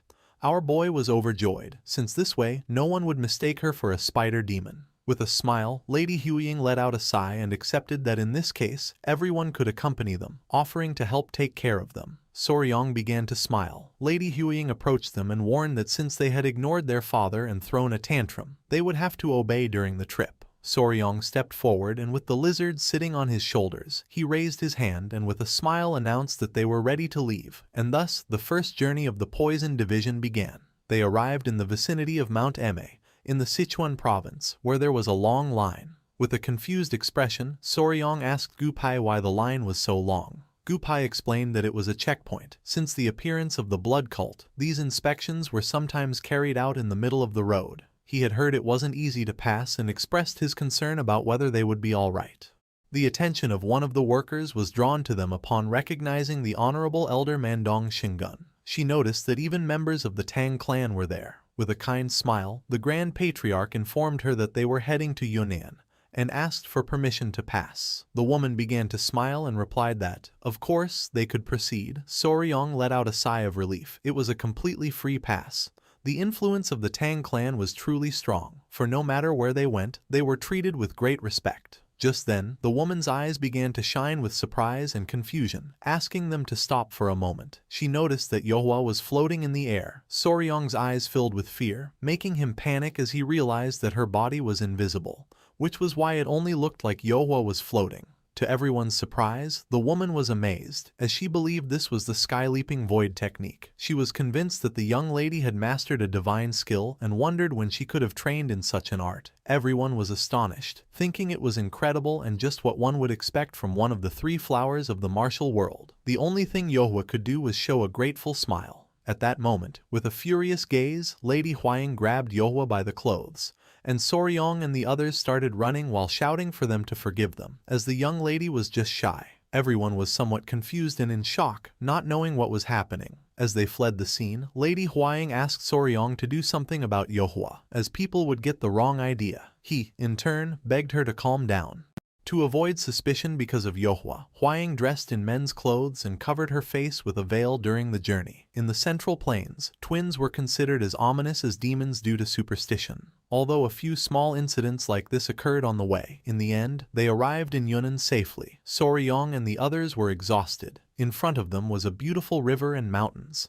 They were happy, as this was Ilao Mountain. The Grand Patriarch mentioned that there was only a little further to go to reach the Poison Ravine. With a worried expression, Soryong turned around and put his hand under his chin, as he felt that something wasn't right. Gupai grew curious and asked him what he meant. Soryong mentioned that it was strangely quiet around here. He began to observe carefully. There were no signs of life, neither in the cracks of the caves nor in the trees. He couldn't perceive any sign of life at all. The Grand Patriarch felt somewhat confused. With a serious gaze, he acknowledged that this feeling was not unknown to him. It was just like when they had hunted the blue venom sovereign. Soryong's eyes widened in surprise when the Grand Patriarch mentioned the blue venom sovereign. The Grand Patriarch nodded, confirming it and explaining that around the sovereign's lair, even the chirping of insects had disappeared. Everything had either fled or become prey. He decided to explore a bit. He instructed the rest to fall back to the point where the Yun River and the Amok River joined, as birds still seemed to be flying there. Soryong and the others showed no objection. The Grand Patriarch gathered his strength and leaped away. Observing carefully, Lady Huaying confirmed that he was right. On the side they had crossed, birds and insects were still present. Gupai felt that something was dividing the area along the river. Soryong was lost in his thoughts, concluding that something must be living there, in Ilao Mountain. But to claim such a vast territory, it had to be something dangerous. Crossing his arms, he let out a sigh, knowing this was strange. With a curious look, Lady Huaying asked him what he meant. Soryong turned and explained that for a beast to take such a wide area as its lair, it would have to be enormous, like the blue venom sovereign. Soryong was unsure, as he saw no signs either beyond the river or along the path deep into Ilao. He wondered how it would hunt or find prey if there was nothing there. He closed his eyes, certain that its suspected size was too large and the environment wasn't suitable to sustain prey. This was truly strange. Gupei coughed, acknowledging that this was true. They hoped the Grand Patriarch would discover something. A while later, the Grand Patriarch and his men returned. Noticing this, Soryong's attention fixed on them, making him curious. The Grand Patriarch revealed that this was problematic, as even at the entrance of Ilao Mountain he had found nothing, leaving Soryong and the others in shock. With a confident smile, the Grand Patriarch stated that the poison ravine was most likely the same. He added that the sun was almost setting, so they should stop there for the day, and search again tomorrow. Soryong thought the Grand Patriarch was right, although deep down he was furious. They couldn't return empty-handed. They would capture whatever it was, no matter the cost. Night fell and they lit a bonfire to prepare food. While Soryong was playing with the centipedes, Lady Huaying brought him a plate of food. She asked Soryong to eat and then told the pets to let their father rest and go with her. Soryong thanked her. She noticed Soryong was examining the map and with a smile asked what he was doing. Soryong was checking the vast expanse of the area. He believed the creature's lair was likely in the center. While they were talking, one of the centipedes' attention was caught by a dragonfly flying near them. Without hesitating for a second, it jumped and attacked it fiercely. Noticing this, Soryong and Lady Huaying were shocked, not knowing what was happening. Soryong scolded Hyanga, saying that it had scared him and shouldn't jump like that. Lady Huaying noticed it was trying to catch that dragonfly in midair. Soryong thought it must be because they were near the river, with many dragonflies around. However, just before, there were none. His eyes widened in surprise and his attention fixed on the dragonflies flying behind him. Without wasting any more time, Soryong told the Grand Patriarch to return to the places they had checked earlier to see how many dragonflies were flying there now. With a confused expression, the Grand Patriarch turned and asked what he meant. Soryong explained that land creatures could remain hidden, but dragonflies could fly wherever they pleased. He revealed that if something threatened them, they would have fled for a while, but once the threat disappeared, they would return. He put his hand under his chin and, with a confident look, concluded that the reason they hadn't seen any creatures wasn't because it was its territory. Somewhere else in the forest, there were skulls and remains of devoured animals. This was because, before they arrived, something had already swept through this land. Soryong and the others set off. The Grand Patriarch warned them that the area ahead was a thick jungle and that they should stay alert, as wild animals could appear at any moment. With an excited smile, Soryong nodded his head. Soryong's eyes were shining with curiosity, as he realized they needed to catch up to whatever was moving ahead before it got away. The Grand Patriarch felt worried about our boy, and asked him if this was too difficult for him. With a confused expression, Soryong turned to him and replied that it wasn't difficult at all, that he could handle it. A smile appeared on his face, because although he would normally complain non-stop, he couldn't give up until they caught it. Just then, a strange sound caught their attention, making them curious. Gupai noted that it sounded like bamboo swaying forcefully in the wind, which was strange, as there shouldn't be any bamboo forest ahead. Two men from the clan leaped forward, warning that there was a cliff ahead and to watch their step, as there was something down below. Soryong and Gupai panicked and couldn't help but feel fear. In front of them was a cliff, and at the bottom were hundreds of strange creatures. Observing closely, the Grand Patriarch saw they were red ants and panicked, wondering if they weren't demonic ants, all clustered together like this. Gupai was speechless, as judging by the size,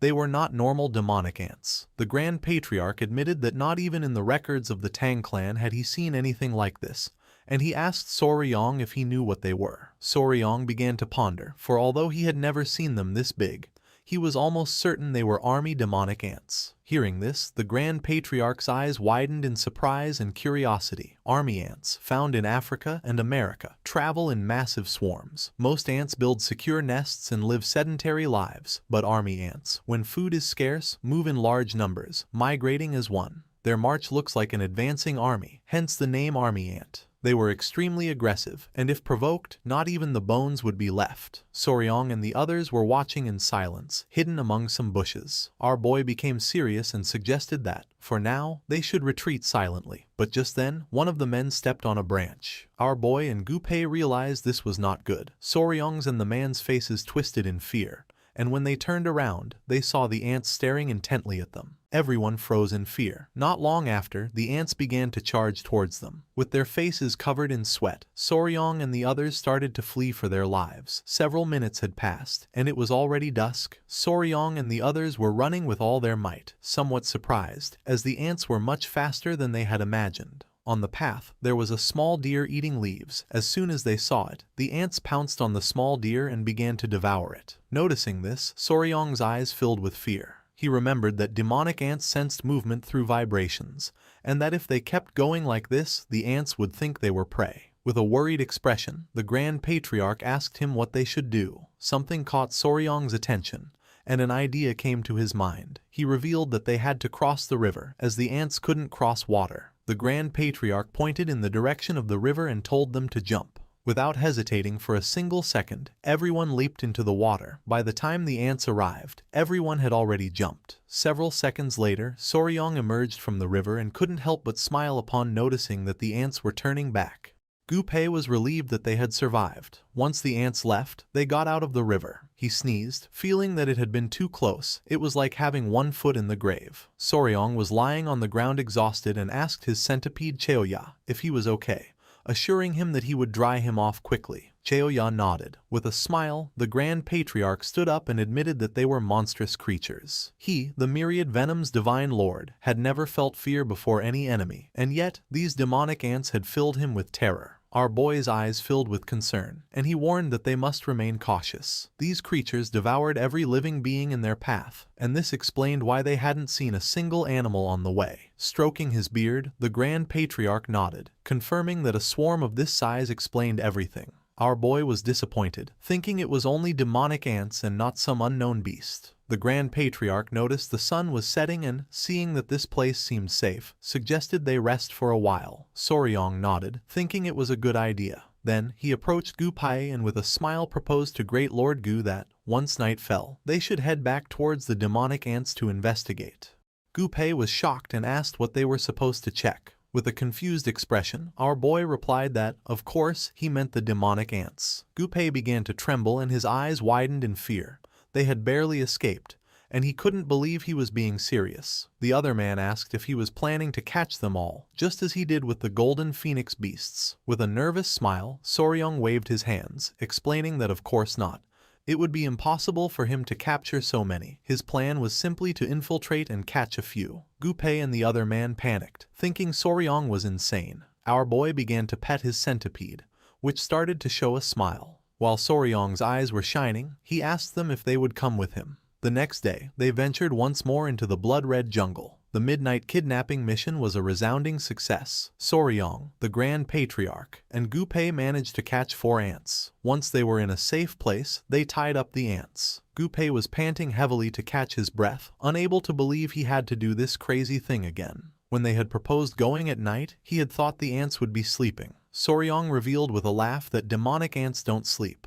Soryong pointed out that they had succeeded, as they had managed to catch 4 demonic ants. Gu-pei grabbed the ant he had caught and with a confused gaze asked Soryong if they could really raise them. Soryong sat down beside them and began to observe the ants carefully. After analyzing them, he determined that it probably wouldn't be possible to raise them. Their memory only lasted about 3 days, which made any training useless, and without a queen, they were impossible to control. Gu-pei was somewhat furious, wondering if all this had been for nothing. With a serene smile, Soryong replied that it hadn't been for nothing. He pointed out the beauty of the creatures, explaining that the simple act of displaying them in the Tong clan would be impressive. Gu Pei put his hands on his face. Soryong, with a nervous smile, reminded him that this was the poisonous creatures unit and that he had to endure it. The Grand Patriarch interrupted them, asking Soryong what his plan was now. He suggested that if they were going to hunt more poisonous creatures, they could head west towards Ruili or south to the deeper jungles of Xishuangbana. Soryong's eyes began to shine with confidence as he revealed that they would do neither of those things. First, they would regroup with Hua Yun's group and then they would track the demonic ants again. More precisely, they would move ahead of them. Gu Pei and the others were in shock. Soryong cracked his knuckles and revealed his plan. Their targets would be the poisonous creatures flushed out by the march of the demonic ants. This, in reality, would make it easier to capture others, turning it into a perfect opportunity. For this reason, they had to join their march. Gu Pei's face was covered in sweat, knowing he wouldn't make it out of this alive. A smile spread across our boy's face, making him feel excited as the image of poisonous creatures came to his mind. It didn't matter if he couldn't catch the ants. With this plan, he would take over all the venomous beasts of Yunnan. He would sweep them all up. Once night fell, they lit a bonfire. Lady Huaying was in shock to see they had captured 4 ants. Her attention was fixed on the sharp limbs of the insects. She couldn't believe that Soryong wanted to run in front of these creatures and, on top of that, catch the venomous beings that fled from them. She became somewhat furious. After the bees, now it was ants. She remembered it hadn't been that long since they ran in front of the golden-haired royal bees. Soryong panicked and, showing a nervous smile, reminded her that she herself had said they got good results last time. Her eyes widened in surprise, as she knew Soryong was right. She remembered the Grand Patriarch's words, who had explained that by running tirelessly in front of the swarm of golden-haired royal bees, she had depleted her internal energy over and over again. Thanks to this, she was able to absorb most of the energy from the inner core of the blue-spotted centipede. And without seeking it, even Huyen got a great opportunity. A cheerful smile spread across our boy's face. He explained that, now that the centipedes had molted twice and no longer needed to feed on the core's energy, it was her chance to completely absorb the remaining energy.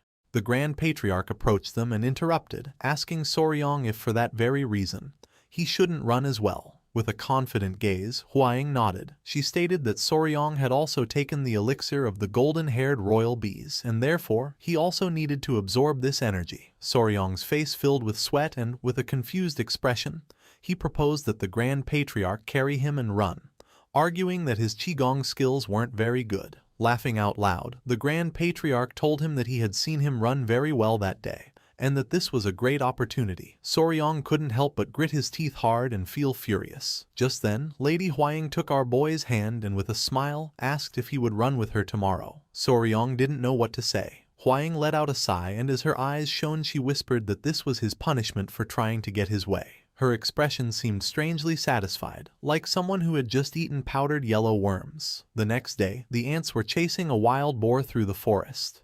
The large-scale collection of venomous creatures had begun. Shortly after, the ants caught the boar and began to devour it. Not far away, Lady Huaying, Soryong, and Gu Pei were running at full speed. Our boy informed them that the hunting unit was at the front of the legionary ants, so they had to be careful, as they bit everything that got in their way. Huaying nodded her head. Soryong's eyes began to shine with confidence and a smile spread across his face. He explained the plan. The current distance between them and the ants was about 60 zhang. Once the ants began to move, they would reduce the distance to less than 30 zhang and maintain it while they ran. When they caught the venomous creatures that appeared, they would pass them to the main group running alongside them. This group would place them in a cage and leave them on the opposite bank of the river, out of the ants' reach. Thus, the deadly race began once more. The plan worked, as many venomous creatures were also fleeing from the ants. With an excited smile, Soryong caught one of the snakes. With an expression full of determination, he noted that the name of the Valley of Venomous Creatures was not in vain, as all kinds of them were coming out, and he was determined to catch them all. The hunt continued for another hour or two, and the venomous creatures began to pile up without a problem. Soryong, Gu Pei, and Lady Huaying were now carrying several venomous creatures while fleeing from the ants. Soryong caught a snake and threw it to a man who was holding a wooden box. The man put the snake inside the box and with a worried expression asked our boy if he was feeling okay.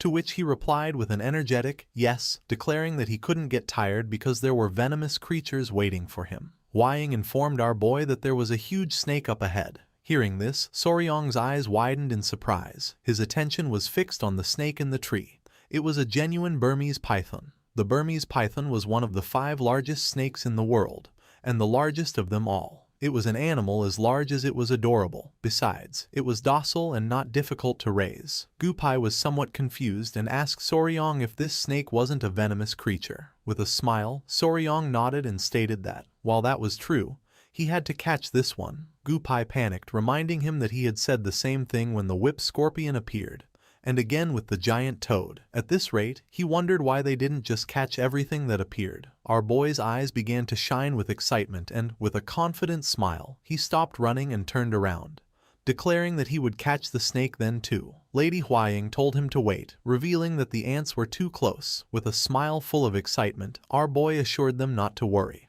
as he would be right back. Soryong reached the Burmese python, grabbed it, and put it around his neck. The ants were hot on his heels, but our boy continued to smile. He wasn't going to let such a beautiful creature end up as food for the ants, so he decided it was time to get out of there.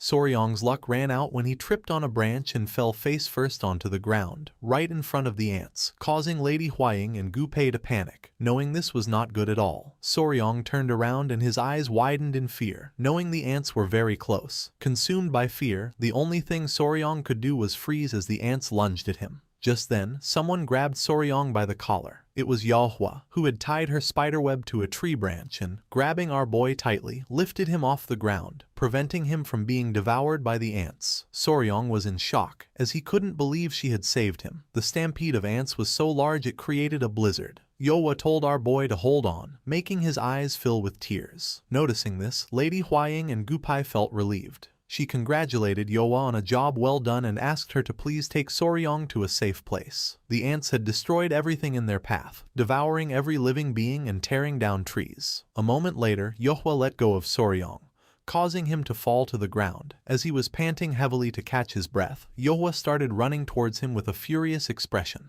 Huaying let out a sigh and told Yahua to give Soryong a good scolding. With a furious gaze, she declared that from now on, she would not allow him to get near the ants. The only thing our boy could do was apologize. Then a collar made of spiderweb wrapped around his neck. Soryong felt somewhat confused and asked Yahua to untie him, but she and Lady Huaying began to show a wicked smile. At that moment, Gupai arrived and saw Soryong on all fours like a dog, a scene that confused the leader. Lady Huaying quickly asked what had happened with the ants. Gupai mentioned that, luckily, they had stopped just on the other side of the hill and, as the sun was setting, he suggested they take a short break. Soryong didn't lift his head. He was very embarrassed. Lady Huaying agreed and decided they would wait there for the main group that was following them. At that moment, something behind the trees began to move. Noticing this, Huaying's eyes filled with curiosity. Not long after, someone threw a spear which stuck in the ground near Soryong. Seeing this, everyone panicked, not knowing what was happening. Men carrying spears emerged from the bushes, ordering them not to move. They declared that this was the land of the Beast Palace and demanded the intruders identify themselves. With a confused gaze, Gupai unsheathed his dagger, while on the other side, Lady Huaying asked them to calm down, revealing that they were from the Tang clan of Sichuan. Upon learning they were from the Tang clan of Sichuan, a man carrying a spear and with a fierce, bright-eyed wolf as a pet emerged and asked them how the Tang clan had come to the depths of the Yunnan jungle. His attention fixed on something and his eyes filled with seriousness. The leader's gaze fixed on the silk collar Yahua had made for Soryong. Soryong's face filled with fear and he began to wave his hands, explaining that it wasn't what it looked like. The leader couldn't help but grit his teeth as a powerful energy began to emerge from his body. He gripped his spear tightly and his eyes began to glow with rage, demanding to know what the hell they were doing in the land of the Beast Palace. This man's name was Huk Rang, a warrior affiliated with the Southern Beast Palace. He had found them after hearing a strange noise during a scouting mission. This place was the territory of the Beast Palace, a valley called the Valley of the Wild Beasts. As he walked towards them, Huk Rang stated that this was why they couldn't enter the territory. With a smile, Soryong nodded and said that they would withdraw. But then, his eyes widened as he remembered something. He told the great warrior Huk Rang that, before they withdrew, he had something important to tell him. With a curious gaze, Huk Rang turned around, asking Soryong what it was about. With a nervous smile, our boy asked if he could go up this hill with him for a moment. Huk Rang did not refuse and decided to climb the hill our boy mentioned. Once at the top, his eyes widened in surprise and fear. He couldn't believe what his eyes were seeing. In the distance, a mountain of ants could be seen. Soryong revealed that they were ants, known as legionary ants, and that the strange sound Hyukrang had heard was surely them on the move. He was honest and admitted that he believed the Beast Palace was in the path of these ants, warning that if the Valley of the Wild Beasts was a long, narrow valley, this would be very dangerous. Hyukrang began to sweat in panic, understanding that if this was true, it would be a true disaster. With a serious gaze, he announced that he would return to the Beast Palace to inform the Palace Lord and asked the members of the Tang clan to accompany him to explain in more detail about the legionary ants. While Naek was playing with Rang's wolf, Lady Huaying showed a cheerful smile and said they would gladly do so. Soryong's attention was fixed on the ants and his eyes began to shine with fear, so he urged everyone to go to the Beast Palace immediately, as quickly as possible. Night was already falling and the ants were preparing to sleep. They would rest quietly, but when the sun rose, they would rampage through the area again. This was like the sea in silence just before a great wave crashed against the shore. Once night fell, Soryong and the others went to the Beast Palace. The place was beautiful and Soryong, somewhat surprised, thought to himself that this was the Beast Palace. With a smile, Rang noted that this must be the Tang clan's first visit in 100 years. In this place, everyone was taken care of or walking with their beasts, something that astonished Soryong. Lady Huaying explained that it was said that the beast-taming techniques of the southern Beast Palace were unrivaled, not even beyond the Great Wall or in the Central Plains. With a kind smile, Rang explained that the large circular clearing they had passed at the entrance was a training ground where they let the beasts loose, and that from this point on, the residential area began. He detailed that the Valley of the Wild Beasts was shaped like a gourd with a single entrance. Huaying was astonished, as the entire environment was surrounded by high rocky mountains. Rang nodded, for as long as the entrance was well defended, it could be considered a perfect natural fortress. Soryong's attention was fixed on the buildings, realizing that while it was a fortress, on the contrary, if the entrance was blocked, it meant they would be trapped like rats in a cage. Once at the entrance, Rang became serious and informed the palace lord that the guests from the Tang clan of Sichuan had arrived. The palace lord gave them permission to enter. Everyone's eyes widened with seriousness, and upon entering, Soryong saw 3 figures next to their black leopards. The atmosphere was tense. The old man with white hair and scars on his face began to pet his beast and introduced himself as Manhwa, the lord of the Beast Palace. Clasping his fist in his hand, Soryong bowed his head before him as a sign of respect and introduced himself as Wei Soryong of the Tang clan of Sichuan. Lady Huaying also introduced herself.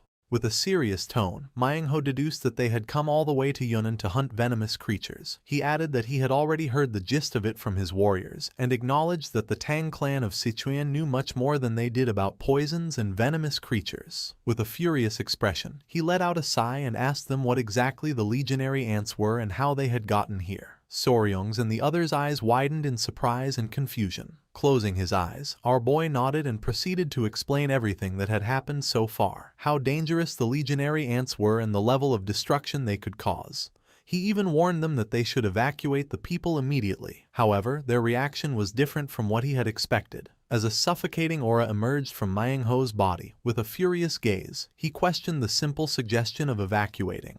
He began to stroke his beard, asking if they were telling him to abandon his home of over 300 years just out of fear of some ants. The brown-haired woman placed her hand on her chest and with a gaze full of rage told the palace lord not to listen to this outsider from the Central Plains, assuring that if he gave her 500 flying wolves, she herself would take care of annihilating them all. Her eyes began to shine with confidence and her gaze fixed on our boy, dismissing the threat by stating that, even if there were many, they couldn't be a big deal and that outsiders from the Central Plains always exaggerated. Clenching his fist tightly, our boy made it clear that he was not exaggerating. He warned that if by 500 flying wolves she meant 500 wolves, then all of them would be devoured by the legionary ants in an instant. The woman became furious. She couldn't believe what Soryong had just said. Lady Huaying grew a bit nervous, reprimanding Soryong for being very rude. Soryong decided to confront the woman, explaining that they were not ordinary ants, so they would undoubtedly cause great damage. It would be a real tragedy if the animals were injured or died because of this. The woman became even more furious and asked what the hell an outsider from the Central Plains knew to say this. She added that his people even ate the dogs they raised and that, for this reason, they were incapable of understanding them.